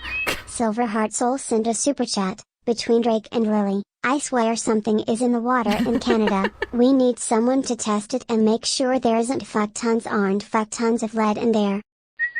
Sent a super chat. We gotta add the coffin game to the Lily drinking game, I guess. Yeah, add coffin to the fucking bingo sheet. Yeah, I don't know if lead poisoning would explain this, but there's definitely something in the water in Canada that keeps making people pedophiles, I think. They're making the friggin' frogs pedophiles. Anyway. Question. Modern media critique is so fixated on intent over execution because finding the intent is a lot easier than examining the execution. Except you can't even find the intent in this show that wears its intent on its sleeve and tells it to you out loud constantly. You can't even follow that. Is James Somerton also Canadian? What the fuck are you guys doing up there? Do we need to invade? We will. We're gonna bring our freedom to you in the form of our bombs, everybody. America! So as long as someone has a reason they're doing the things they do, people act like that makes them automatically good. I've had my criticisms of a lot of things dismissed on the basis of intent. No, Lily, you're the only retard who thinks because a protagonist is the protagonist, we have to agree with everything they do. Like... Blame Canada! Blame Canada! They're not even a real country anyway. It's alright, Krim, I'll smuggle you out in my pocket. Whether that intent itself was good or they actually managed to pull that off is ignored because it's too difficult to figure out. And these are often the people who will accuse you of media illiteracy if you commit the mortal sin of disagreeing with them. No, Lily, people accuse you of media literacy because you demonstrate in every single video you fucking make that you are completely media illiterate. You can't even follow basic narrative. You don't seem to even understand the purpose of storytelling. You seem to, like, actively hate art and want to destroy it because it's just on a level you cannot grasp. Sent a super chat. Am Canadian. We do not claim her. You will be spared in the American bombings. YouTube, please don't cancel my stream. It's like, I mean, I am the Kendrick to Lily's Drake, and we're both painfully white, so keep that in mind. But yeah, fucking KP, the Kim Possible chick, beat me to the A minor joke in one of her shorts. I was like, damn you. I'm gonna make that joke at some point. We're also the same people who scream let people enjoy things when media critique has to exist in their vicinity. Yeah, Lily, let people enjoy things. You, like, actively, like, harass people for liking things that you don't like. Even when, like, you don't even have a valid reason for why you think something is bad, other than you just want it to be bad. Yeah, and then you just make up shit about it. You know, like, I don't get it. I don't get how Lily doesn't get it. I mean, and again, she can't be doing this for hate clicks. Because she deleted the first Dungeon Meshi video. She would have gotten plenty of hate clicks off of that, and then she made a new one where she spoils the manga for people. Again, I think just to punish them. Ozzy Scribbler, do not tell me what to do on my own stream, thank you. The show's quality pretty much lives and dies on Laios. If you like him and are willing to go through his backstory, this show will probably seem like the best show ever made, but if you don't, he's the biggest, most obstructive... It is one of the best shows ever made. It's a very good show. It's very well paced. It's very well written. It's very well animated. It has great acting in both languages. What is there not to like about Dungeon Meshi? Like I said before, at worst, it's just not your thing. Roadblock to everything you do like. So if you don't like characters like this show is going to be very tedious to watch. The BoJack Horseman comparison works the best. You heard it here, guys. The BoJack Horseman comparison works the best to explain Laios. Why is Lily talking about BoJack all of a sudden? What is happening to Chilchuck? Nothing, because Lily doesn't remember Chilchuck exists. Ever. But I have seen some speculation that Lily doesn't like BoJack Horseman because her ex Lizzie liked it. And she did once call BoJack Family Guy for your abusive ex, because of course she'll abuse her partners and then turn around and accuse them of abuse. She's done this like 3 times now. She's probably gonna do it to Michaela after she inevitably ditches Michaela for the next fan-turned-waifu. So... yeah, but why now? Why BoJack? That's like the only thing you could possibly think of to compare Laios to? You compared him to Alistair from Dragon Age earlier, which would have been a more apt comparison, if even still wrong. But at least they kind of look visually similar, are both kind of goofballs, you know? Like, but you've never played Dragon Age, you just like to shit on it, so... In spite of his flaws, you have to like BoJack Horseman enough to reach the point where BoJack Horseman smacks BoJack Horseman for being BoJack Horseman. You don't have to like BoJack. You can go through the whole show not liking BoJack. The show leaves it up to you whether or not you like BoJack and think he's forgivable. Either way, he's in jail by the end. Yeah, we got the little inbred freak, because apparently one of the last jokes made on Poke Madhouse was Bonnie, I think its name is. Bonnie was in a loaf of bread, And the joke was she's inbred. Because she is a clone baby of Lily and her sister Pokemon. Who just decided they're sisters now. Like, you can find BoJack relatable. You can find BoJack interesting to watch. But you don't have to like him. The writers don't even expect you to like him. You don't have to like or dislike any of the characters. They're just characters. They're just people you're watching. There is no good or evil here. It's a fucking, like, BoJack is basically slice of life, and BoJack is mostly about how fucked up Hollywood is and how it, like, it messes with the way you think, you know? Ay. So I used to be a fan of Lily's, and I'm not sure if it's intentional, but her tone made me feel bad for liking things she didn't. Yeah, I don't like, I mean, I can't imagine listening to Lily, but she does kind of have, she's still kind of stuck in that old 2013 angry reviewer type thing, except she's actually angry and actually means it. And that used to be appealing to teenagers. But that mode of video essay has really fallen by the wayside. Even Doug Walker isn't, like, angry, screamy in his reviews anymore, really. You know, that it's completely outmoded.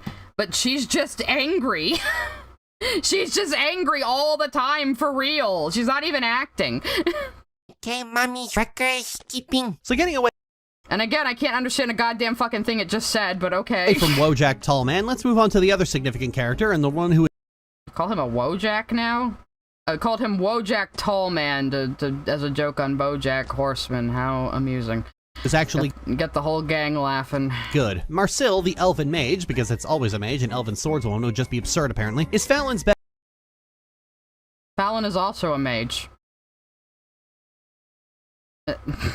Best friend and whose sanity is hanging on by an absolute thread. Unlike Laios, Marcel thinks that eating monsters is disgusting, because everything about how she's been taught about safe food makes the idea of eating slime completely anathema to the idea of wanting to live. And so for the first half of the series, she provides most of the comedy, being the only sane woman in a pack of absolute psychopaths. Takes me back to when I was 14 and my girlfriend forced me to eat sushi, and everything I'd been taught about safe food up to that point told me that raw meat was bad, and also you're giving it to me, so you probably laced it.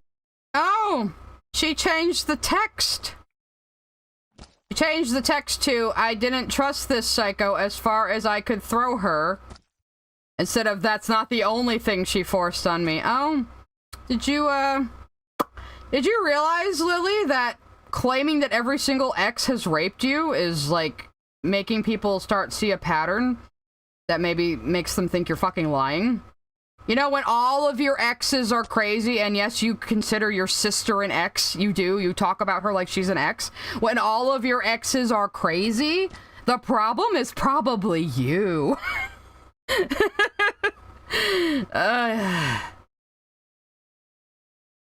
Like, am I crazy, right? If you always have that person that's like, oh yeah, every single one of my ex-girlfriends is completely nuts, and it turns out like they're the fucking psycho, you know?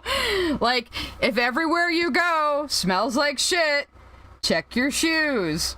If you run into one asshole in a day, you ran into an asshole. If everywhere you go is full of assholes, you're probably the asshole. You know, Oh no, trying sushi, that's not chicken tendies. I mean, Lily thinks Creole food. Lily thinks jambalaya is like exotic, worldly food.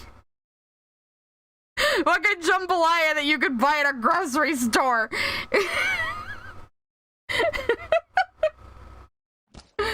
She calls it Creole food because she doesn't know what Creole actually is. Yeah, Chilchuck is more the voice of reason.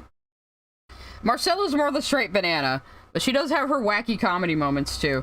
With poison. Yeah, it was good, but I had to take about 10 minutes to swallow the initial instinct to not eat something I'd been taught to equate with danger. I think a lot...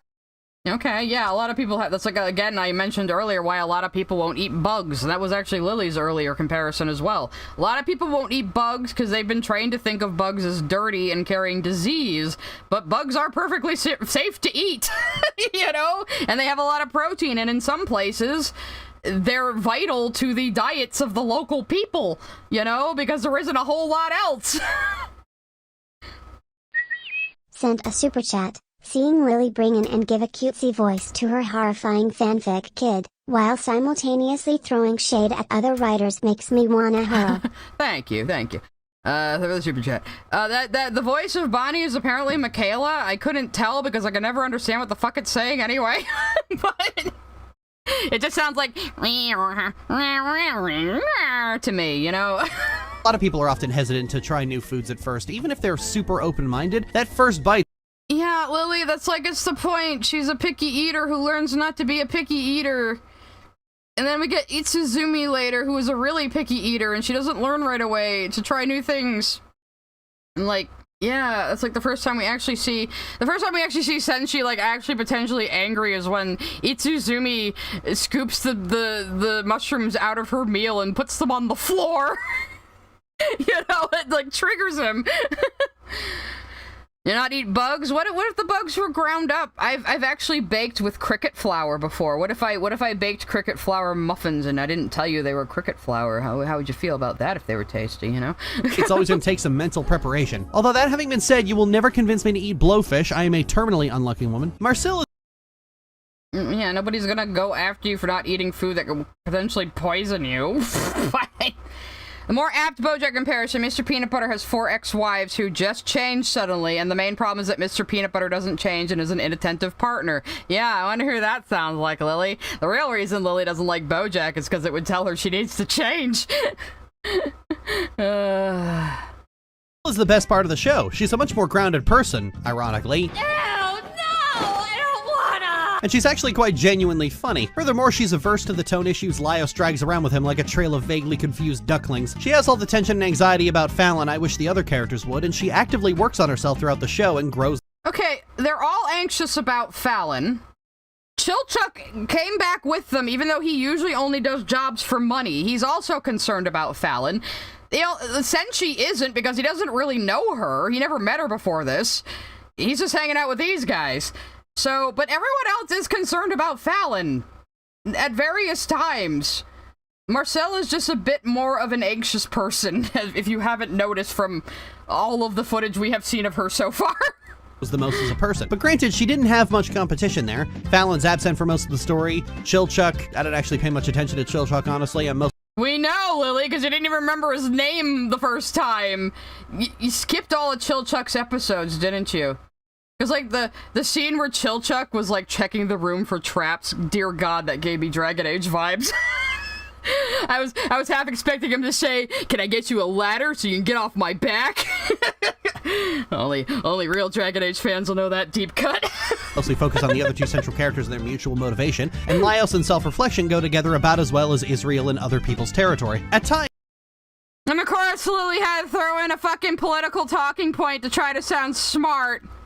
People make cicada cookies? I would make cicada cookies. I would try that. I would try cicadas. We don't get them, like, they're more common in Massachusetts than here. We don't really get them very much. Marcel is extra about Phelan because death, old age, and her friends dying before her are her biggest fears. That is correct. We see that in the episode where she's having a nightmare. Where, the metaphor for death is Marcel outrunning this horrible eldritch thing that has taken other people in her life. It's very much implied that, like, her dad and a couple other people she knows have died. And so, and she's an elf. Obviously, she's gonna live a lot longer than a lot of people she knows. She's gonna live a lot longer than Laos and Phelan even, and she knows this because she's an elf. So, like, yeah, she's afraid of her friends dying because she's used to people dying before her because she's one of the long-lived races. She'll probably live for hundreds or thousands of years, you know? So, yeah, that makes her a little sensitive about death.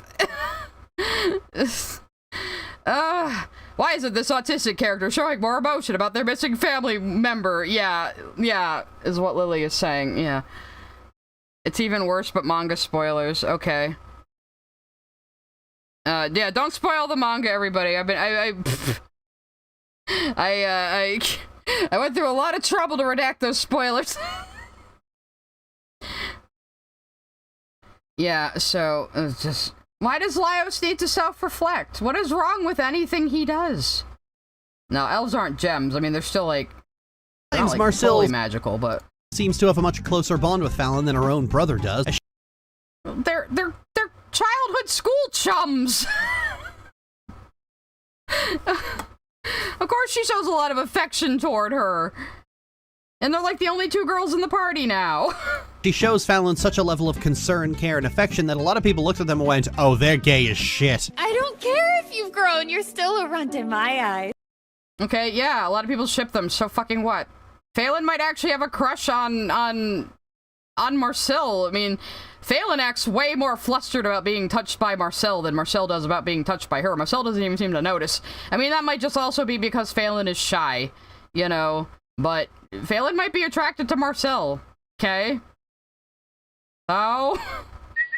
Oblivion Blade TT sent a super chat. Marcel hits it with a book to kill it. She doesn't have a clue about dark magic. That's the Meryl trait in her too, I think, because Meryl from Dragon Age 2 is a Dalish elf. They are nomadic elves who have lost their original land.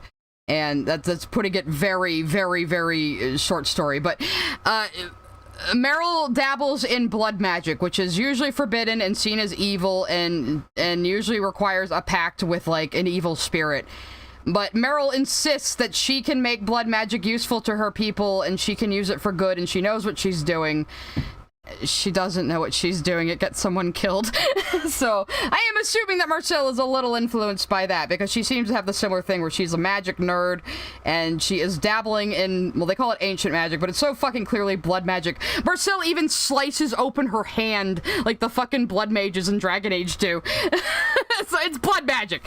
So she uses blood magic and she's trying to make it a good thing, but it's probably not ever going to be a good thing. You know, that's what I'm expecting. I don't know. No manga spoilers, but that is where I am thinking it may be going because I see a little bit of Meryl influence in her, and I know that Ryoko Kue likes Dragon Age enough to draw the characters from it and know all the games at least.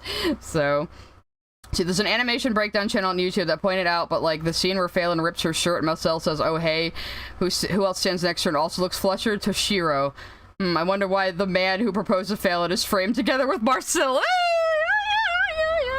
Oh, we love all the Dragon Age blood mages. They're so nice. Oh yeah, so many of them are so nice. Yeah, especially the ones from Tevinter.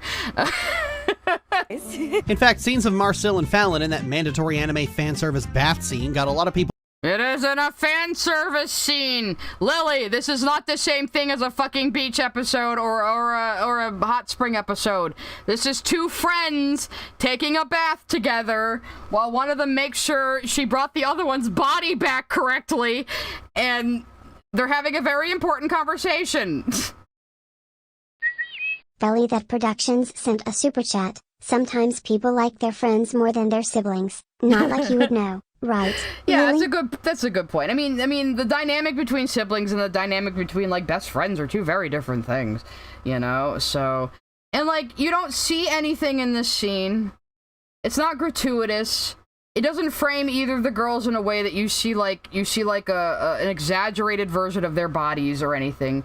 It's just two friends taking a bath together. And like I said with the first video, this is very normal in Japanese culture. It's very normal to take a bath with like your entire family or take a bath with friends and both be nude, and it's not weird. Americans are so fucking puritanical, we make it weird, you know? But like, yeah, it's a bonding moment. It is not unusual to bathe with your friends. It is not here for fan service. I mean, Phelan literally just came back to life. It's almost like she's having ablutions, you know? She had to clean off, for one thing. And Marcel is really worried about her and wants to keep checking in on her and make sure her body's all together. And they're both women. I mean, I'm a lesbian, but I'm not awkward about being naked with other women because I'm still a woman, you know? It's not the same as it would be for a man, you know? People believing that they had sapphic tension and probably decided to watch the show for that alone. I know my wife, in the same sapphic blinders that made her watch Arcane, was about to do the same thing before I told her the truth. They aren't. Okay, so Michaela only wanted to watch this because Marcel and Phelan may like each other, like each other? Is that the only reason you choose to watch things? I wanted to watch this because the scene of Laos scaring away the sirens was really funny to me, and it reminded me of a Dragon Half joke. At least she's a person taking a bath and says it's sexual. Yeah, like, and this is like the only nudity we've seen in the show besides Phelan being covered in blood when she was brought back to life. And again, the only panty shots in this series are all Senshi, the big burly dwarf man. And again, Lily has not talked about Senshi at all. How do you watch this series? How do you actually watch this series and not talk about Senshi? I don't understand. This is just more proof she didn't watch the whole fucking show. She has not said a single fucking word about Senshi this entire time. Everybody slap some Senshis up on screen. I'm gonna do it too, actually. Everybody slap some Senshis up on screen right now. We need to defend our boy. The best boy in the world.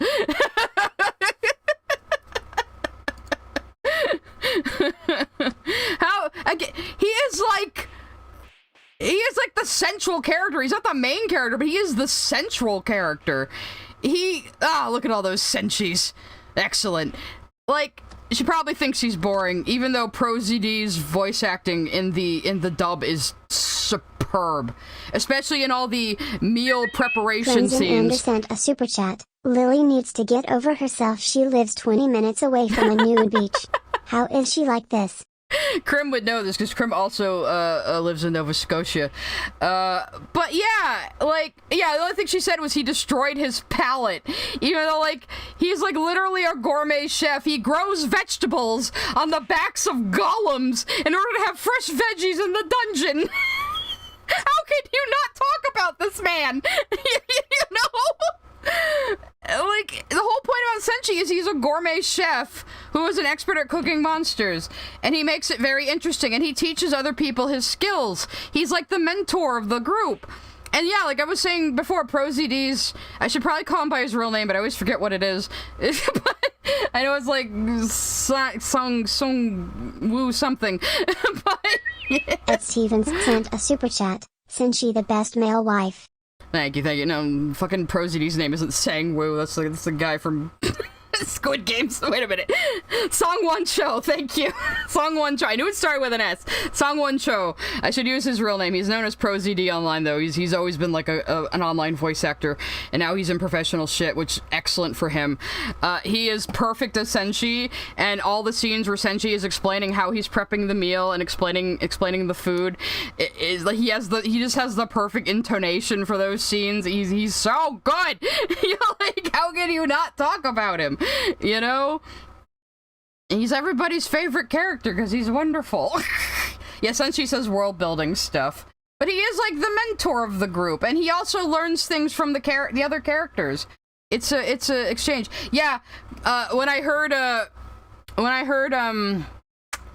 what's his name? Mordecai in Lackadaisy, I was like, how is this motherfucker doing the voice I've always heard in my head for this character? Moon sent a super chat. Lily complains about the bath scene as fan service, but she is completely silent on the Senshi penny shots. Yeah, that's another reason I know if she didn't actually watch all 17 episodes she said she did. Because she would have been commenting on the Senshi panty shots, because like I said before, it is completely based that a female mangaka didn't put in any panty shots except for like the burly dwarf man. It's wonderful. Yeah, Mordecai's voice in Lackadaisy is perfect. I didn't know. Apparently, ProZD had been dubbing Lackadaisy comics like for like 6 years before then. Yeah, I didn't even know he was Senshi until my friend told me. I was like, Jesus Christ, his range is incredible. He has always been super talented. Even when he was just doing vines as like a guy in his 20s, he was always so good and so funny. And apparently Senshi is like one of his favorite characters, and this is like a role of a lifetime for Sungwon. So that makes me even happier for him. He's so good. He deserves it. You know, he fucking deserves it. Anyway, let's get through the rest of this video. Enough positivity. Let's get back to Lily. Which I'm fine with, honestly. Give me highly affectionate BFFs, highly affectionate siblings, or highly affectionate romantic couples. Any of them will do. I'm not picky. I don't care how the emotional intimacy happens as long as there's emotional intimacy. Yeah, Lily, we know you don't care about the difference between siblings and lovers when it comes to intimacy, Lily. Yeah, we know. And I adore the friendship between Marcel and Fallon. I'm living for how much she cherishes Fallon and the lengths she's willing to go to in order to rescue her. It was Marcel and her sheer relentless drive to rescue Fallon that made me keep going, up until the point that I just had to tap out because I— Lily, you've never had friends. Like, I've slept in the same bed as my friends. Like, this is normal shit. This is like normal caring about other people. So of course you fucking wouldn't understand. I had to make the video, and also I really don't like this show. There's an episode where they run into one of their former party members after Marcel has been drained of her mana, and what is her name, Lily? You didn't even bother to look it up, did you? Because you just, like, looked up plot points and then grabbed the footage and didn't, like, actually watch the fucking episodes. What's her name, Lily? Laios is just like, oh hey, small world. Marcel is pissed that they abandoned Fallon She's also injured right now, so she's kind of in a bad mood. like that. And later in the episode, when Laios tries to send her back to the surface because she's injured, the idea of just leaving without Fallon is so crushing. Wait, what did that The idea say? of just leaving. Oh hey, small world. Marcel is pissed that they abandoned Fallon like that. And later— Another W for Laios. I should have been keeping a tally. So you're admitting you think he does good things sometimes, but only now. Why didn't you just go back and keep a tally while you were editing, Lily? Yeah, she doesn't care about Namari, but she spoils the manga.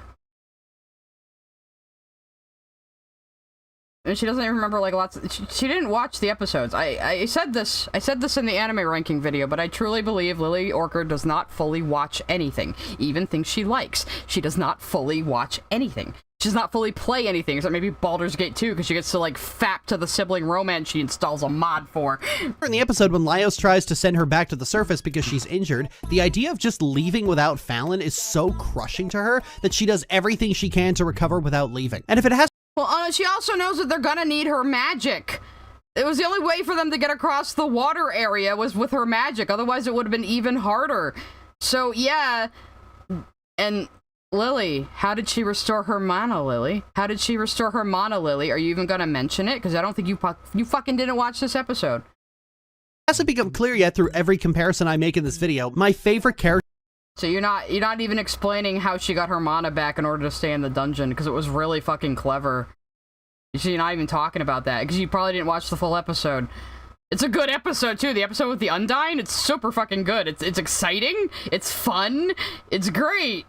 Character motivation has always been and will always be devotion. That Marcel's devotion to her friend is the forefront of her character is the— Not just, I mean, she's also just a nerd. Like, she's really interested in like ecosystems. She even starts getting interested in monster anatomy at one point, and Laos like gets all like, oh woo about it, you know. Like, she's also kind of a nerd, so she's a little like intense about things, and she's like a dog with a bone. She won't give up on something until she can figure it out, you know.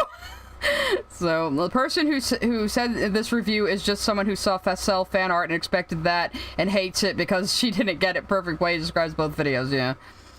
Only way I can find your channels if I look up Psy Lily Orchard. How does it feel to be permanently tied to this woman? You can just type in Psy Scribbles, you know. That's the actual channel name. Look, this is what I don't get about people who don't understand this. I never intended to become a monetized YouTuber, but that one video I cut together reacting to Lily Orchard got me monetized, so why should I stop?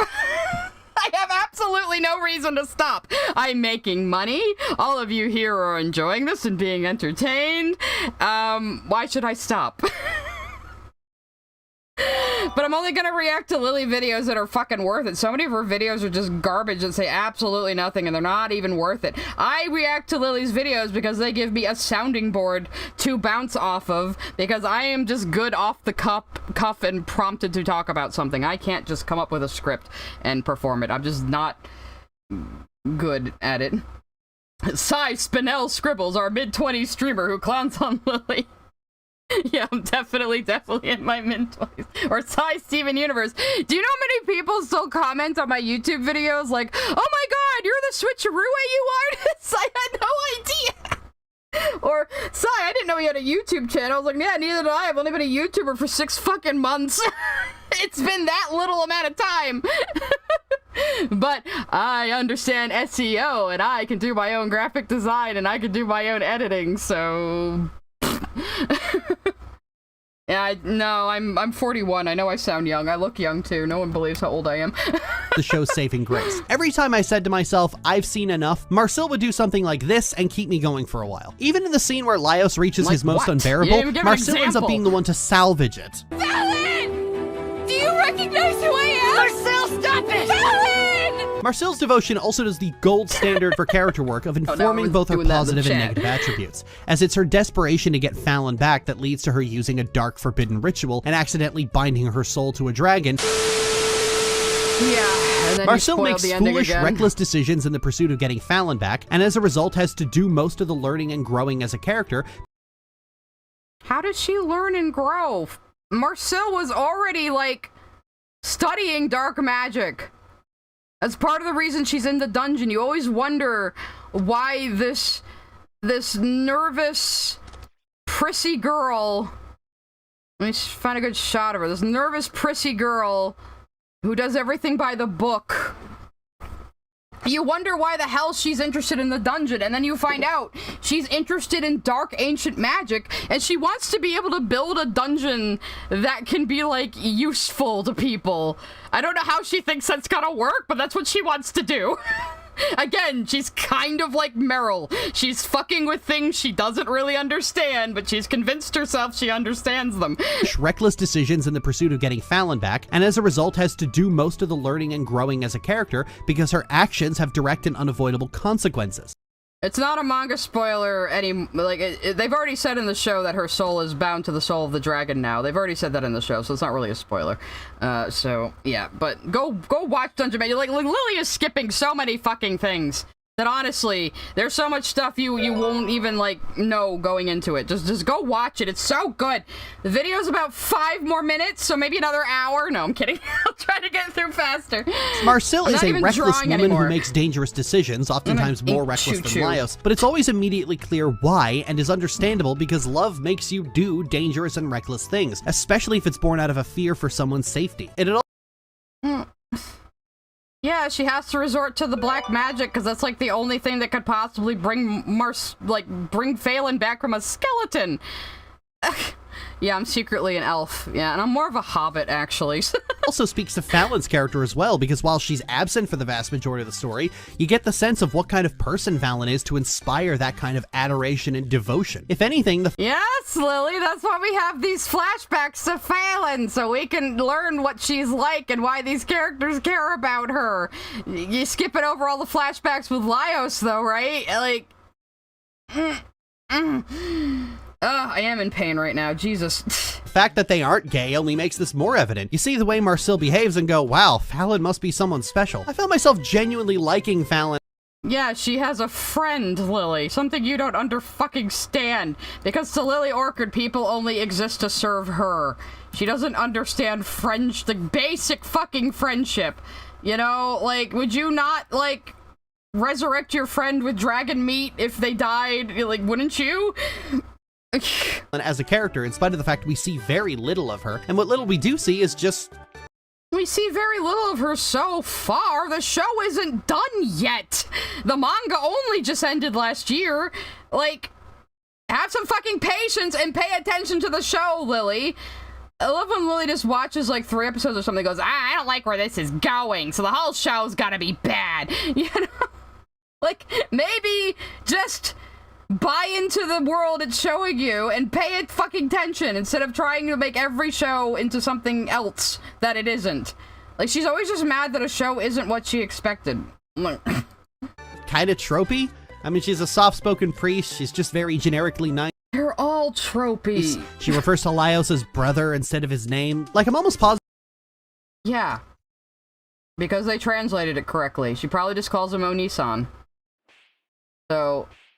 yeah, it sounds weird in English for a character just to call their sibling brother all the time, but most anime fans realize that this is a normal thing in Japanese writing. So, nope, she hasn't mentioned Shiro. or Thistle. In fact, she misgendered Thistle in the first video. Because she probably didn't watch those episodes and just assumed Thistle's a girl. She hasn't mentioned Kabru once. She hasn't even mentioned Senshi once. Except claiming that he ruined his palate and that's why he cooks monsters.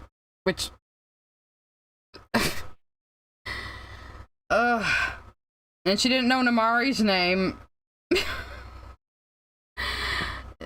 She doesn't fully watch things, and she doesn't edit her scripts. She just writes out a script without editing, without going back to add in names or anything. She just doesn't care. She's so fucking lazy. Positive Fallon was created by opening up Final Fantasy XIV and clicking randomize. But that doesn't matter, because Marcel's affection and concern for Fallon ends up making me The character designs in this series are really good. Everyone is very iconic and instantly recognizable, Lily. Sometimes simple designs are better for that reason. adore her character in spite of that. I don't even care that she isn't that deep because I haven't seen as much of her as Marcel has. Whoa, hey! My main issue, however, is that Marcel is often made the butt of the joke. She's the only sane woman in a group consisting of She's not always the butt of the joke, though. Shit happens to other people, too. Everyone gets their turn eating shit in this series. You know? Yeah, she's probably never played Final Fantasy XIV. I haven't either, but I know a lot of people who do play it. If she's mad that it's not what she wants, I would say she should just write fan fiction. But yeah, she would probably make Laos female and ship her with Fallon. Friendship requires you to think of and care about others, so Lily will never understand it. Yeah, and yet she loves, like, little shonen anime. It's because, yes, Digimon is a shonen anime, Lily. She likes little shonen anime that talk about the power of friendship, but she will never understand fucking friendship. It's so strange. of one of the guys from Epic Mealtime, someone they picked up in the LFG channel, and Commander Tuvok. So oftentimes I didn't understand a single reference there. her honestly very reasonable reactions to every weird thing going on in the dungeon comes off like the ramblings of a pampered princess. Hell, one thing— She is a bit of a pampered princess. She's a prissy elf lady. Why do you think the way Senshi sees her when they have the shapeshifters? Like, they don't say it in the anime, but I guess the manga shows what each of the shapeshifter versions of them, who that came from, and the one that's like really hoity-toity was like Senshi's version of Marcel. Apparently. So, yeah, Marcel is a little prissy. She's a little full of herself. That is part of her personality. And it's her foibles, you know? I heard in my Discord server is that the reason nobody acts with any sort of urgency toward Fallon is because death isn't permanent here, and that's made everyone jaded. But Marcel— Yes, death isn't permanent, and also they are going as fast as they can to get deeper in the dungeon and find the red dragon. But the point is they need to eat and sleep along the way, or they're not going to be effective enough to actually fight the dragon and save Fallon. Like, this is not that hard to understand. Yes, it's just the setup to make the story go, but all stories are contrived. It's just how well you hide it. Rips the sheet off that facade because she's not nearly as jaded as everyone else is. Death might not be permanent, but if the body can't be found or is destroyed, it certainly is. And Marcel knows this, but she's often treated like the one causing most of the problems. Big bets and— Do you remember the time when Laos was telling Marcel to hurry up? It was at the very beginning of this episode.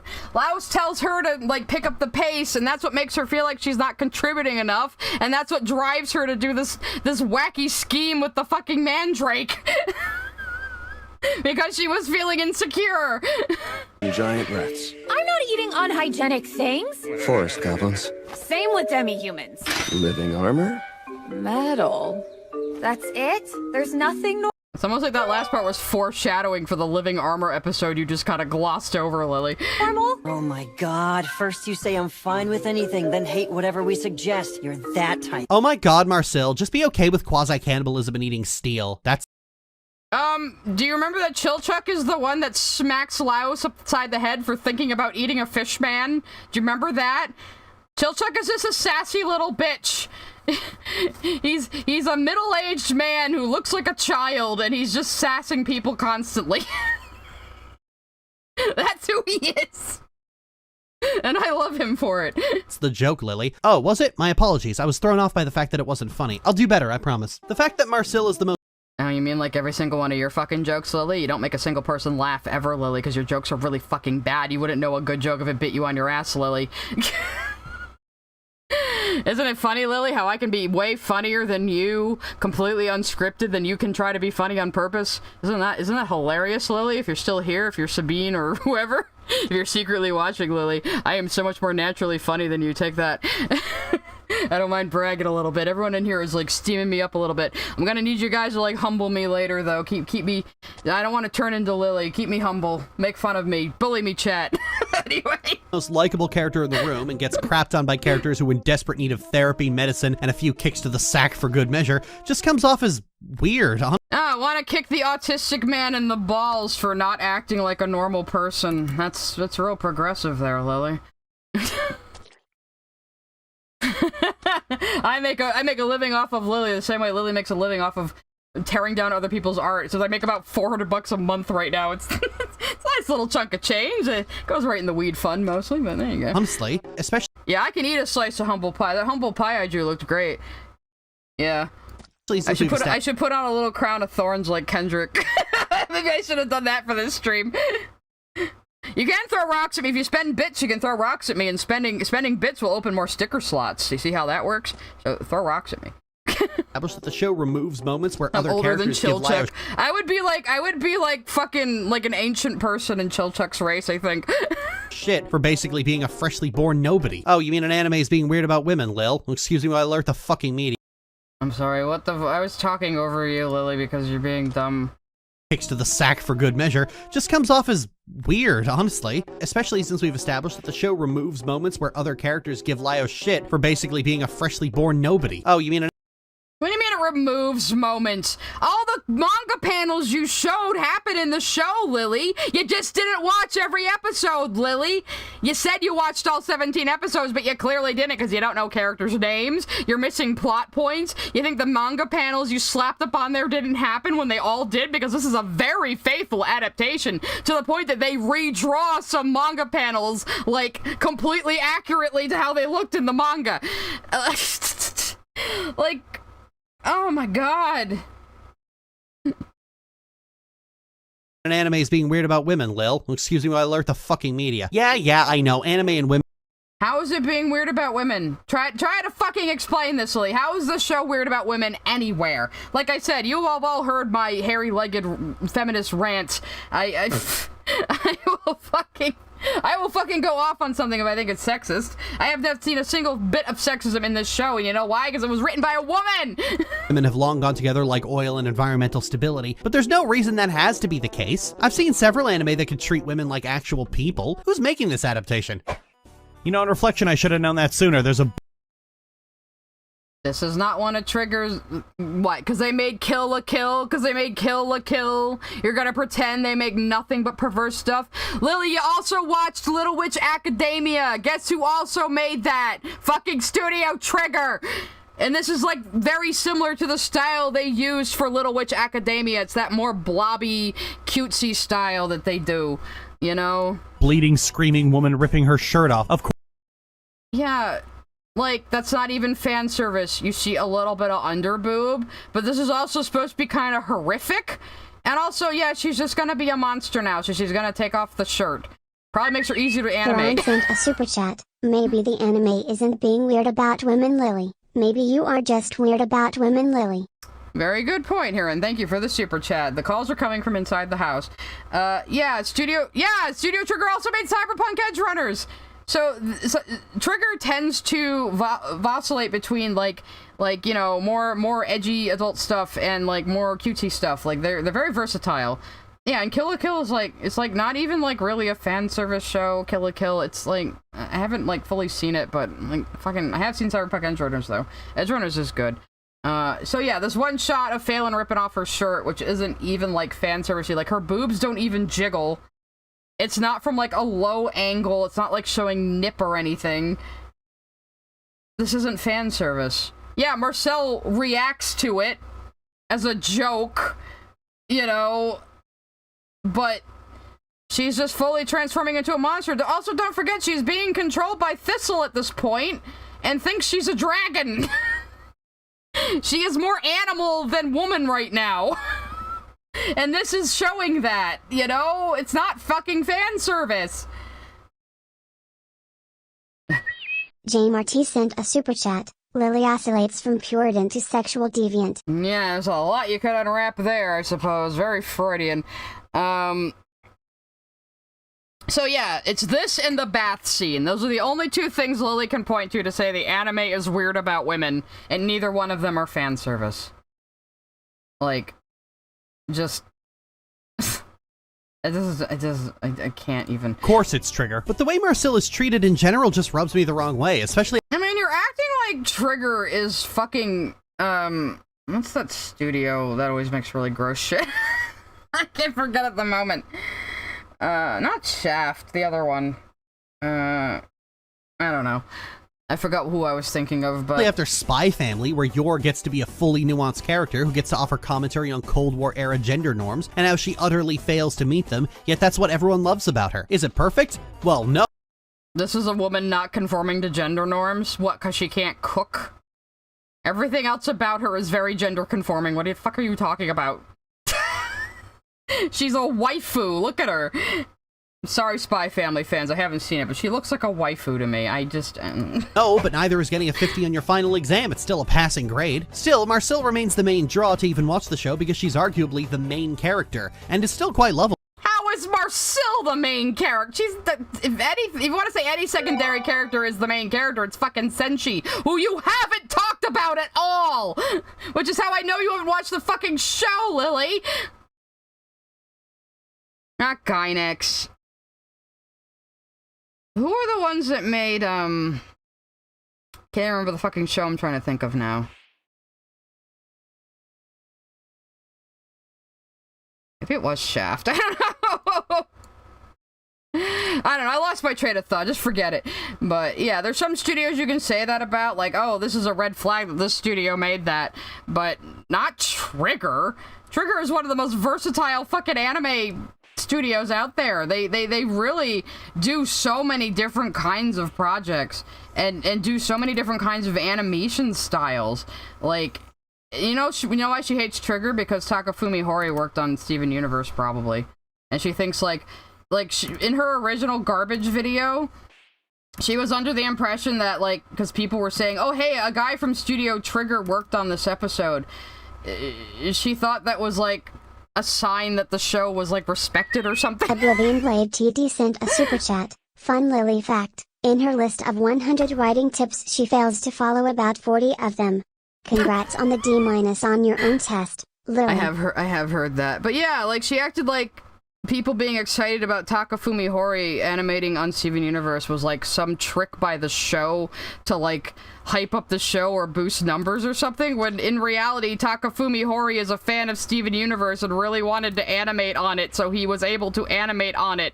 And he did stuff in the movie too, which Lily didn't even know. So it's God. The main character, and is still quite lovable. If anything, the crap she gets from others just makes her even more sympathetic. I know I said the show lives and dies on if you can tolerate Laios, but I think you have to significantly dislike him like I do for Marcel to not successfully pick up the slack. And that's where I struggle finding a way to judge Delicious in Dungeon. What about the main plot, Lil? Evil wizard at the bottom of an evil dungeon. Kill him. Look, it's not that deep. The plot just exists to drive all the characters insane, except for the two who already are. Anyway, or the plot exists to drive the characters along the main premise of cooking and eating monsters in a fantasy dungeon, which is the main point, which is the main premise. Yes, James Baxter was also a guest animator on Steven Universe. He did the finale when Steven reunites with his gem half, and it's beautiful. And you know why James Baxter did that? Because he asked Rebecca Sugar to draw rose quartz for his granddaughter for her birthday, and she did, and he did that. So he came and did he animated the most important scene in the entire show back as a favor for her. And of course, I'm sure fucking Sugar knew James Baxter ahead of time because he also did work on Adventure Time. You know, fucking Lily doesn't know how these people are interconnected. You know? She has no idea. She has no idea how the industry works or how the production thing works. I don't know what Thistle's deal is. Thistle is... What I know about Thistle so far is Thistle is an elf that was serving the kingdom that is now entrapped in the dungeon, basically. And is possibly the maker of the dungeon, but I still think that might be a red herring, so I'm not sure. But, don't spoil it for me. But I only learned Thistle's name in the recent episodes, so I don't know shit. I'm just speculating. I thought Rebecca Sugar crafted Steven Universe and a single-handedly out of Nazi whole cloth. Lily would say something like that. It's a strange one to grade because it's so reliant on an inherent subjective. Sure, everything is subjective, but a critic can at the very least make an adequate guess on what most people will find enjoyable. It's rare when a base-breaking character like this affects the entire show, but with Laios it could swing either way, so I have to give the show 2 grades based on that. One thing— Lily, you are the only person who possibly thinks this about Laios. Nobody else could possibly watch the show and come away with this take except you, and you're only doing it out of spite. We know you are. I think Thistle is supposed to be a foil to Marcel because he also uses dark magic and he's very efficient at it, and we can see how fucking horrible it is, you know?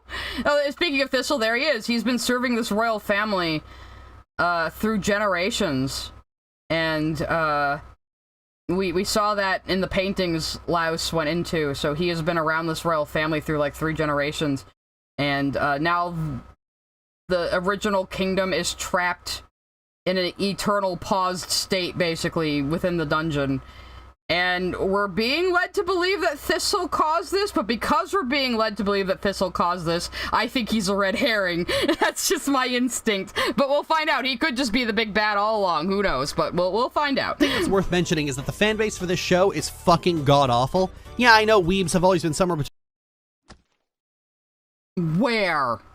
Where have you seen people be toxic about fucking Dungeon Meshi? Where? Just like you couldn't possibly actually hate this show? How could the fandom fight with each other? It's just such a simple, straightforward, wholesome, funny show. Who the fuck is fighting over it? What are you talking about? Thistle's deal is summarized in last week's episode, but yes, there will be more. Yes, that's what I'm thinking. That, there is definitely more to Thistle than we're being shown, but we are being led to believe that he is the one who trapped the kingdom and made the dungeon. But again, I'm not sure he actually is, because they're still being a little coy about it, so I'm like, So, that's another reason I'm kind of saying anime only, because I'm kind of liking the intrigue, you know, of watching the show week to week, so why not? I don't need to read the manga, necessarily. I do like Ryoko Kui's manga art, though. It reminds me a lot of older fantasy manga, like Claymore and stuff like that, you know? Between Eric Cartman and the guy from Fight Club in terms of their ability to exist with other people. But fucking hell, this is—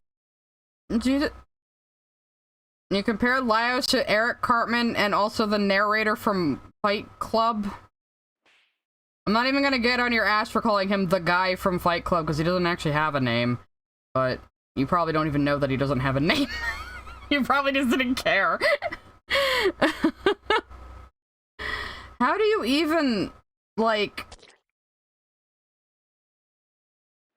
Lily, do you think the narrator from Fight Club is a misanthropic nihilist? You didn't watch the whole movie, did you? I doubt Lily has ever fucking watched Fight Club. She would never watch movies for grown-ups. This is the second time making this video because the first one was a lot less gentle, and it was like stepping on a wasp's nest as the most feral, angry pack of lunatics did everything short of doxing me. Oh yeah, the lunatics who came out of the woodwork to tell you that you were wrong about a show you didn't watch and were just angry at your fans for recommending Lily. See, Lily didn't learn her lesson at all. Sent a super chat, badly criticizes show, fans take her to task. Lily, the fans are toxic, it's Steven Universe all over again. I will admit, like, the early Steven Universe fandom was a bit toxic, but it seemed to be, like, the normal, like, little pack of piranhas that just fly into anything that's popular at the moment and bring their same old bullshit every single time. You know, the Steven Universe fandom's pretty fucking chill these days, and has been since I joined it. Yeah, nobody fucking doxed you. She said short of doxing her. Nobody threatened to dox you fucking idiot. Colossal_Neve sent a super chat. Lily gets chewed out. Acts like a victim. Shocker. I know, right? Oh, the fans are just insane because I made a really aggressive, angry video about this show that is very beloved and popular and got most of it wrong because I didn't even fucking watch it. And that just means the fans are crazy, not me. Isn't it funny how everyone who criticizes Lily is just crazy? Like, all of her exes are crazy. Anyone who criticizes her media takes are crazy and bad and evil. You know, like, you're so fucking melodramatic, Lily. You obviously didn't watch past the first 3 episodes, if even that. Like, it's so fucking transparent. The more Lily Orchid videos I watch, the more I realize she does not watch anything fully. She just doesn't. And she just farts out some ignorant opinion and makes a video and calls it a day. I mean, I watched the entire series and also rewatched the first 12 episodes last night just for this. So my memory would be fresh. And she barely talks about the plot anyway, which I should have fucking expected. You know? Oh, we have, like, 2 minutes left. Their outrage. It was because of these clowns I went and read the comic, only to find myself vindicated on all my complaints. And these are the— Except you didn't. Even the fucking spoilers you gave had nothing to do with your points. So, what the fuck are you talking about? Same people who claim I have no media literacy. Some of them claimed I was ableist for disliking a character they decided was autistic, and he is very evidently autistic. A character doesn't have to turn to the camera and say, I'm autistic, to be autistic, Lily. Like, everything about his behavior screams autistic. You know?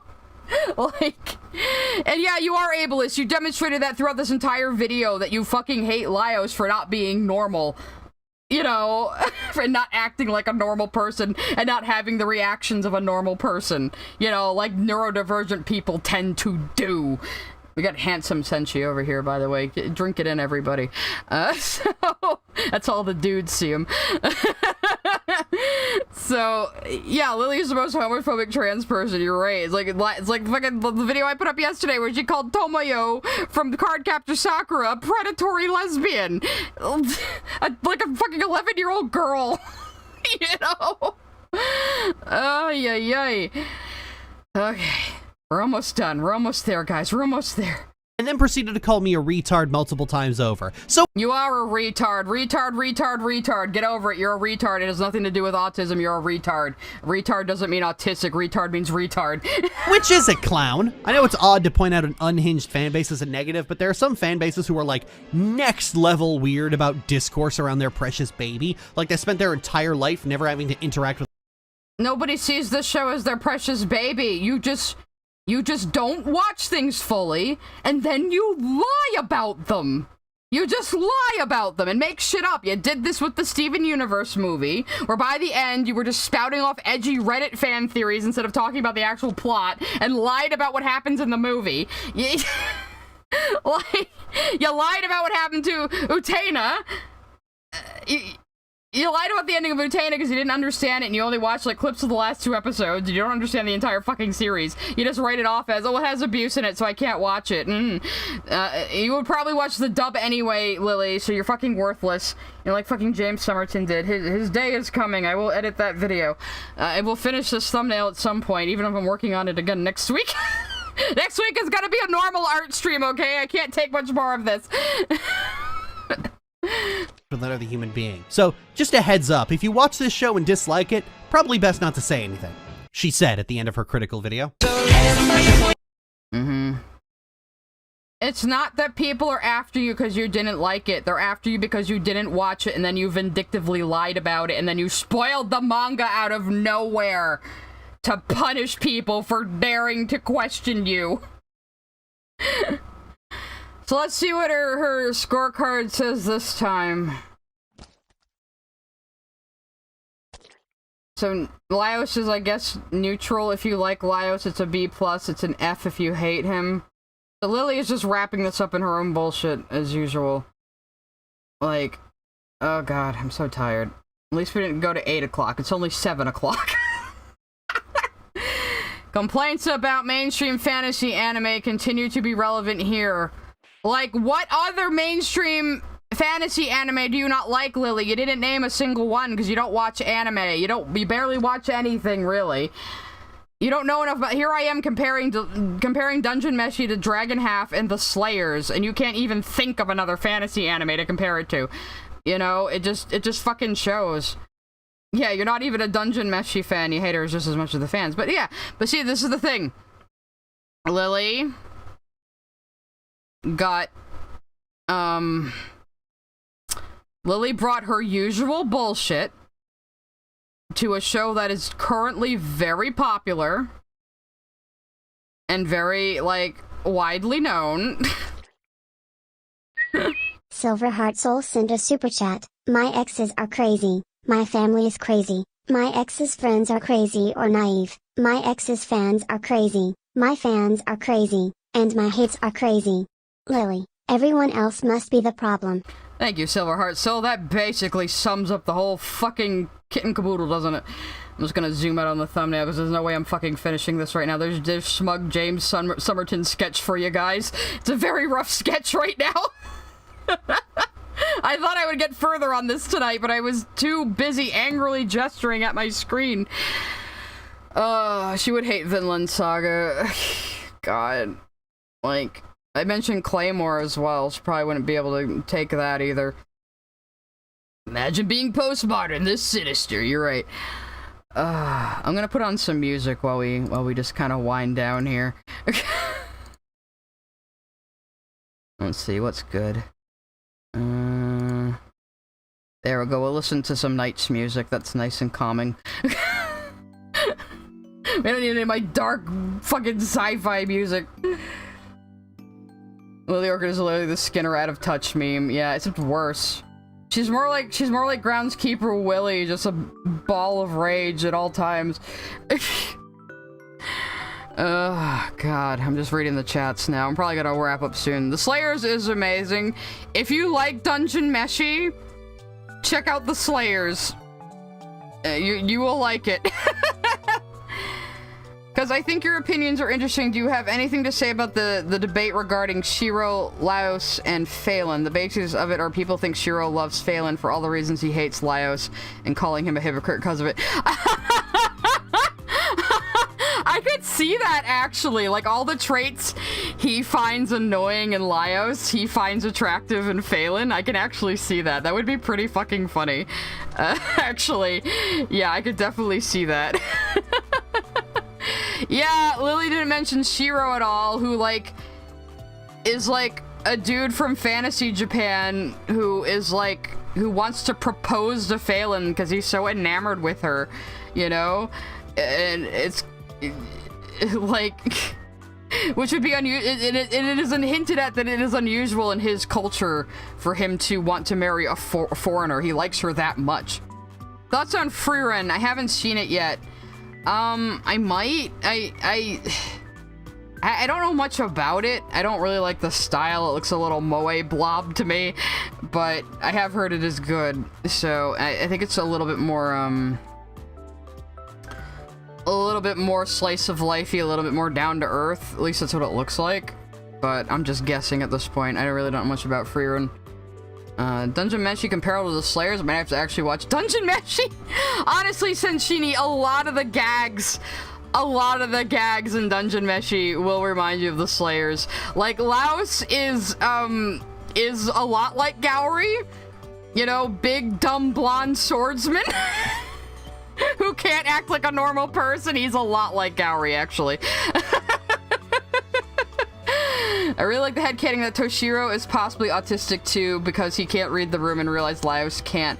I don't know, I really think the joke was that Shiro's Japanese politeness didn't know how to deal with Laios's just autistness.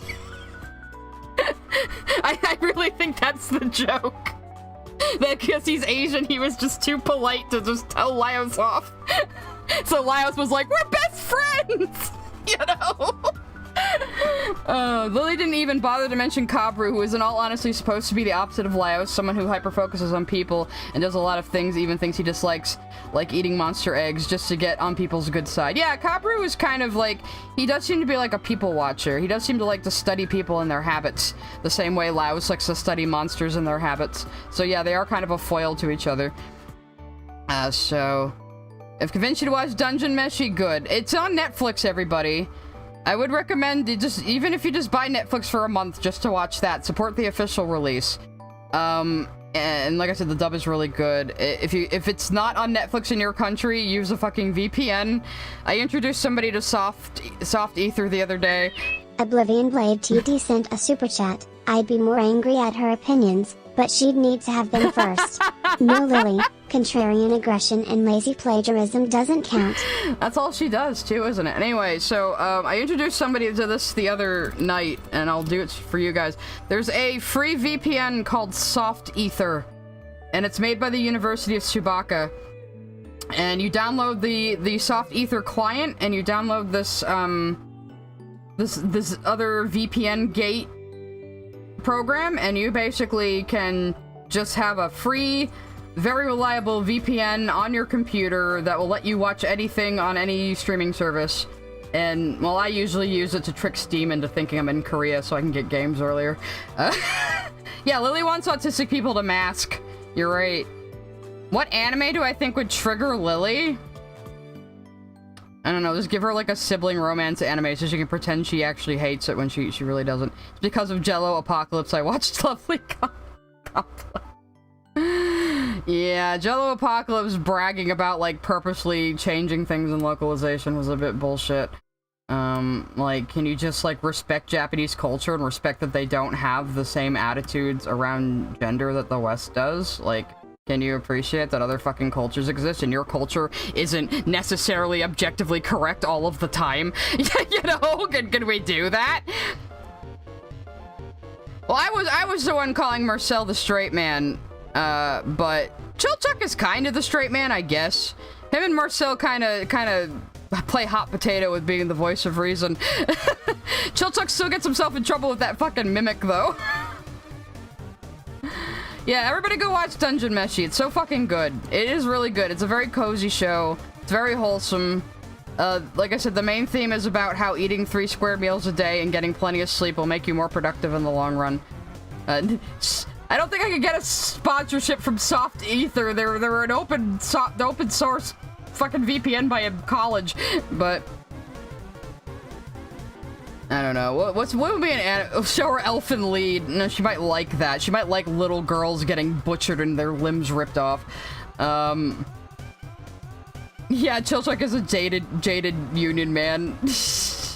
Chilchuck is the straight man. He has a wife and daughters. Yes, that was revealed in the recent episode. Though I kind of knew that already, but it is funny, like, everyone's reaction to him saying he has a wife and kids. Especially Marcel and Senshi, who still think he's a child. Yes, there's only 1 season at the moment. I don't know if they're labeling it as seasons or not, but there's 23 episodes so far. And it releases every Thursday, which is nice. I like that Netflix is now not dumping entire seasons at once. I enjoy that we're having a weekly again. I honestly think that's better. Because, like, dumping an entire season at once is fine for an older show that's already aired on television, but when it's like Stranger Things or something, just dumping the entire season is exhausting. You think Lily would like Happy Tree Friends? I think she mentioned it as a joke in one video when she listed off a bunch of kids' shows. Hoseki no Kuni would probably trigger Lily. I would love to see Lily try to dissect Hoseki no Kuni, for fuck's sake, even just the anime. Oh god, that would be funny.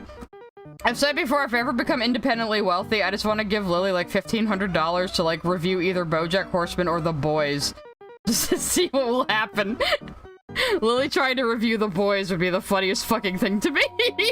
Yeah, I don't like binging. Well, it depends. Like, you know, but like when a show is coming out new, I don't like binging. I prefer watching it week to week. And the week to week model also allows people to like talk about the show in between episodes, and that builds hype. That's worked for The Boys. What they usually do is they release the first 3 episodes at the beginning of the season, and then it's weekly after that. I really hope streaming services just start doing weekly releases again, because Jesus Christ. Lily probably likes Boku no Pico. Yeah, you're probably right. Give Lily Berserk and watch Peak Cinema. No, we should give her the Berserk 2015, the really shittily 3D animated one, and see what she says about that. And we'll tell her everyone thinks it's really good, and see what she says about it. Oh, Lily would not get through the first episode of Hoseki no Kuni. You kidding me? I got you into Utain, and I'm getting you into Dungeon Meshi. Good. Yeah. Lily watching Moral Oral, oh my god. She could never.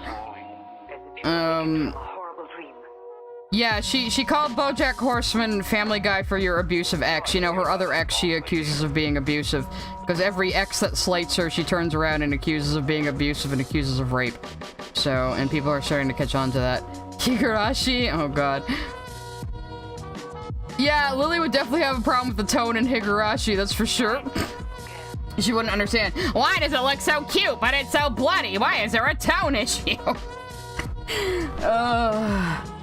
Yeah, she didn't mention Steven Universe in either of these videos. Maybe she's finally learning.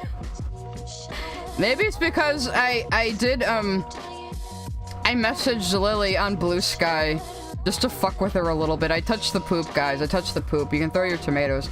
I touched the poop. But I did send her a message before she blocked me that, like, Lily, you bring up Steven Universe in every single fucking video. You talk about Steven Universe more than any fan does, Lily. You know? Oh, maybe that struck a nerve. Miguel Fernandez sent a super chat, left a comment with timestamps. I hate most love. Well, thank you. I might just, guys, if you're putting timestamps in comments, just keep in mind I am probably gonna chop off the opening and ending screens so it's easier to watch, so they'll get shifted around a little bit. So just keep that in mind. But yeah. So after I tell YouTube to cut off the opening and ending, it'll render it, and then you can do timestamps, and that'll be easier. So just like wait a day. That's true. She did technically mention Steven Universe by throwing up images of Steven and Pearl. So even like, she just. Lily, can you go a single video without saying anything or showing anything Steven Universe? Challenge, Lily. You know, just fucking do it. Here, we can listen to the fucking Miracle musical. This'll cheer us all up. I wish I had a fucking time machine right now.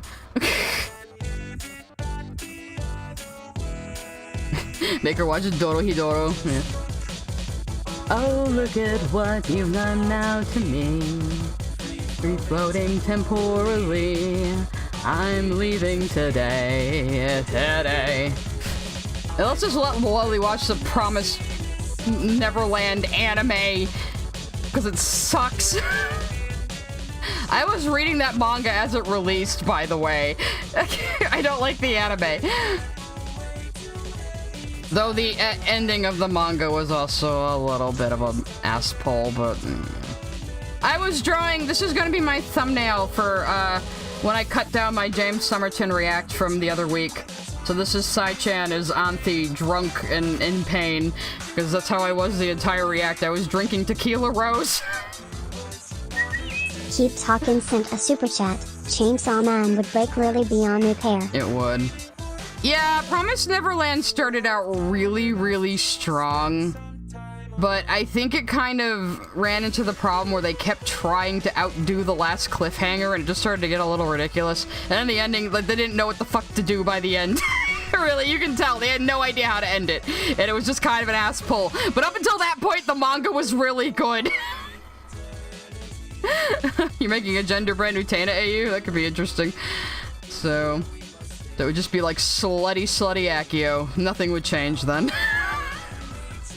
Devilman Crybaby. I'm trying to think about that rant. Oh, people keep saying we make Lily watch the original Fooly Cooly. See what she says about that. Fooly Cooly was another one where they had a lot of untranslatable puns.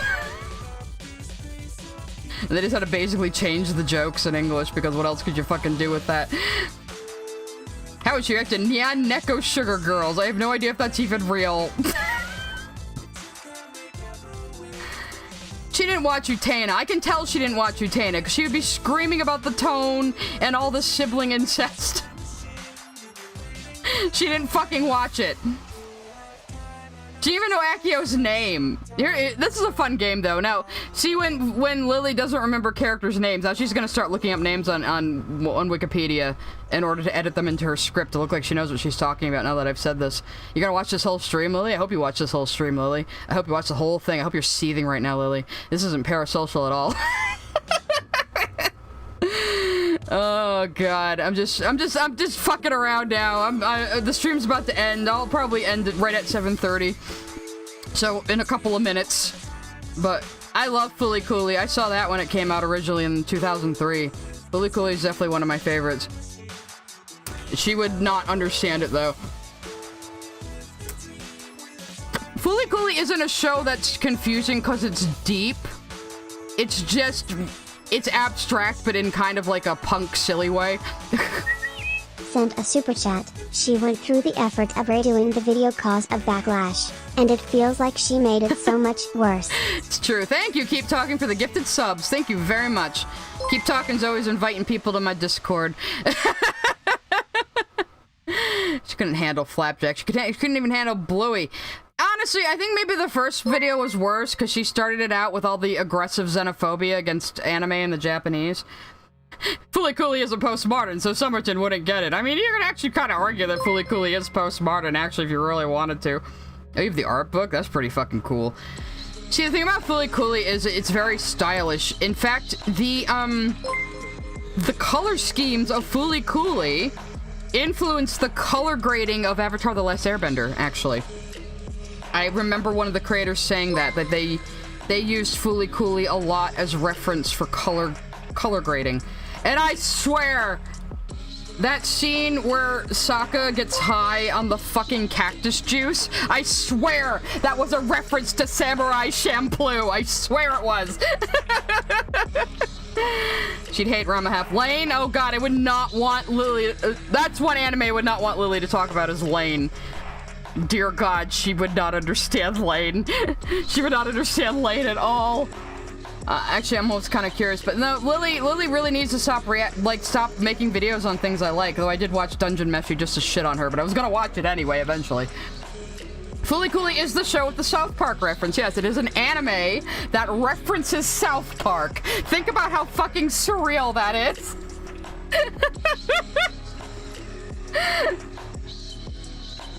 James' take on Utena was bad. I swear he must have thought he was watching Evangelion halfway through when he started bringing up the religious illusions and thinking Christianity invented miracles. No, he's just ignorant. That's all. He's just fucking ignorant.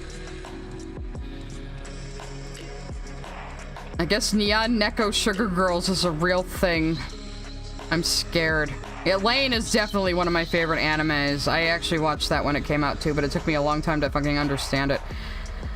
Yeah, Gainax and Trigger love Western media. There's still a lot of exchange between East and West when it comes to animation. There always has been. There's never been a rivalry. Everyone's been influenced by everyone else because humans iterate upon each other. So, you know, Disney influenced anime, which in turn influenced lots of Western cartoons, which in turn, you know, turns back and influences anime. Look at something like a Gretzko. Look at something like a Gretzko, which is like flash animation stuff, you know, it looks more like a Western cartoon. Jesus Haregi Pons sent a super chat. Sorry, but it's time to make you feel old. I was born in 2003. Time to watch FLCL. I refuse to believe anyone was actually born after the year 2000. The 90s were only 10 years ago, guys. Let me have my delusions. There's no way a fetus could be this old by now. But yeah, watch Fooly Cooly. It's only 6 episodes. It's really fucking good. The dub is actually pretty damn good too. Though I would recommend at least watching the Japanese version once. So yeah, Fooly Cooly is drenched in a lot of Western pop culture. Though they did change a lot of the jokes to be more Western. The jokes that just wouldn't make sense in English. or had reference to like Japanese celebrities that Westerners just wouldn't fucking understand. They replaced a lot of those, but otherwise the dub is very, very good. It is a good dub. Anyway, I'm gonna wrap up now. It's 7:30 at night. I was hoping not to go this long. We end up going this long, but I hope you guys all enjoyed it. Like I said, I will probably cut this into 2 videos and then 1 complete video. Over the next few weeks, I'm probably just gonna do the Wednesday art stream, so I have time to like edit videos and get a lot of stuff together, and there's a lot of yard work I want to do. But then I'll probably let you guys vote on a video game for me to stream, so we'll have 2 streams a week again. So you guys can look forward to that. Oh, Paprika! Oh, yes, Big Lily wants Paprika! Oh my god! Anyway, okay, I have to get out of here. Goodbye. Thank you all for coming. Thank you all for the super chats. It's very, very generous, and I hope I see you next week, and I hope you all enjoyed yourselves. Bye-bye.